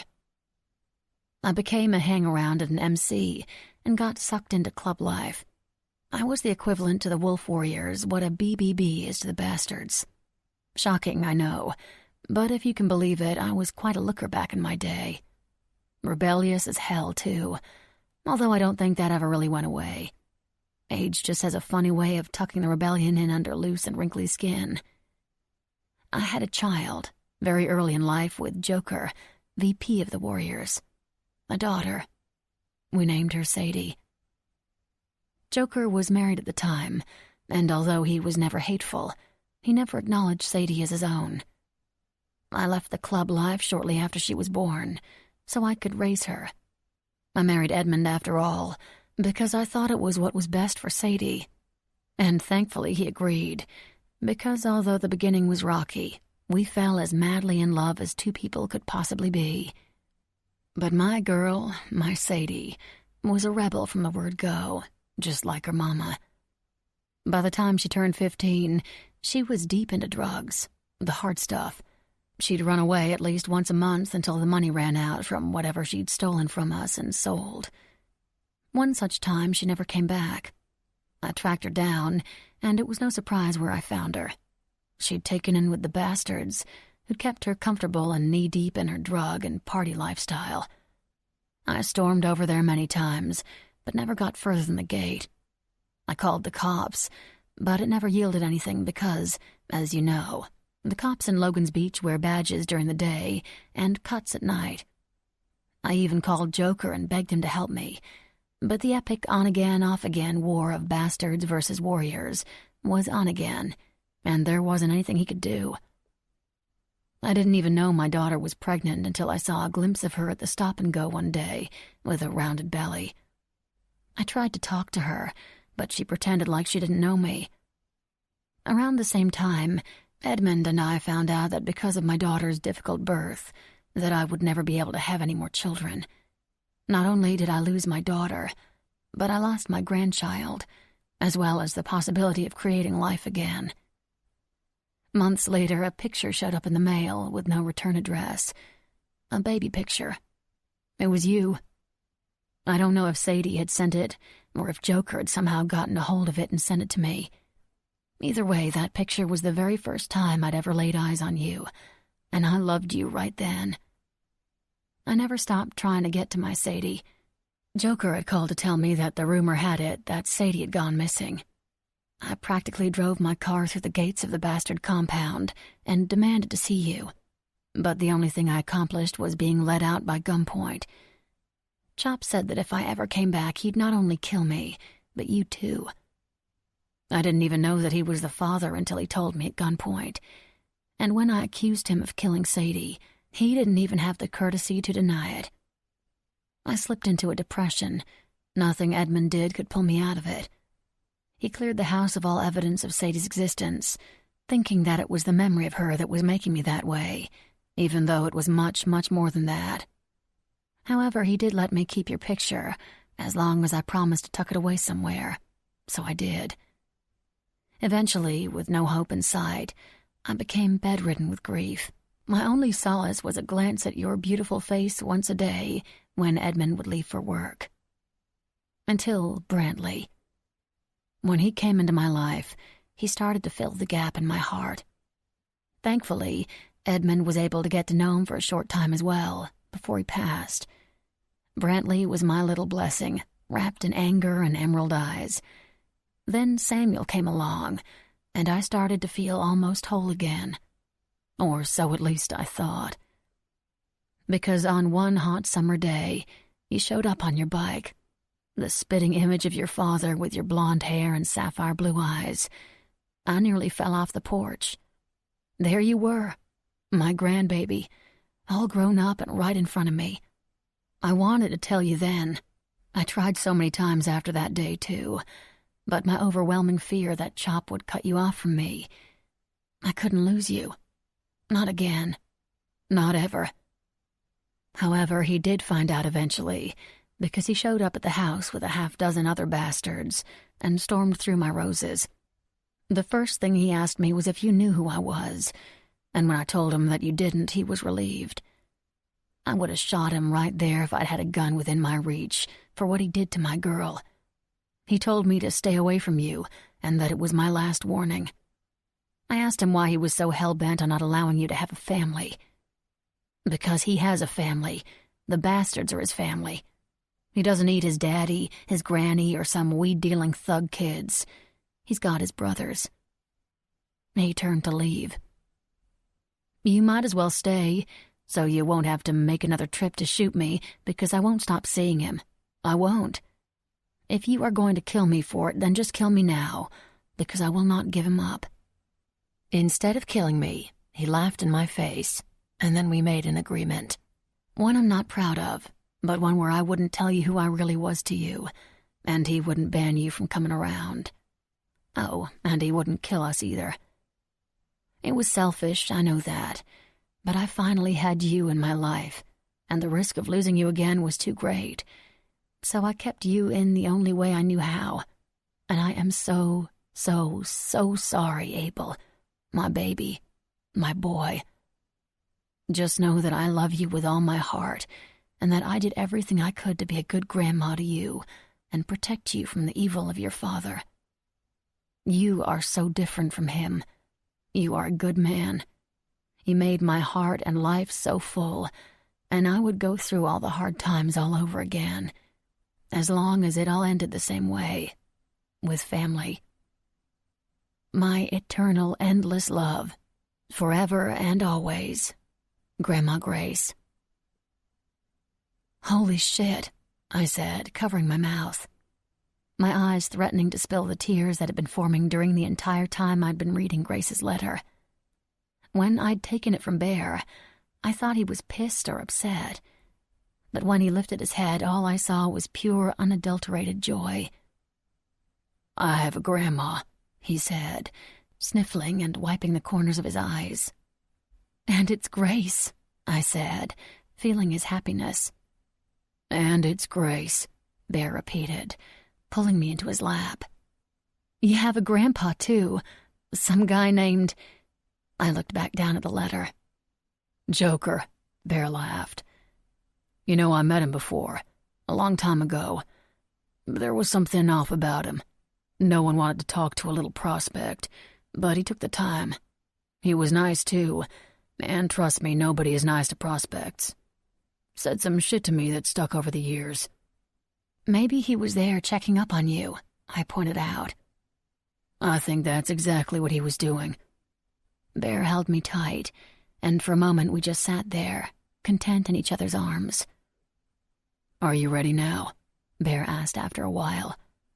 He lifted me up off the chair and set me down on my feet. Depends. Where are we going? I asked, standing up and taking his hand. Bear dragged me over to the driveway. I'm taking you for a ride, Bear said, gesturing to his bike. Before I could think of what he was asking, he was already shoving a big round helmet with a plexiglass face guard onto my head. I bet you are, I said, my words muffled through the helmet. But where are we going? For fuck's sake, T, always with the questions, Bear said. And although his words were angry, I could tell he was trying to hide a smile. Can't you just do what you're fucking told for once? I could, but where would the fun be in that? I asked, sticking out my tongue and inadvertently licking the inside of my helmet. I couldn't see through the face guard because the helmet was too far down on my head. Bear must have seen his error because he pulled it back up until I could see his beautiful face looking down at me and laughing as he adjusted the chin strap. He tapped the top of the helmet when he was done, and it echoed in my ears. Where's your helmet? I asked through the enormous fishbowl surrounding my head. Right here. Bear lifted out a small black helmet that looked more like a plastic jockstrap and set it on his head. His hair poked out the side when he secured the strap. "How come you get to wear that small one, and I look like I'm preparing for a moon launch?" I asked. Bear chuckled. "You're precious cargo, baby. Gotta protect what's mine," he said smoothly, lowering his voice in the way that made me swoon like an idiot and want to offer him up anything I had in order to hear it again. Damn him. "Have you cleaned this thing? I don't want to catch some oral venereal disease from any of its former wearers." "Baby, trust me. No one has ever worn that before," he said through a laugh. "I had Wolf pick it up this morning just for you." He winked because he knew exactly what he was doing to me, and I melted like the girl I was at the thought of him sending out his new VP just to get me a helmet for our ride. Bear straddled the big shiny bike and patted the small space on the seat behind him. "I've never ridden on the back of a bike before," I admitted, unsure of how exactly to get on or where to put my hands. "Climb on behind me," he ordered, firing up the bike. I've heard Bear's bike before, and I knew it was loud, but standing next to it was an entirely different experience. The ground rumbled under my feet. My entire body hummed to life as Bear revved the engine in a way that had me pressing my thighs together. Bike, now," Bear said, growing impatient. I climbed on as best I could, but with Bear's big body already on the bike, it was hard to maneuver my short legs over the wide seat. But I managed to do it without kicking him in the head or falling off the other side. Winning. "What do I hold on to?" I shouted. Bear leaned the bike to the side and kicked up the stand. He reached back and grabbed one of my arms, bringing it around his waist. "Hold on to me, beautiful." His words, dripping with innuendo, made me want to get back off the bike and jump back in bed. Even over the noise of the engine, there was no mistaking the wicked intentions in his voice, and I couldn't help but think what a long ride this was going to be. I wrapped my other arm around him and settled my hands low on the bare skin of his hard stomach, right above his belt. His abs flexed under my touch, and I felt him suck in a sharp breath. It was my turn to chuckle. Maybe it would be a long ride for Bear, too. He started off slowly, easing us down the driveway at a snail's pace and keeping his movement slow. That's when I noticed Pancakes keeping pace beside us, until Bear twisted the throttle and we rocketed forward, leaving poor Pancakes to watch us leave from where he'd stopped at the end of the driveway. Riding on the bike was nothing like I'd expected. The wind, the speed, the adrenaline. It was too much and not enough all at the same time. "Woohoo!" I shouted, unable to help the excitement bubbling up inside of me. It ended as quickly as it started, as I quickly recognized the route Bear was taking. I'd hoped it was just a coincidence, and that at any moment he was going to take the next exit. But when we passed the familiar cross on the side of the road, and the "Welcome to Jessup" sign, the dread settled in. It was the last place I'd ever thought Bear would take me. As we sped down the dirt road that led to the even smaller dirt road where the Andrews Farm Road sign had been eaten entirely by the overgrown orange tree behind it, my stomach began to twist. I clutched onto Bear's stomach tighter, digging my nails into his abs so he could feel how his choice of outing was affecting me. It was on this road where Bear had been shot, and where he'd crashed his bike and killed 2 of his former brothers.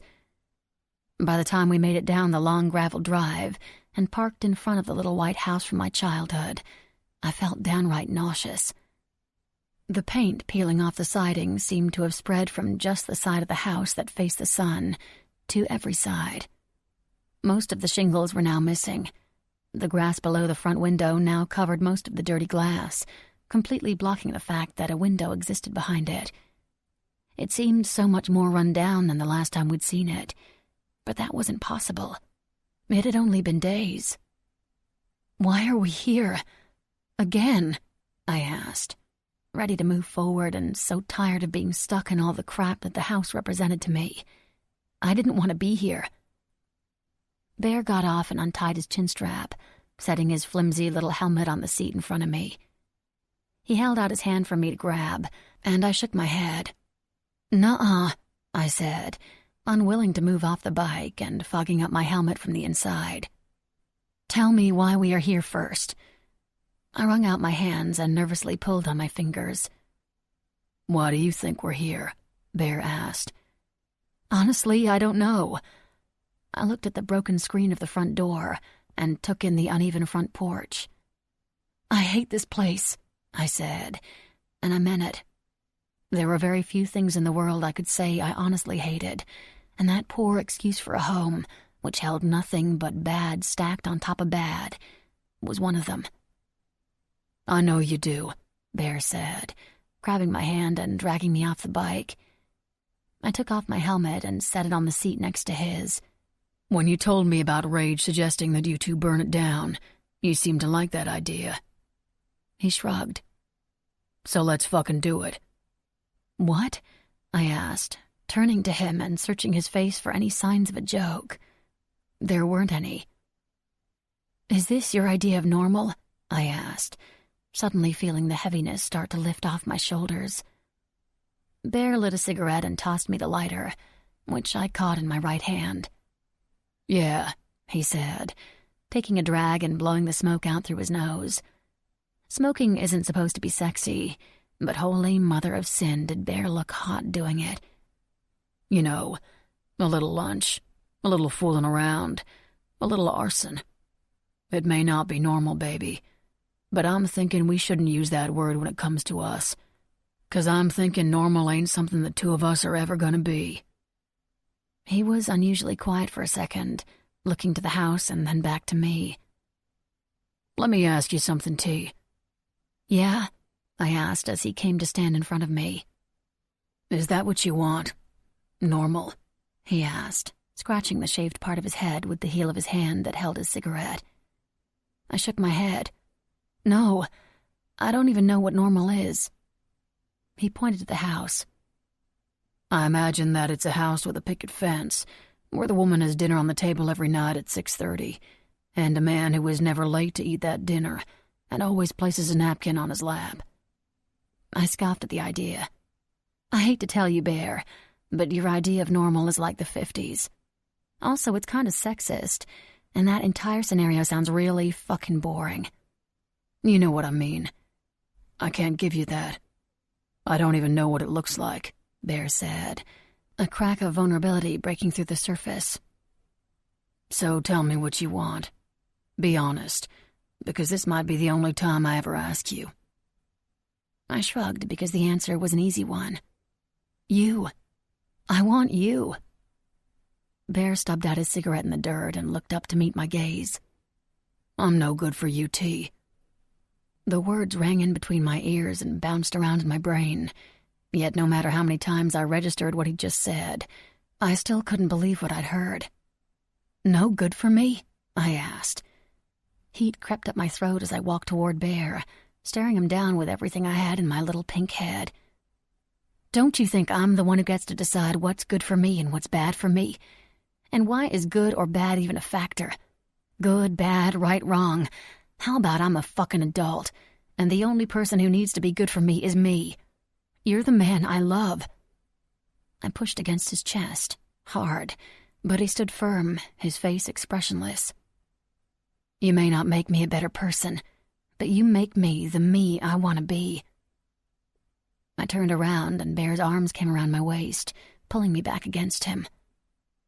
That's the last time I want to talk about that, okay? I asked in a much softer tone, now that Bear's beard tickled my temple and neck, and I was surrounded by the comfort of his strong, tattooed arms. Yes, ma'am, he said, his deep voice rumbling against my throat, as he used every bit of his southern drawl to do the thing he does when he says something, and my point goes out the window. You know you lay on your accent thicker when you're trying to be sexy, right? I asked, turning in his arms, asking him a question I knew he already knew the answer to. Oh, baby, he said with a crooked smile. I have no idea what the fuck you're talking about. His lips came down on mine in a kiss that was not meant to be anything more than a kiss, but still had me quivering and the hairs on my arms standing on end. I fit perfectly in his arms, surrounded, safe, loved. What do things look like from here? I asked after he'd pulled back. I looked out into the grove. The trees were tangled with one another. The rotting oranges no longer smelled as the earth absorbed them. With us. What's going on in that head of yours? Bear asked, knocking on the top of my head. I took a deep breath. The entire time I've been with you, you weren't the prez of an MC. You were just Bear. I don't know a lot about club life, what's involved or where I fit into all of that. So I just wanted to know, what happens to us. My confidence from only a few moments earlier faded quickly, leaving me squirm in his grip. But he held me even tighter. T, nothing happens to us. Oh, I said, my heart sinking, my grip around his neck loosening. No. Bear rolled his eyes. I mean that nothing changes. It's still me and you, baby. I didn't say anything. I knew I would learn what being an old lady was all about, but I didn't want to disappoint Bear in the process. I just don't know a lot about the lifestyle, or about my place in it. Bear smiled and ran his thumb over my bottom lip. That one's easy. Your place is right here by my side. All the other shit you'll learn. I'll tell you something. A lot of guys in the bastards keep their biker life and their family life separate, almost like they were two different people. Wives at home, whores in the club. I know how it feels to be a biker and not a man. I know how it feels when you find the person who makes you realize you can be both. I don't want to be two people. He sighed. For a while there, I didn't have you or a club. And now I've got both of you. And I'm not keeping nothing separate, and I'm not hiding you away. You're it for me, baby. Your family. Me, you, King, Ray, their crazy-ass kids, and now my brothers. It's all that simple, huh? I asked, raising my eyebrows. I'm not gonna lie to you. There will be times I won't be able to tell you shit. Certain secrets are kept only between brothers. But if I can't tell you shit, then I'll just tell you I can't, Bear said. I'll be as honest as I can, and I expect the same from you. Okay, I agreed. Simple enough. I promise I won't shut you out. Not now, not ever. Not gonna lose you again. He tipped my chin up so he could look me in the eyes when he said, You're mine. And you're mine, I said. Bear closed his eyes like I'd just hit him with something hard, and when he opened them again, they were the color of the clear sky overhead. I think what I was just trying to tell you is that it's okay now, You've protected me. You've already fulfilled a promise that you never meant to keep. I don't want to hold you back. You've got your club. You've got your brothers. I'm safe.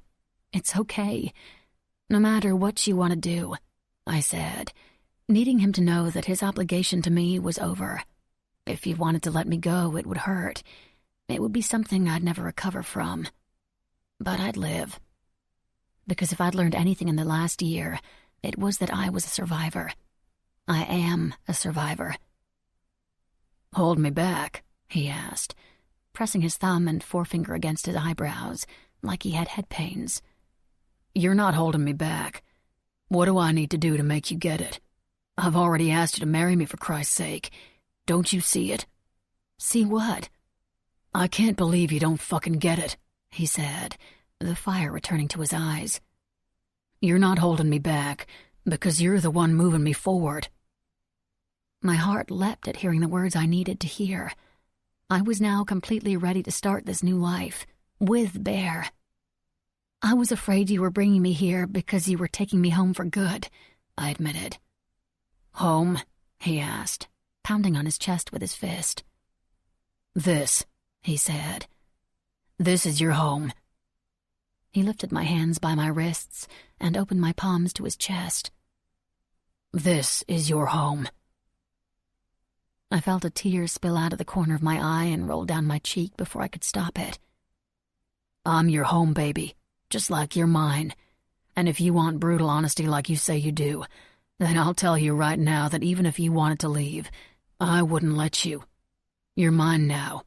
so unfortunately for you, it's not an option," Bear growled.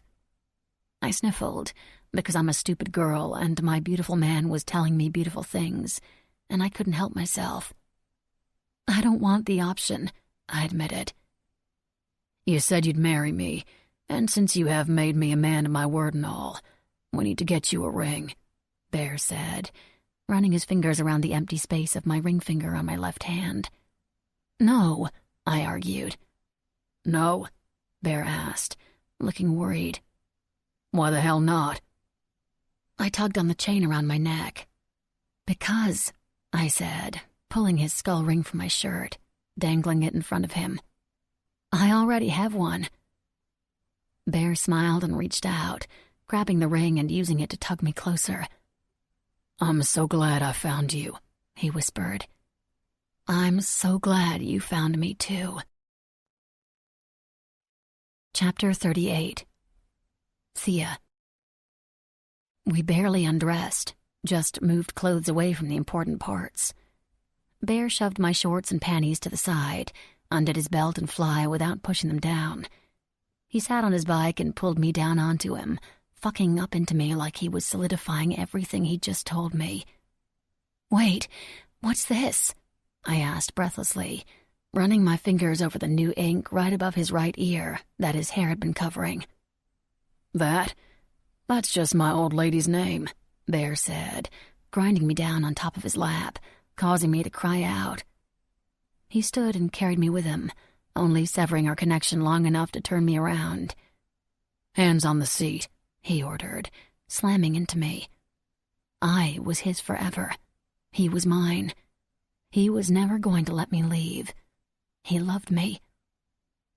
"Watch," he growled into my ear, pulling back on my hair so I had no choice but to watch the house I hated burn to the ground as Bear fucked me from behind. By the time the roof collapsed, I was coming, calling out Bear's name in a guttural scream, until he followed me over, practically roaring as he pumped his release deep inside of me. We made our way back to Logan's Beach, leaving behind the wreckage of my childhood in a plume of smoke and ashes. I'd never felt more free, more alive. Bear turned up the intensity on the ride home, weaving in and out of traffic at speeds that called for arrests, not tickets. I found myself loving every second of the freedom, of the rumbling machine underneath us, and of the biker between my thighs. "You like that, baby?" Bear called back, turning his head slightly. "Hell yeah!" I shouted, holding him tighter. I tilted my head back and took a deep breath. The first deep breath I'd taken in what seemed like forever. Maybe the first one in my life. We're not given forever. We're given just a finite amount of time on this earth. It's up to us to decide how we are going to spend that time, and who we are going to spend it with. I decided on the back of Bear's bike that my time would be spent having more moments like this. More moments with Bear, feeling like the world is at our mercy instead of the other way around. Bear was right. Home wasn't a place. It wasn't Jessup, and it wasn't Logan's Beach. Home is where you feel the most like yourself. Home is the thing that makes you happiest during this very short life. The person who makes you happiest. I'd never known what a real home was, and now that I'd found it, I was never letting it go. Home for me would always and forever be Bear. We started as a broken promise, one never meant to be kept. We ended on the promise of forever. Epilogue. Bear. It had been 2 days since I'd taken T out for a ride and burnt down the fucking shithouse that had brought her so much grief. For the first time ever, with no impending deaths or distractions on the horizon, I felt content. Peaceful, even. Not just because my old lady seemed like the weight of the world had been lifted off of her shoulders, and I helped alleviate some of that weight, but because things were getting back to business as usual. Well, not usual, better than usual. Now that the war was officially over and Chop was officially gone from this world, the first order of business for the lawless was church. I chose my officers from the best of the men, and between Wolf, Munch, Stone, Craze, and Locke, we made the decision to reach out to the bastards' existing business connections and figure out which relationships we could salvage and which bridges had been burnt beyond recognition. The second order of business was fixing up the sorry excuse for a club that the compound had become. It was a shithole when I'd left, but now it was like a bomb had gone off. Plus, it smelled like dead bodies. Mostly because of the dead bodies. We were in the middle of the most thorough cleanup in biker history. We tore down all Beach Bastards memorabilia, for the exception of a small banner hanging above the pool table, which we kept as a way of remembering the past and where we came from. A reminder of where we never wanted to go again. Bodies were removed. Blood was cleaned. By the end of the second day, Munch even had the pool converted from a mold pit into an actual working pool. I wanted us to operate like a team, like a unit. We needed time to do that, but I was sure it was going to happen. We needed to learn each other again, get to know one another, and most importantly, remember how to be brothers again. I considered a party, but decided against it. There would be no parties, no celebrating, no nothing until the place didn't smell like death, and we had something to actually celebrate again. Maybe when I knocked up T, we could have the first official party, or when I made the shit between us legal. My cock was getting fucking hard thinking about her being mine in every way. The thought of strapping myself to someone forever, of having an actual old lady, used to make me laugh, or at the very least, maybe a little fucking sick. Now the thought of giving T my last name, which I planned on making a good one again, made my fucking cock strain against my fucking jeans. I chuckled. Oh, how the mighty have fallen. And oh, how I have loved every single stomach-flipping second of that fucking fall. I walked around the compound all day, assessing what needed to be done and figuring how much it would all cost. It made me wish Preppy was there. Not just because I stopped hearing his voice 2 days ago, but because as bad as he was at holding a serious conversation, the kid was a whiz at numbers. It probably took me twice as long as it would him, but I got it done, and I think he would have been proud. With the cash I found in Chop's safe, combined with what I had buried on the island behind King's Place, there would be more than enough to make the dump a place we could be proud of again. The Lawless compound.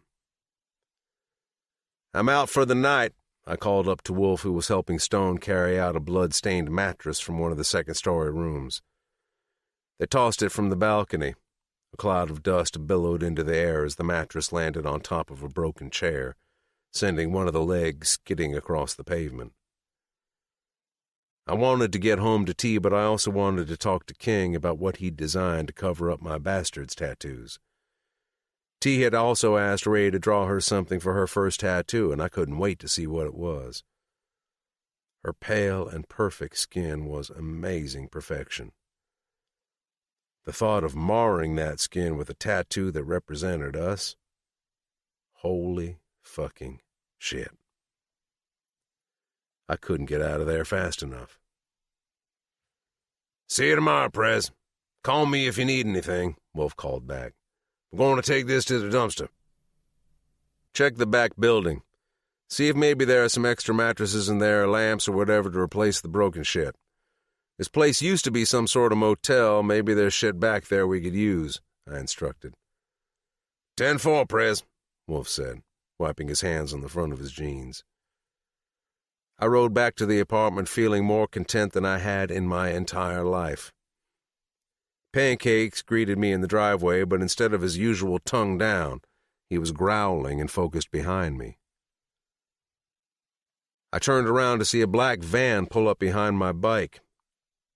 I grabbed my gun and started walking toward the van because if whoever it was bringing a battle to my front door, they were going to be stopped before they got anywhere near T. King must have seen it on the security cameras because he was beside me in an instant, his own gun in hand. The driver's side door opened. "It's just me, boss," Wolf called out, jogging around to the passenger side. He slid open the side door and Munch leapt out, colliding with Wolf, who pushed him back and held him at arm's length. "What the fuck is going on?" King asked as we both lowered our guns. "Boss, we tried to call you right after you left, but you didn't answer your phone, so we got here as fast as we could," Wolf said, jumping back inside and shuffling around in the darkness. "We went to the back building to see if there are any mattresses to replace the old ones out there, and that's when we heard screams. Not just one either, but a bunch of fucking screams. The entire inside was lined with mattresses to muffle the sound. And the floor there was some sort of manhole-looking thing with a chain. We snapped it with some bolt cutters. Down inside were like makeshift cells with dirt floors and zero light. There were tons of them. Some were empty, and some had skeletons with skin rotting off their faces. And some, Prez, were alive. Horrors I ain't seen in a long time. Even Lance." "Lance?" I asked. Lance was the brother who Chop had declared a traitor at least 5 years back, and who he claimed to have killed while out on a ride. "It's got to be where Chop was keeping your mom all those years," Munch said, waving his hands around in the air like he was painting us a picture. "Dude was sick and fucking twisted, but none of us knew he was running his very own bastard's prison." "Fuck," I said. "That's impossible." Munch stepped aside to make room for Wolf and Stone, who between the two of them were maneuvering something heavy. "It's not impossible because it fucking happened. Look," Wolf said, emerging from the darkness. Between him and Stone was an emaciated body, his arms draped around their shoulders, his head down and wobbling from side to side as they walked toward us. His hair so dirty I couldn't tell what color it was, and his clothes were nothing more than blood-stained rags. "What the fuck is going on?" I asked. "Why the fuck did you bring Lance here?" "He alive?" King asked, crossing his arms over his chest. "Oh yeah, he's alive all right," Stone confirmed, walking toward us with the man's head bobbing around loosely with their movements. They had to be lying. I've seen my fair share of corpses, and this looked very much like one of them, maybe even worse. There was no way a man in that kind of condition could still be fucking breathing, but sure enough I heard a strained gasp for breath as they approached. King looked over to me. "Why would Chop?" he started, but I knew what he was asking, and we didn't have to wait long for an answer because Lance's head popped up, and suddenly we were face to face with a ghost. Who wasn't Lance. "As I said, there were dozens of them down there," Wolf said. "Only 5 or 6 alive, though." "No fucking way," King gasped, dropping to his knees in the driveway. I would have dropped too, but I was too stunned to move a single muscle. Too stunned to even look away. Too stunned to fucking breathe. The ghost looked between myself and King, and before passing back out, he managed to choke out a few raspy words. The greatest goddamn words I'd ever heard in my entire fucking life. "Miss me, motherfuckers?" Bonus scene. Thea, 4 years later. "Mama, tell me a story," Trey said, yawning and rubbing his eye with the back of his little hand. "Which story, baby?" I asked, as though he didn't ask for the same one every night. "The one of you and Daddy," he said, climbing up on my lap. "Okay, sweetie," I said, covering us both with the blanket and brushing his angel soft white hair out of his face, and, as I did every night, I kissed the familiar freckles below each of his eyes. When Mama was 10 years old, she met a big biker. "Daddy!" Trey cheered, knowing the story well after hearing it 1,000,000 times. That's when I noticed Bear standing in the doorway, wearing his cut, wiping grease off his hands with a rag, listening to our story time. Yes, that's right. It was Daddy. He was so tall and so strong. He walked right into the store where Mommy was, and the second he smiled at her, she just knew. I trailed off when Bear flashed me that exact same smile, bringing all the feelings flooding back to me in a rush. "Knew what, Mommy?" Trey prompted, pulling at the collar of my shirt. "What did she know?" Bear and I locked eyes. She knew that he was her forever. I finished the story and tucked Trey into his bed. I turned off the lamp and gave him one last kiss. "Mama, can you sing to me?" I looked up to Bear, who had to cover his mouth to stop himself from laughing out loud. This is how it went every night. Just when I thought Trey was all settled in, he'd request just one more thing, and just like his father, I found it very hard to say no to him. "Sure, baby. What song do you want to hear?" Bear chimed in. "Sinatra." I sang my little boy to sleep that night, singing "Fly Me to the Moon," as his father listened on, and I couldn't help but feel a presence as the song ended, and Trey's eyes finally flooded closed. I knew Grace was there with me and my boys, just like she promised she would be. We were the family I'd always wanted. A real family. Ghosts and all.